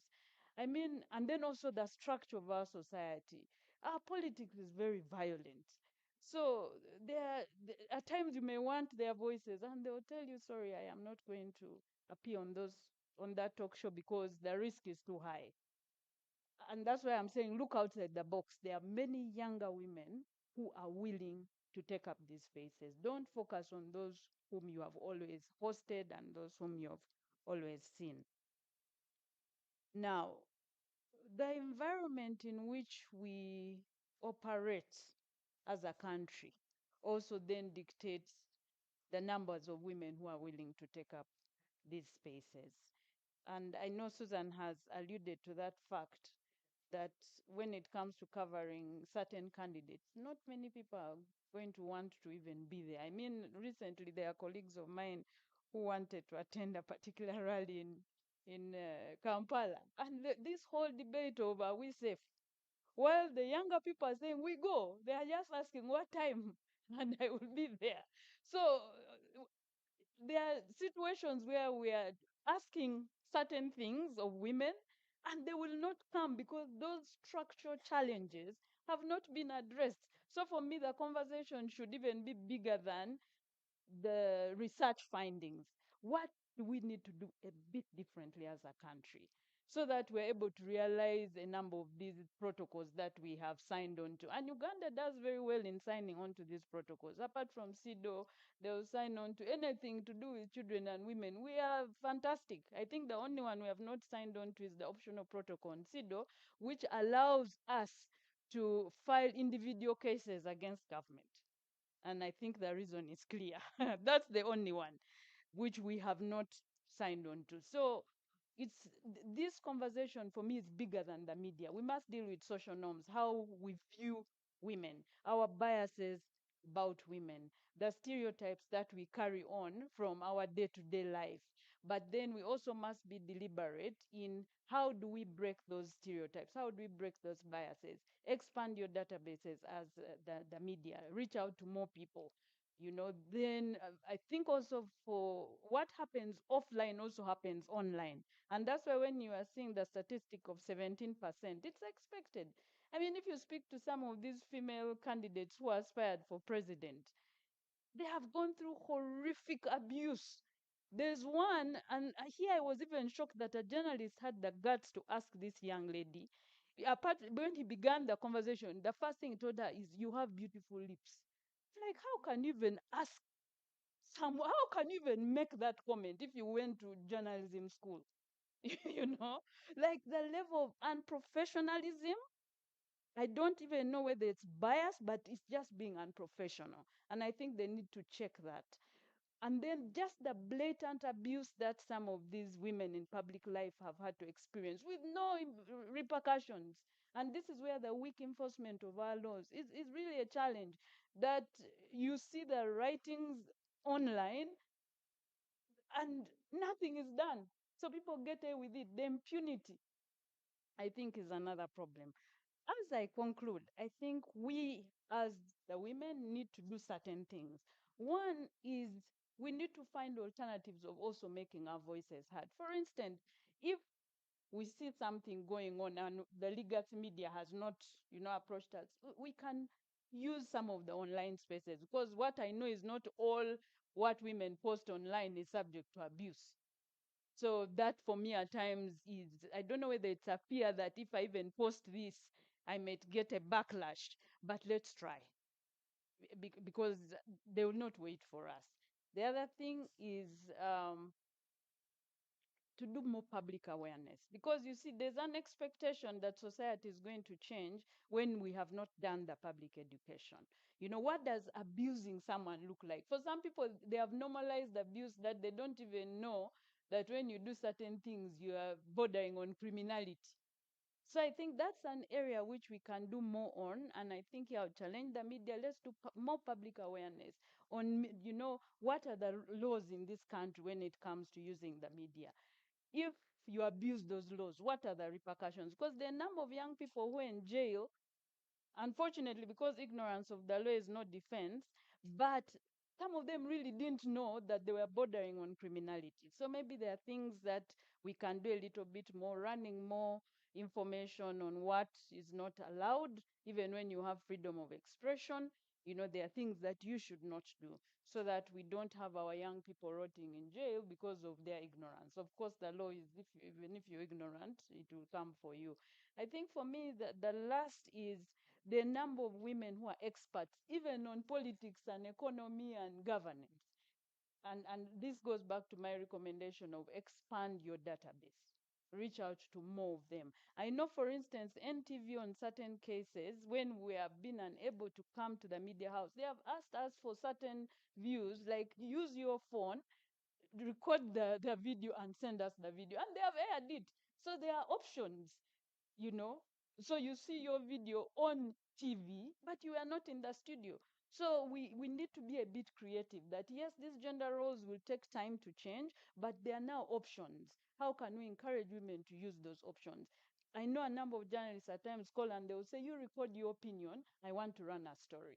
So there are options which I think can be taken. Thank you. Thank you, Perry. So how do we move? Record us and take their opinion. I agree 100%. Dr. Aisha, from the report you have had GBV, elections, misogyny. All these issues emerge from training. Is it possible that gender can be a mandatory course and not an elective one? What happened to the curriculum, that gender-lensed curriculum that was developed with the National Curriculum Development Center? And what steps has Makerere taken to improve gender-sensitive reporting? You realize that there's a lot of gender blind, and we have agreed it is the society, but we can only change gradually. I want to hear that coming from academia. Over to you.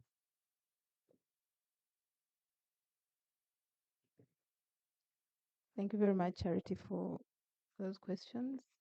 Good afternoon, ladies and gentlemen. Thank you for having me here.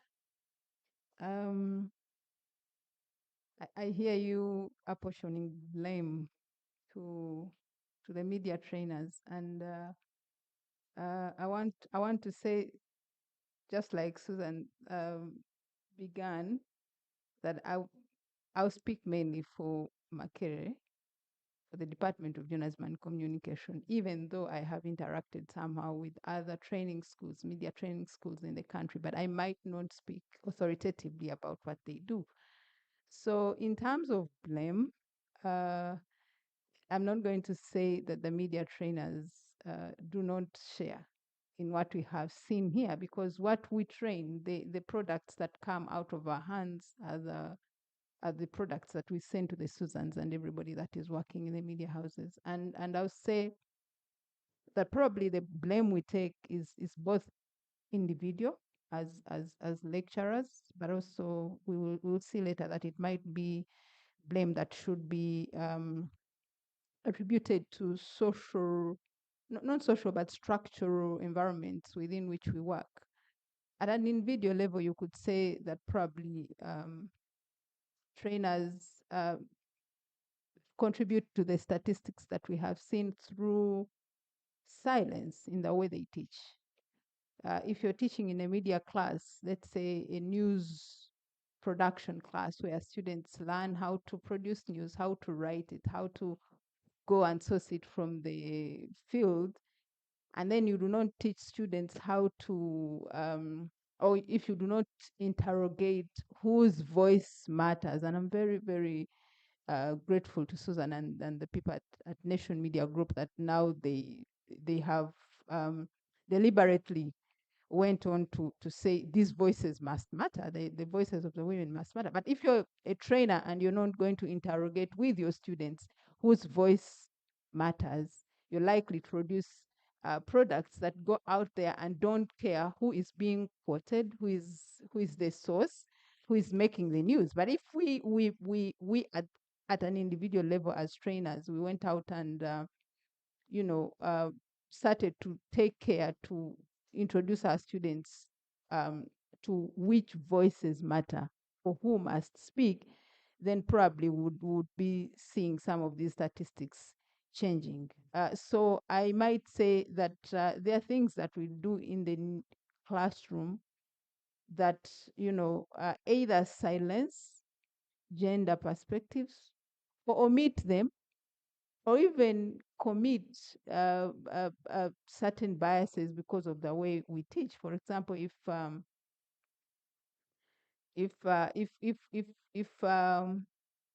I'm teaching in the classroom and I continue to say that news is neutral, that we should not be bothered about gender, therefore we normalize that neutrality in the way we teach, it is likely that this neutrality, gender neutrality, is going to be reproduced.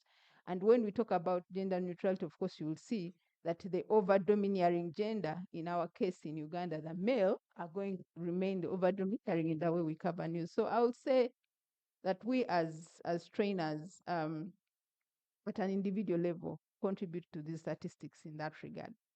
But I also ask us, everybody, to also understand that when trainers are doing their work, they operate within the larger structures that govern where we work, govern how we do our business.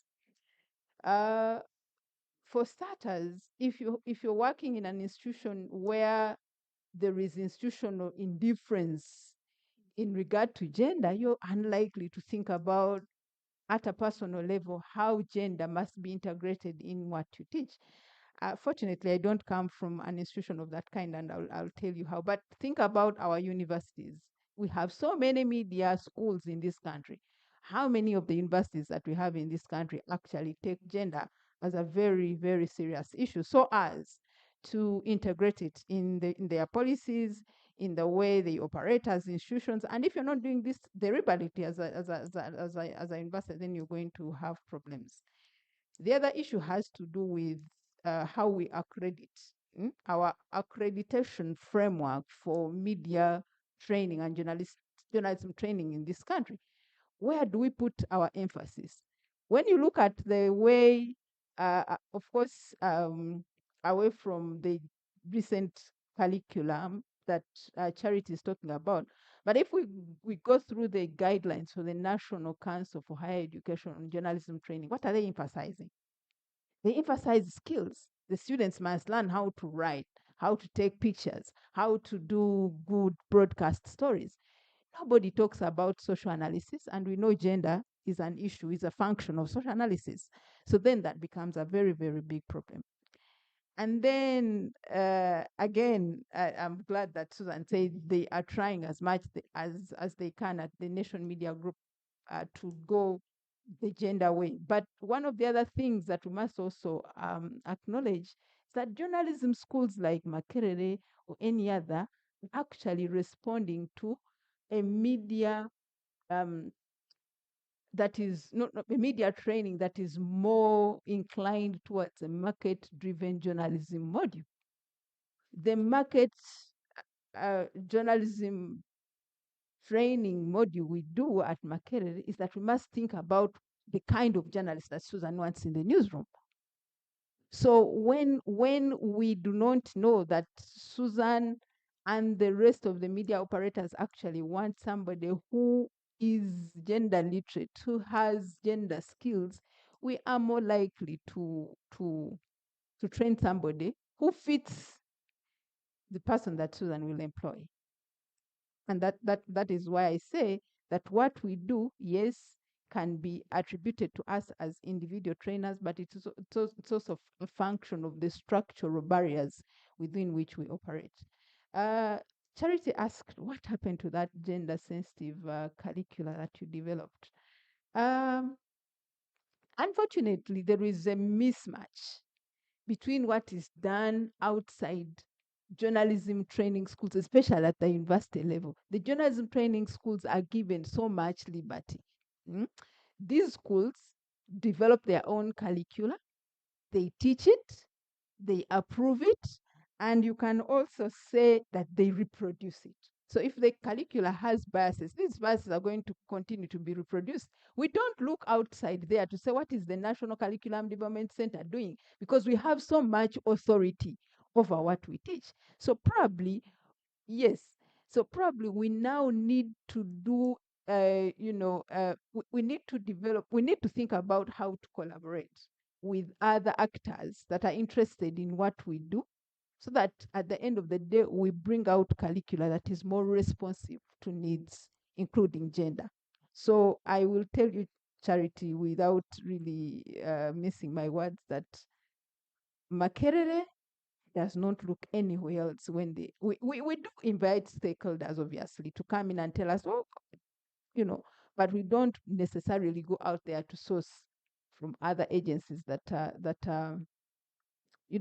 do this kind of business. So I will tell you, in my department, we have never looked at that curricula. So I cannot really give a good comment authoritatively on where it went. Then you asked me about how do we move away from here. Makerere is really on a very, very good trajectory to do away with this. First of all, one of the things that we have done at Makerere at a higher level is to ensure that any gender failure in the way we operate is both an ethical and institutional failure. So Makerere has deliberately integrated gender in its research. You're required to integrate gender dimensions in your research, but also in the way you teach.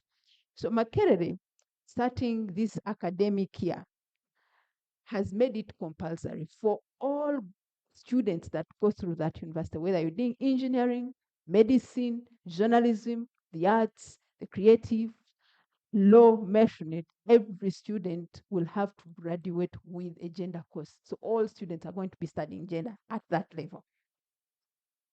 So I believe that is going to bring a lot of, some bit of impact. But to speak more specifically about the journalism program, I think about 3 or 4 years back, we published a research we critiqued ourselves. We sort of wanted to disrupt the system from within. So we undertook a research to understand why our students are not interested in gender. Probably this is why I should also be answering Susan's question. She needed to understand what the numbers look like.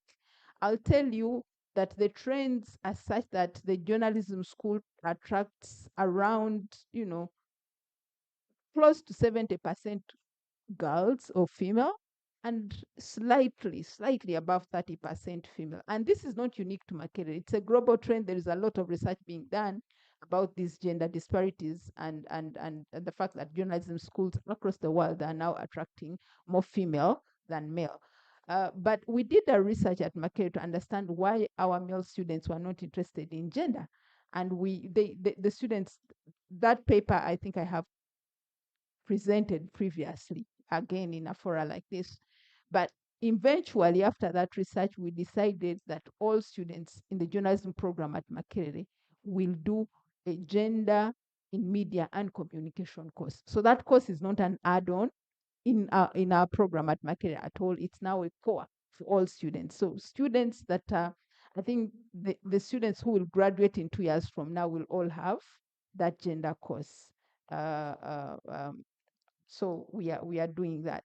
But in terms of what else we could do, we think that from a research perspective, we all need to think about, including other actors, not just the media training schools, but also other actors. We need to think about, I think it's high time we started to think about reframing our news values to include gender, so that gender is not just something we say, oh, we must have gender in our papers. We must teach gender. Let's develop some news values that are anchored in the perspective of gender, so that it becomes a norm, just like all those other news values that we've been talking about for ages. So, Charity, really, without going overboard, I think those are things that we are doing at Makerere. Thank you very much. You've done a commendable job. Thank you very much to the panelists. Now, because I don't have a lot of time, I actually wanted to listen more, but my time is done. So I will take 4 questions from the audience. I see hands already going up. I will assign numbers as per the hands that came, and I'm happy it's the men that have put their hands up. Can I have more men? The one in the first hand was the one at the back. Who is taking for me the microphone? Can I get a good Samaritan? It's behind that, this boys. The gentleman here have the microphone.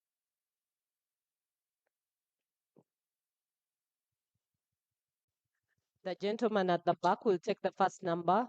We have the second number is the gentleman in blue. And the third number is the gentleman on my side. I don't have names, I'm just assigning numbers. 1, 2, 3, and the fourth one is on this table, the middle table. I have 4 gentlemen. Is there any lady? Any woman wants? You are? Okay.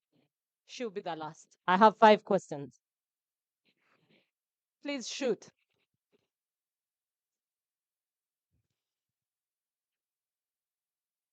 So which one is the first? You tell us your name and Thank you, who you're moderator. asking. Thank you, moderator. My name is Bishop Samuel. I'm the communications expert of Ministry of East African Community Affairs, Uganda. And my question goes directly to Mrs. Susan Nsibirwa.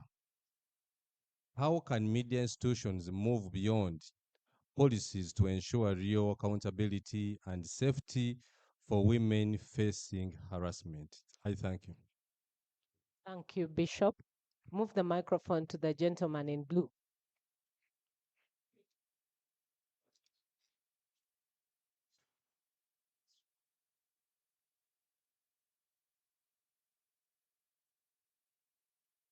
My name is Jackson Sewanyana. Mine is just a comment and then maybe a suggestion. Why we have these women represented? I personally, I normally go out to the field, but the complicated nature of women vis-a-vis the fast-paced journalism environment. At times, the editor sends you to the field, just like, for example, us at Bukede, we normally have that space where we give opinions. Then the story is already on the page, laid on the page. Then the lady requires you to plead, like she's very strict and all that. And the men are there; they are willing to give the information. So you are fighting, and then that complicated nature also informs a lot of reasons why women miss out. Then for the suggestion, maybe how to increase it, there should be some dedicated programs deliberately or specifically designed to cover women. For instance, at Bukede, there is this program for Banyabo. It's kinds of drive small women to come in. Then there is another special page, though for it looks more to modern ladies, a bit in the more youth, like for it is called Sanyu. At least that content specifically comes from ladies. I think that way, if these programs are increased on radio, if for the newspapers, they design such programs, they will like compel journalists that no any other source is needed on this program. That they if they want or not, it has to be a female on such and such a program. Thank you very much. And maybe lastly, even when they are putting in these programs, they should not put them on weekend. At least no. Let's also be put in the weekly days, so such that they are also weekly days are even in prime times, so such that they have more audience. Thank you very Thank you, much. Sewanyana. The next person, I'll give you 1 minute. 1 minute. I'm pressed for time. Yes, thank you. I'm Jackson Odong.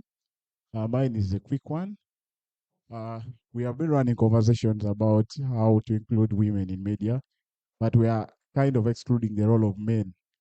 I think if we are trying to empower women in media, let's also look at what role men can play. I think men have to actually play 60% of the part to ensure that women are brought into media. Because when you look at the hierarchy, the people that own media houses, the editors, all those posts are occupied by men. So when it comes to decision making, it's the men that determine most of the things. So let also include what role men can do in this process in part of the conversation today. Thank you. And we have the last two. There is that gentleman and the lady on the front table. Thank you so much, Charity. My name is Simon Chris Makanga. I am a journalist and also a podcaster. I have 3 questions. One to Mrs. Susan. This is absolutely out of curiosity. How would you stay relevant as a leader leading one of the media giants in the country? And how would you deal with the egos of men? To Perry, what were your honest thoughts when you were invited to speak about the new approaches to increase women's voices in media? What are the honest thoughts that ran into your mind? And then to Dr. Aisha, Madam Mrs. Susan talked about that sending her female journalists into the political arena. When you're speaking to the students at Makerere University, what stories do you listen from them and what do you tell them about that? Thank you. Okay, the lady here. She's here, the one in purple. Thank you. I want to salute all the panelists and the UMA report. And I'm suggesting on the how to increase the participation of women in media. One, we can use the technology, the new technologies. We can use Zoom to host these people. And also, if possible, because most of these talk shows happen at night or hours that are really odd, very early in the morning or very late in the night. I wish these media houses can offer transport to the panelists, female panelists, or actually visit them at home and record them at home as they normally do. Because I've seen NTV visiting Mr. Chagulanyi at his home, and they record him at home. If they could also do the same, just to increase the participation of women. But I also want to brag a bit about my media organization, which is UBC, that in our newsroom, radio, we are a team of 13 reporters, and we have only 3 men. The rest of are women, and all the 3 editors in radio are women. So we are doing the gender inclusivity perfectly well. Thank you. So those are the questions to the panel. I will start with you, Susan. You will also give us your parting shots, and then I'll move to Perry. You give us your parting shots, and I'll move to Dr. Aisha Nachiwala. Thank you. The question on harassment is an interesting one because, see, female journalists, and I'm not going to say, because we're talking about women today, I'm not going to say that men don't face harassment. So that the challenge is twofold. One, it's internal sexual harassment from male colleagues. And that's a common thing. There's nothing to hide there. especially the young ones. They come in as interns, and then many times you will hear rumors in different newsrooms about the sacrifices that these young female journalists are asked to make so that their stories can appear. And then there's also the external harassment when a female reporter goes out to look for a story and not knowing many times or oftentimes what dangers they're walking into when they go to someone's office or find me on the farm or things like that. And so there's a dual challenge there. And we do a lot of training on safety of safety of journalists and I think some ideas on, don't go alone, make sure we go with somebody. So we do safety training in this regard. On internal, like I said, it's just the whole awareness that we've done and bringing the conversations to we stop hiding these conversations so that we keep telling of our women in the newsroom, and not just in the newsroom, but at work generally, because you're all in media, regardless of what department you're in, that if this is happening, how do you know that it's happening? So actually one of our screensavers on all our company computers and laptops is one that talks about sexual harassment. How do you recognize it? What can you do about it? And this is the number to call. The challenge, I think, always is in getting the people to call. Because I think we need to understand that sexual harassment in the mindset of a woman, sometimes based on your upbringing, you can tend to think it's your fault, that maybe you did something. But then also the shame. There is a shame that goes with going to say that this is what happened to me, and whether you want to relive that shame or whether you want to keep quiet about it. I remember even I underwent an incident like that when I was a young intern, and it took me several years to talk about it. Because did I ever report the person? No. Did I? So I've actually come forth to my team and I've said, I know what it is not to report it and to just keep quiet about it, but I'm here to say that it's okay for us to talk about it, because you hide under many years of keeping quiet, and it really doesn't do you any good. How did I solve that problem? I left that particular um, uh, organization I was working for, because I just didn't want to see this person anymore, and that's when the harassment stopped. So I think it's the training is one thing, putting out the safety notice is another, but then there's a whole mindset thing that then you have to deal with on a one-on-one basis.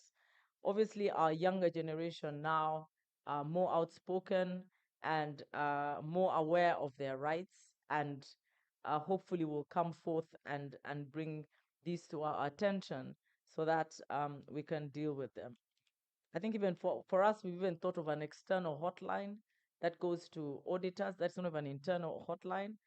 That goes to auditors, so that you're not even reporting the case to a member of staff. You're reporting it externally, and you hope that then externally somebody is going to take it serious.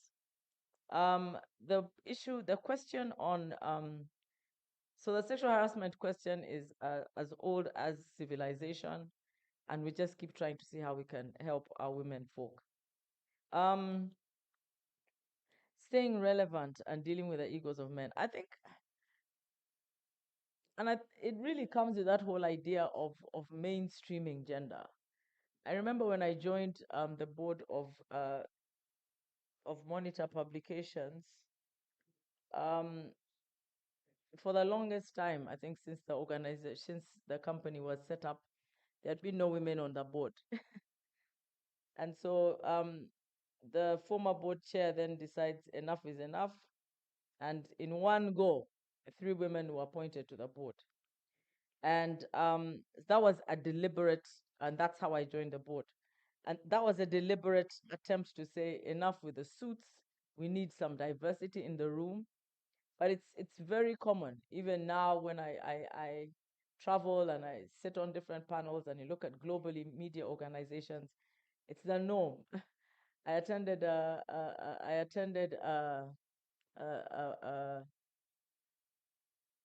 was a congress, there's a media congress, the Asia Media Leaders Congress in Singapore in November this year. And at a certain point, people were asking, where are the women? Where are the women? Why can't we hear from the women? The leaders who are coming up, etc.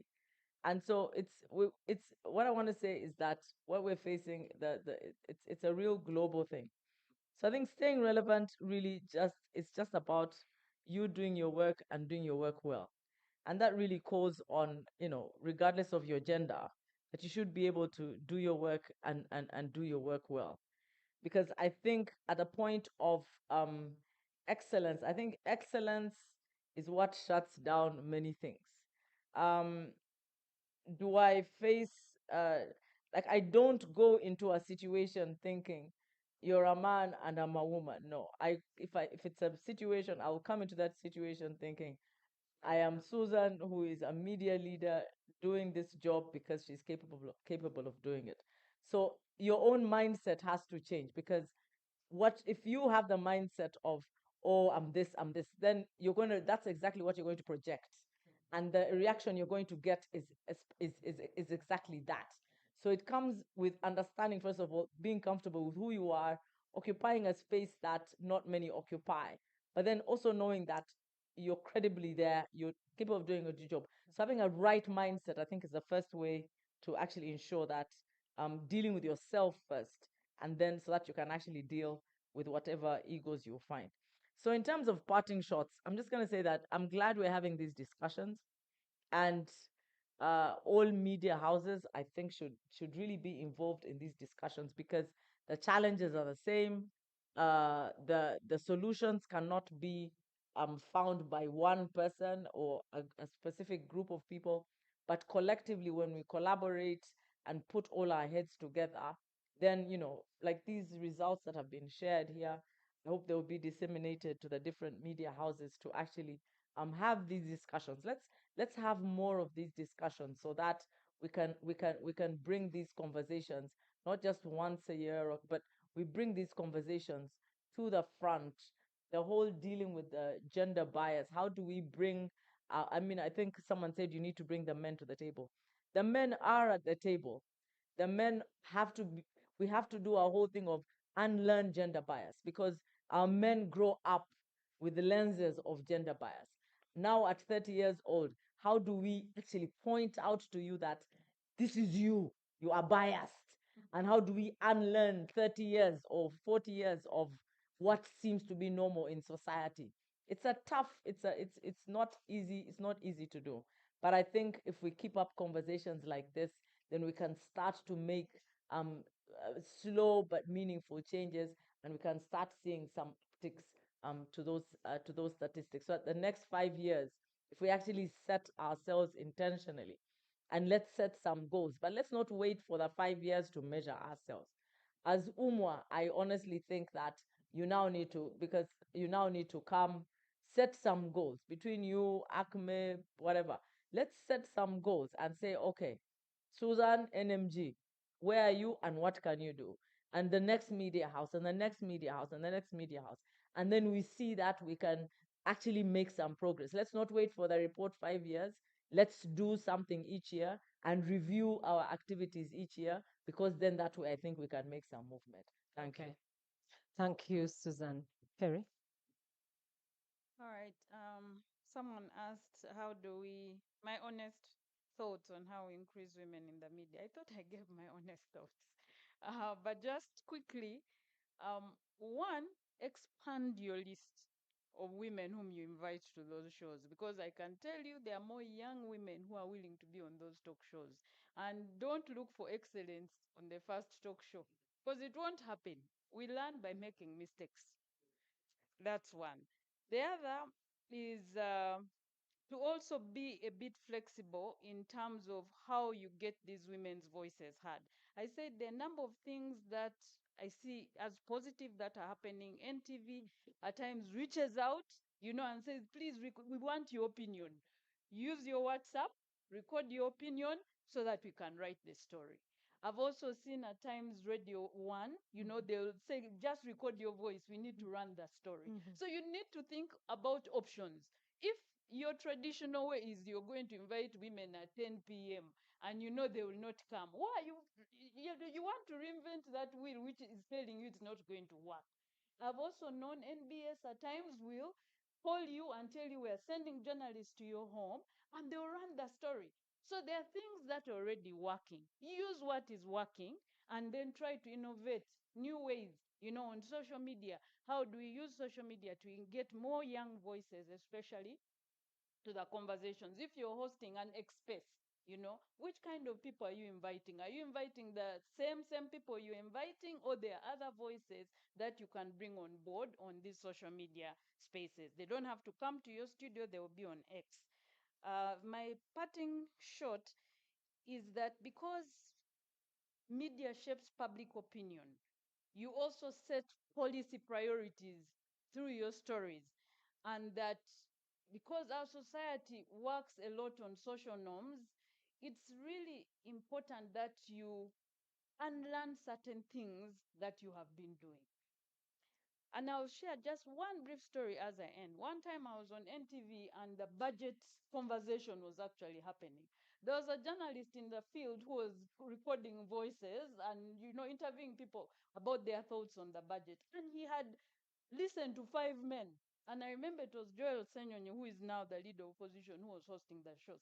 Still, but there are women in the market. Why is this man only getting men's voices? And he called his colleague and women spoke. So it's, if you're always thinking it's the men who speak about budget, of course, you're going to use the men only. So you have to think outside the box. So that's really my parting shot, that because you shape public discourse, because you're a public good, it's important that you're deliberate in terms of your actions. You need to know that women at times will not come forward. You may have to nudge them, or you may have to use different tools to get their voices heard. Thank you. Okay, Dr. Aisha, I'm going to give you half a minute, sadly, because the first secretary wants to leave, and we would like her to speak to us now. Okay, thank you very much. Somebody asked, what do we tell our female students when we talk about the volatile political situation? We tell them that we cannot afford to have women out. I mean, completely out of covering the complex stories. Because why? Because women bring unique stories to those complex, unique angles to these complex stories. So we encourage them. Their voices, of course, are about worries, concerns, but we continue to tell them that they can still cover political volatile situations through other means, through collaborative journalism, through networking with other journalists, and so on and so forth. So we still encourage them to continue working on these complex stories. On my parting shots, I just want to say that, I mean, I feel that we are on the right direction in increasing women's voices in the news. I know that the statistics are not yet as beautiful as we want them, but we need to continue on this multi-dimension approach where we bring trainers, the media players, and all other stakeholders to debate, but also to find solutions to the challenges that we face in regard to gender integration and gender representation in the media. On our part as trainers, we will continue to do curriculum reviews, we'll continue to do pedagogical integration, we'll continue to do policy reviews that allow us to emphasize gender. But I hope that also other players will also continue to do their role so that eventually we can have this situation addressed. Thank you very much. Thank you, Dr. Aisha. Thank you to the panel as they take back their seats. I will now, without much ado, invite the first secretary. Of course, they're going to take a photo. And I think I'll ask first secretary, please join them for this photo. because after there, you should take the microphone. The first secretary at the Swedish embassy will be taking this microphone to give her remarks. Let me check.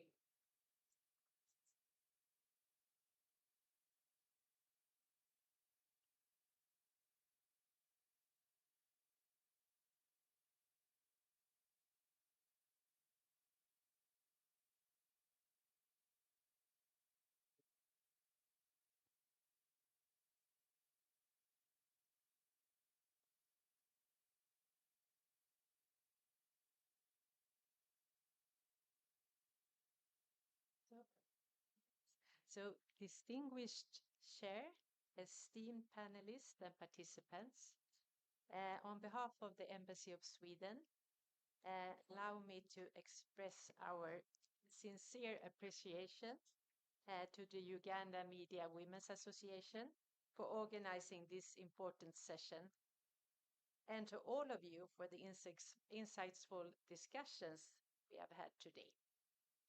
So Sweden, together with Denmark, Ireland, I'm speaking to Dr. Yeah, yeah. Hello? Yes.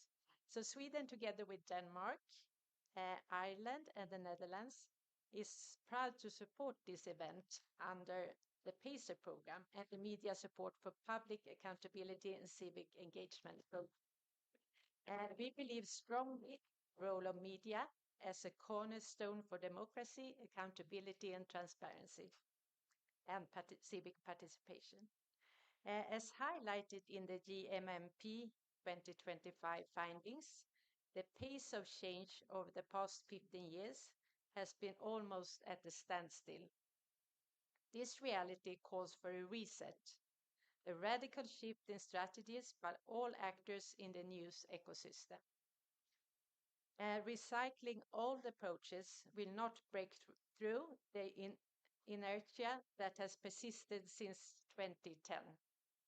Moreover, the deepening crisis in gender equality and women's rights in the broader environment demand a complete rethink rather than more of the same. It has been encouraging to hear today's open and concrete discussions on the need for new ways of thinking and acting to address the challenges revealed in the GMMP report. As Sweden, through SIDA, considers gender equality in media a priority.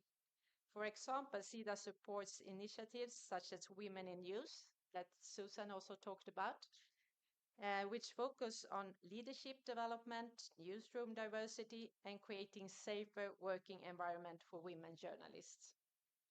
We also recognize the importance of broader measures, such as legal frameworks, self-regulatory codes, and accountability mechanisms to combat stereotypes, ensure balanced representation, and protect journalists from harassments, especially online, where nearly 2 out of 3 women journalists report threats or abuse globally. The question before us is clear. How do we walk the talk? Today's dialogue is a strong step forward, but it must translate into concrete actions by governments, media organizations, regulators, and civil society to ensure that women's voices are not only heard, but amplified in and through the news. Thank you once again to UMWA and all partners for creating this space for reflection and action, as Sweden remains committed to working with you to advance gender equality and strengthen media as a driver for democratic values. Thank you.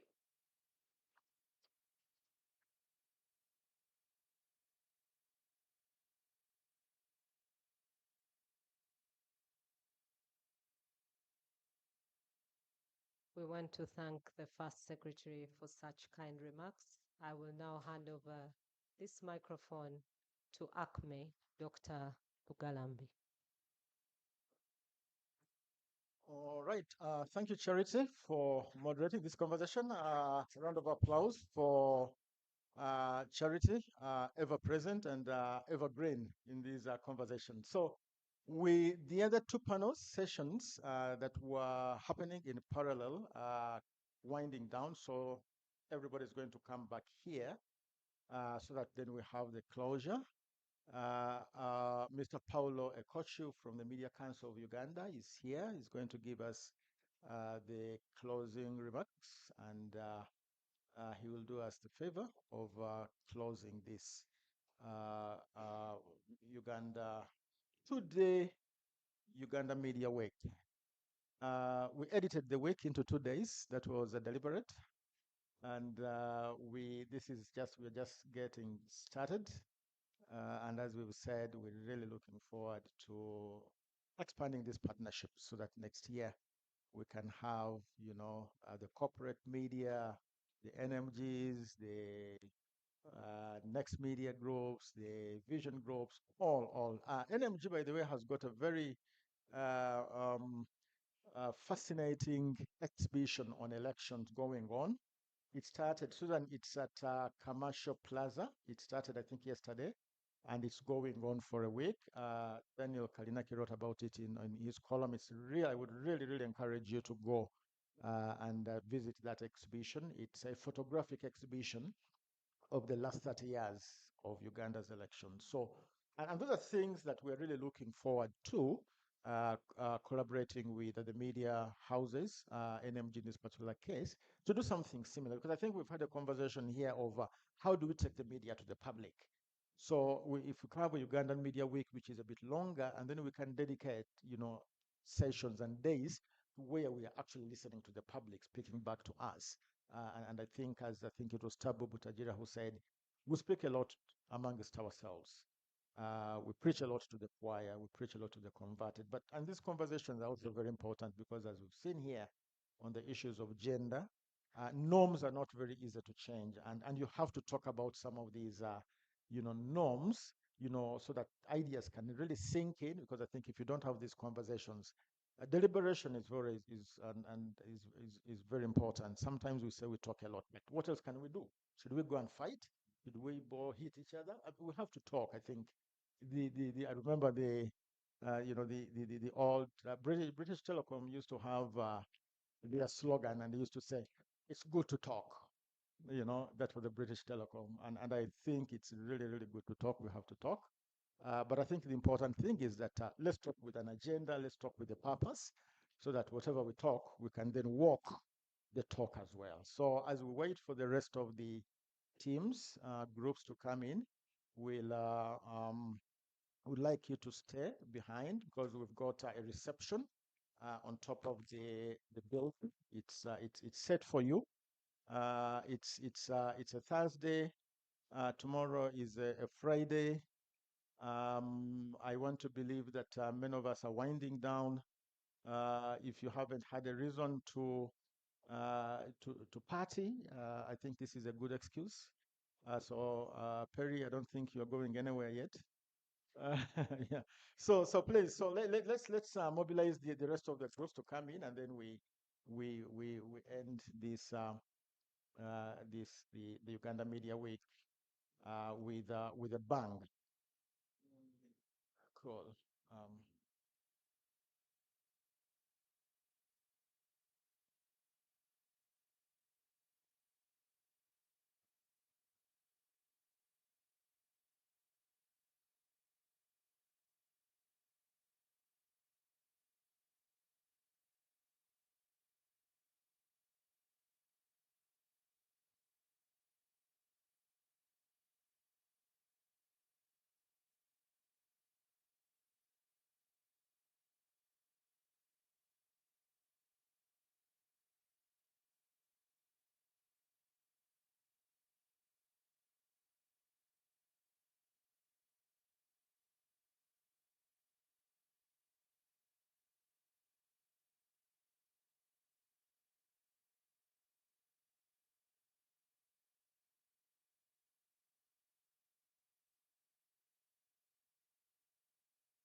All right, calling the room back to order and thanking you from that very attentive um, audience that you gave the previous panel, the insightful questions that you asked, and how graciously those questions were asked. And I think we are beginning to love the whole conversation around conversating. And just like Dr. George Rugarambi did say in his remarks a few moments ago, quoting the British Telecom tagline, it's important to talk, and it doesn't even matter what you're talking about. It's important to talk. But imagine when you're talking about something that really matters. That's even more of greater, or you'd say more and of greater importance. So I want to thank you very much. The group that was so kind enough to share with us those insights from the Uganda Media Women's Association. Now, we've had a very engaging Uganda Media Week, and now we are coming to the end. And I want to believe that a number of things have been picked up in terms of lessons, next steps, and how better to improve our profession and also safeguard it from the various threats, which include and are not limited to the perennial accusee. The profession has always perennially accused government for muzzling it. But then we also realized in candid conversations yesterday that the threat to media practice and freedom is not so much the state. It's in fact, some argued on this very platform, the media itself, and were quick to single out the practitioners and the owners. And then for some, of course, it appeared that some practitioners are the owners themselves. And so there was a case of cannibalism or self-cannibalism or self-annihilation or self-immolation, if you may call it that way. And then, of course, we are seeing the other threat being technological advancements, and as we heard in the morning, matters to do with artificial intelligence, which some argued is a threat. Others also passionately argued on the other side, saying it is an opportunity. Now, when we say government, sometimes that's a bit too fuzzy or a bit misty and foggy. Sometimes we say it even when we know an actual name and we're just trying to be smart about it, or we are too scared to mention who in government or what in government. So yesterday we were courageous enough to invite the Uganda Communications Commission, because then at least we knew we put a face and name to the government that muzzles our practice. But guess what? The Uganda Communications Commission in their presentation somewhere would also say, we shall appeal to government. So we said, now who is government? So maybe we thought they meant the Uganda Media Council. And so we are even more courageous today to invite the Uganda Media Council. And so we wait to hear whether or if the Uganda Media Council will or will not pass the buck by saying we shall consult with government. Now we then ask, so then we don't know who we shall invite after that, because mark you, it's the last presentation. So if you pass the buck to another thing called government, frankly speaking, we do not know whether then we will be tempted to say, should we say the government yet to come or the government in presence? So without further ado, and in creating an interesting way to get into this conversation, and ensuring that the noisemakers at the back at least can pay attention,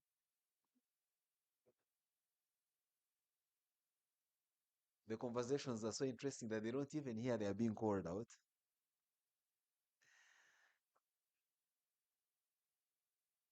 So until today morning, some people in this room did not quite frankly know the role of the Uganda Media Council. And then, lo and behold, we saw an announcement some social media platforms talking about accreditation of both local and international journalists to cover, among other things, elections in Uganda. And that announcement was saying the Media Council shall be that institution of government that is mandated to credit. So people, for the most part, thought you just pick up your passport. If you are lucky to have a passport that doesn't require a visa into Uganda, fly into here or drive through across the border, cover an election or any event, walk off and broadcast anywhere. And I think there were many people from incredible media houses that were thinking of following suit, considering a report on no less than CNN that debuted our local election coming out on 15th of January onto the international scene, that necessitated another agency of government to remind all of us about the Media Council's mandate. The Media Council did not issue the announcement for one reason. One, either they expect that everyone should know their mandate, or they themselves didn't quite know their mandate, or did not think it is within their mandate to announce what their mandate is. So whichever it is, however way you look at it, let's now have the pleasure to invite the man himself, Mr. Paulo Ekochu, who is Paulo, not Paulo. Okay. Paulo Ekochu, the chairperson of the Uganda Media Council. Thank you, and let's welcome with a hand clap. Thank you. We were with Simon and in Gulu running the marathon. I didn't know Simon could run 42 kilometers like Kipchoge. He was among the best. Simon, how do you do it? We need to be like you. Good afternoon, everyone. I am going to avoid the mistake everybody makes. They introduce you, then again you come and say your name a second time. I was asked to come today to give closing remarks for this very important media week, where we discuss issues of the media and try and better ourselves in so many ways that we can. But before I start my formal remarks, of course, Simon has raised very many issues.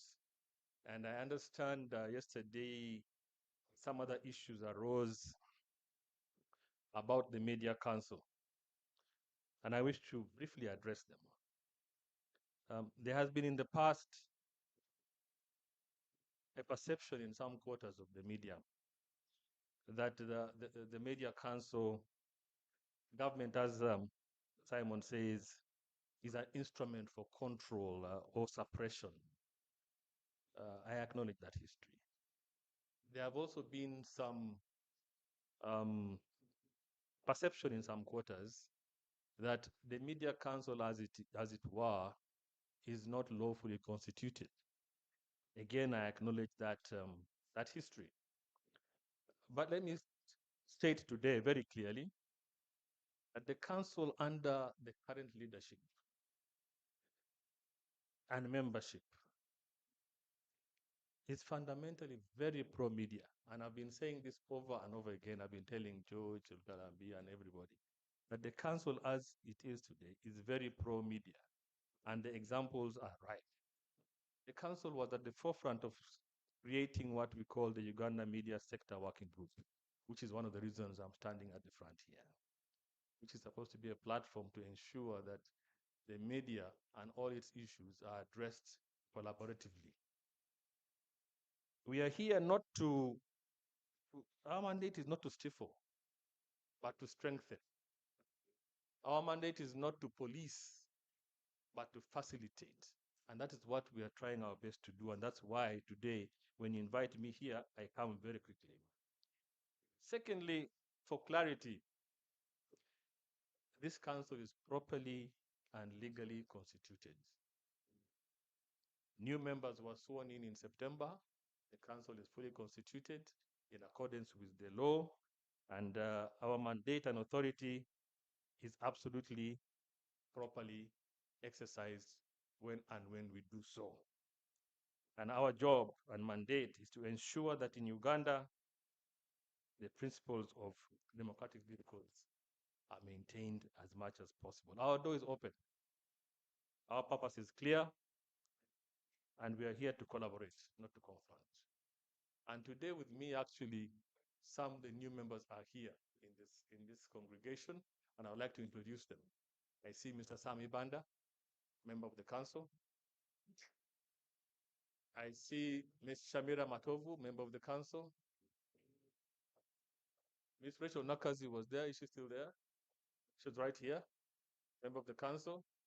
Mr. Kavuza Mukasa, member of the council. Is Julius Tumusime still here? I think I saw him earlier on at lunchtime. But those are the new members. Dr. J.B. Mokola is here. Oh, he was here yesterday. He's also a member of the council. So you can see that the members are largely drawn actually from you. I'm sure most of these names are very familiar to you. They are people who definitely would be very pro-media. The second issue that I wanted to address before the formal remarks was the issue of accreditation for the elections. The elections are supervised and run by the Electoral Commission. The Electoral Commission has directed that anybody who wants to cover the elections must get accreditation through the Media Council, which then forwards those accreditation protocols to the Electoral Commission. They are the supervisors. They have directed and outsourced that role because we are the ones who manage the media. So we urge all of you, to come and get accredited as fast as you can so that you can be able to be at the front line of the electoral process to inform the public. Now, my formal remarks. Let me read this. Again, I start. Ladies and gentlemen, colleagues in the media, and esteemed guests, good evening. It's an honor to stand before you at the close of this important gathering. And over the last 2 days, I believe you have been reflecting deeply on this theme, building resilience and safeguarding independent journalism. This, in my view, is a very well thought out theme. And I looked at the program and saw all the topics that were covered, and I think they adequately and appropriately covered, underscored this theme. Insights shared here from the election monitoring reports, the research on misinformation, disinformation, the discussions on AI, safety, ethics, they paint a clear picture, in my view, which some of you have raised, that our information ecosystem is challenged. But then the challenge is not unassailable. It is assailable. Allow me to share a few takeaways. The trust deficit. Research, as we heard, has shown that nearly 4 out of 10 Ugandans encounter false or misleading information at least once a week. We have seen how diaspora influencers like Fred Lumbuye, Sudi Lukwago, they spread unverified claims of abductions, poisoning, electoral manipulation from abroad, very far away in a different jurisdiction. Claims that gain hundreds of thousands of views on TikTok and other platforms and YouTube and spill over into online and offline discussions. Yet the same research that we get this from tells us that radio remains the most trusted source of news in Uganda. Stations like Capital FM, TVs like NTV and NBS, CBS, Voice of Toro, they are relied upon by millions. This is a testament, in my view, of the enduring power of responsible, local, and accessible journalism. We must protect and strengthen this trust, especially as we enter this election period, where trust will be the first casualty, I'm sure. 2, election narratives. Since this is election period, it's important to take this to get this takeaway. They are being weaponized. We have read some reports, some from the Uganda Election Information Pulse, which working together with ACME and others, and we have tracked how narratives are being seeded and amplified. In October, for example, there were coordinated posts on X, flooded timelines with hashtag protect the gains, while the opposing voices used by Uganda is bleeding channel grievance. It wasn't an organic debate, in my view. It was a strategic contest for visibility, regardless of truth, regardless of verification, regardless of anything. There were false claims circulating that NIRA diaspora was registration was a plot to rig the elections 2026, a narrative that has since resurfaced for months, and it risks discouraging people from voter registration. In September, the story spread that the NRM was using AI to generate fake crowd images at rallies. Whether true or not, the claim undermines faith in genuine political mobilization by all means, because that same claim has gone to all other parties as well. These narratives are a threat.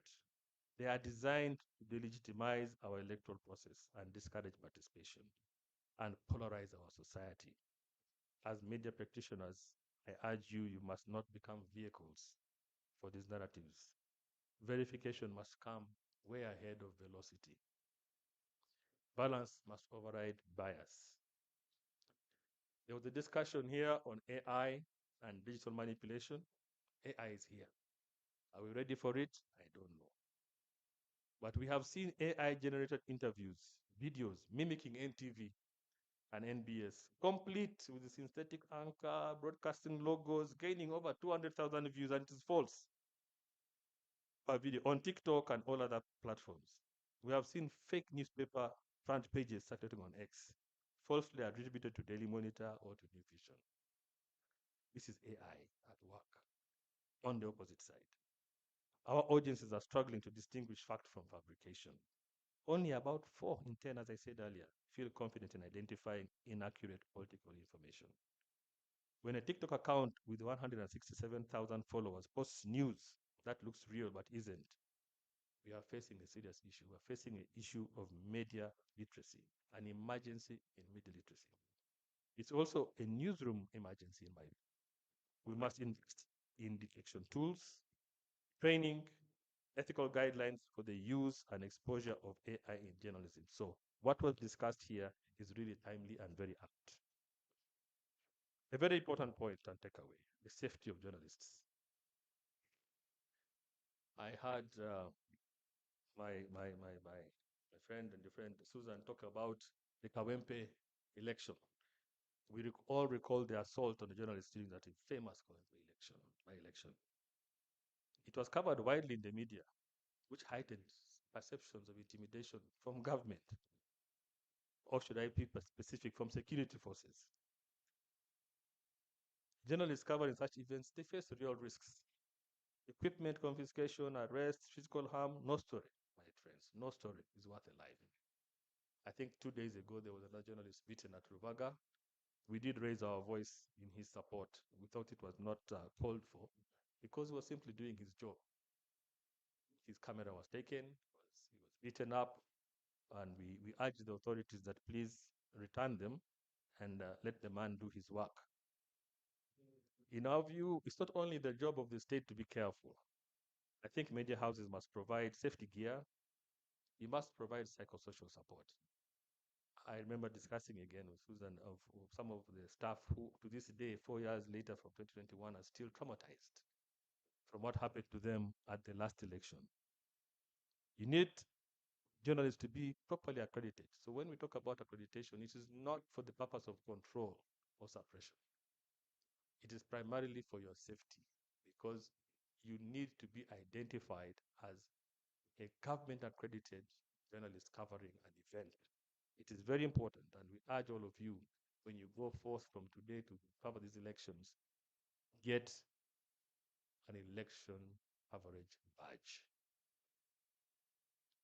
We, the Media Council, alongside the Electoral Commission, will monitor compliance, and we shall support you as journalists through the elections complaint desk that has been established. This desk is a special desk for this particular election, first time, where we want to be in real time resolving media issues, whether against the media or from the media. Somebody's in Cotido, his camera has been confiscated, a hotline call, this has happened. We react and see how we can help to resolve. This committee has been established by the Electoral Commission. for this period of elections as an umbrella and a guide to the media. So, having said all that, do we have the tools to manage all the issues that are being raised? As far as I'm aware, many newsrooms already have fact-checking systems, peer review processes. I believe this, coupled with work with and collaborations with organizations like ACME, is very valuable to make information system resilient. That all the challenges that we are saying and seeing can be assailed. The mechanisms work. Let's scale them. Let's share resources. Let's build regional and district level networks for verification and support. There was a panel about the future of local news. And in my view, I think the future of local news is not digital, really. It's human. In the discussions on the future of local news, a vital truth, in my view, emerged. In the digital era, local news survives not by chasing clicks, but by keeping communities connected, informed, and rooted. As highlighted in the sessions, local platforms must be pillars of contextual truth, especially in more remote regions. Those ones are not mere broadcasters. They are the first draft of the local history, the local stories. They're the keepers of community trust. Their viability, as noted in a certain report I read from ACME, is not a financial footnote. It's the foundation of national media resilience. Today's issue in the afternoon was about gender. And there was a launch of the GMMP 2025 report. In a way, it is sobering, knowing that women make up half the world and only 26% of the news. In Uganda, it is not just a statistic, it's now down to 23%, I heard. I believe when women's voices are missing, so it is half of our nation's story, half its wisdom, half its solutions. We must move beyond token inclusion, as they discussed, and intentionally platform women as sources, experts, and storytellers, especially in politics. Although I have heard politics is not necessarily their cup of tea for reasons of structural and physical realities. Climate, peace building, I believe, is a strength of the women. Equality of the newsroom isn't luxury. It's a prerequisite for credible journalism, in my view. Climate storytelling, an interesting thought in this time on era of our lives. It reminds us that environmental reporting can no longer be about distant data. It must be localized. It must be something that the farmer in Nakaseke can appreciate, the fisherman on Lake Victoria can appreciate, the mother in my hometown of Kotido, Soroti can appreciate. The stories must move the heart to move the mind, it says. And I believe you are all well equipped to do that because it must be a lived reality with creativity, rigor, and human agency. I heard Dr. Baine make a presentation here about the public editor, closing the loop of trust. The role of the public editor or ombudsman, as discussed, to close the feedback loop. I believe those who have been journalism class will know that this is one of journalism's most powerful tools of accountability. It turns monologue into dialogue, skepticism into trust, and criticism into improvement. In this election season, I keep harping on this. This function is not administrative. It is essential. It is how we show the public that we listen, that we correct, that we serve them first. In conclusion, I want to say this, that as we leave this room, let us commit to prioritize verification over speed, especially when covering sensitive electoral claims. We should invest in media literacy for our audiences and ourselves to spot AI fakes and false narratives. We should reject sensationalism and application of unverified claims, even when they trend. Protecting journalists is a non-negotiable issue, not only with words, but with resources, training, and legal support. We should champion local news as the bedrock of democratic conversation. We should elevate women's voices until the news reflects the nation. We should tell climate stories with the urgency and creativity that it demands. and we should embody the public editor spirit of listening, correcting, and engaging. But most importantly and lastly, we should embrace collaborative regulation, where we in government, the media, civil society, and all platforms work together to safeguard information integrity. As I end, the 2026 elections will be a fresh test of our media. Will we, as the media, be remembered as amplifiers of division or as stewards of the truth? Will the media as we know it be sidelined by technology, or will we harness it for public good? The choice is yours, it's ours. Thank you for your dedication, your courage, your commitment to independent journalism. Continue your work with professionalism and responsibility.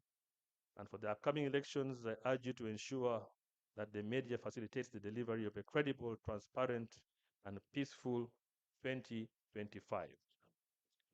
Now, it's my single honor and privilege to officially close the Uganda Media Week. And I thank you for listening to me. Merry Christmas and a Happy New Year.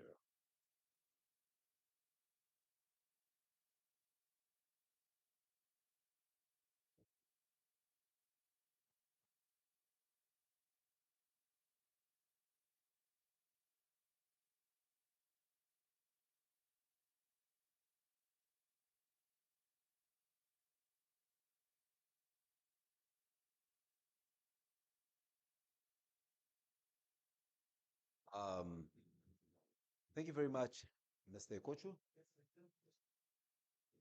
for your wonderful remarks. Now, the protocols don't allow any presentation whatsoever after closing remarks from a guest of honor.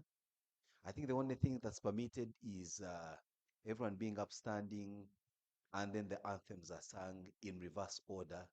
Now, considering that we didn't begin with anthems, so that we don't have what to sing in reverse order, but also the profession doesn't seem to have anthem, doesn't have a creed, does not have anything more than, well, we are so fragmented in a nice way that everyone has their own tagline. Truth every day, truth some days, no truth at all, and many others as any one of us wishes to have. But nonetheless, we're glad that we've had a wonderful conclusion to our Media Week, which has been brought to you by very generous partners, and many of them are on the board there. We managed to put them there permanently for you, if for nothing else, to remember them. Most importantly, we can see some beverage companies, we can see development partners, tech organizations, fellow media outfits, academic institutions, and everyone that finds themselves on that board. We are very grateful. But those who are not on the board but are also very important and worth thanking are you, each one of you in your respective name and capacity, for gracing this media week. There's so much that's happening out there. In fact, when I was told that we're going to have a media week in December, the December just before an election, I was very skeptical. But guess what? The room has been filled to capacity at all the times. We've been struggling to ensure that we keep the numbers at the bare minimum. We've been seeing extra furniture being brought in. Breakaway rooms are also filling up. And so we thank you for that enthusiasm. And I think the conveners of this wonderful engagement, which is the seventh, I am told, looking forward to an eighth edition, which will be in more stable at times with a newly voted government into place.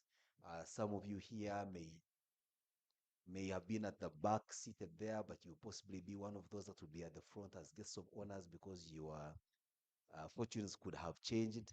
Some of you may not be in this room. You'll be picking us live from a video stream in your jail cells. I mean, whichever way life puts you, we know that we'll have a better attendance than we've had this year.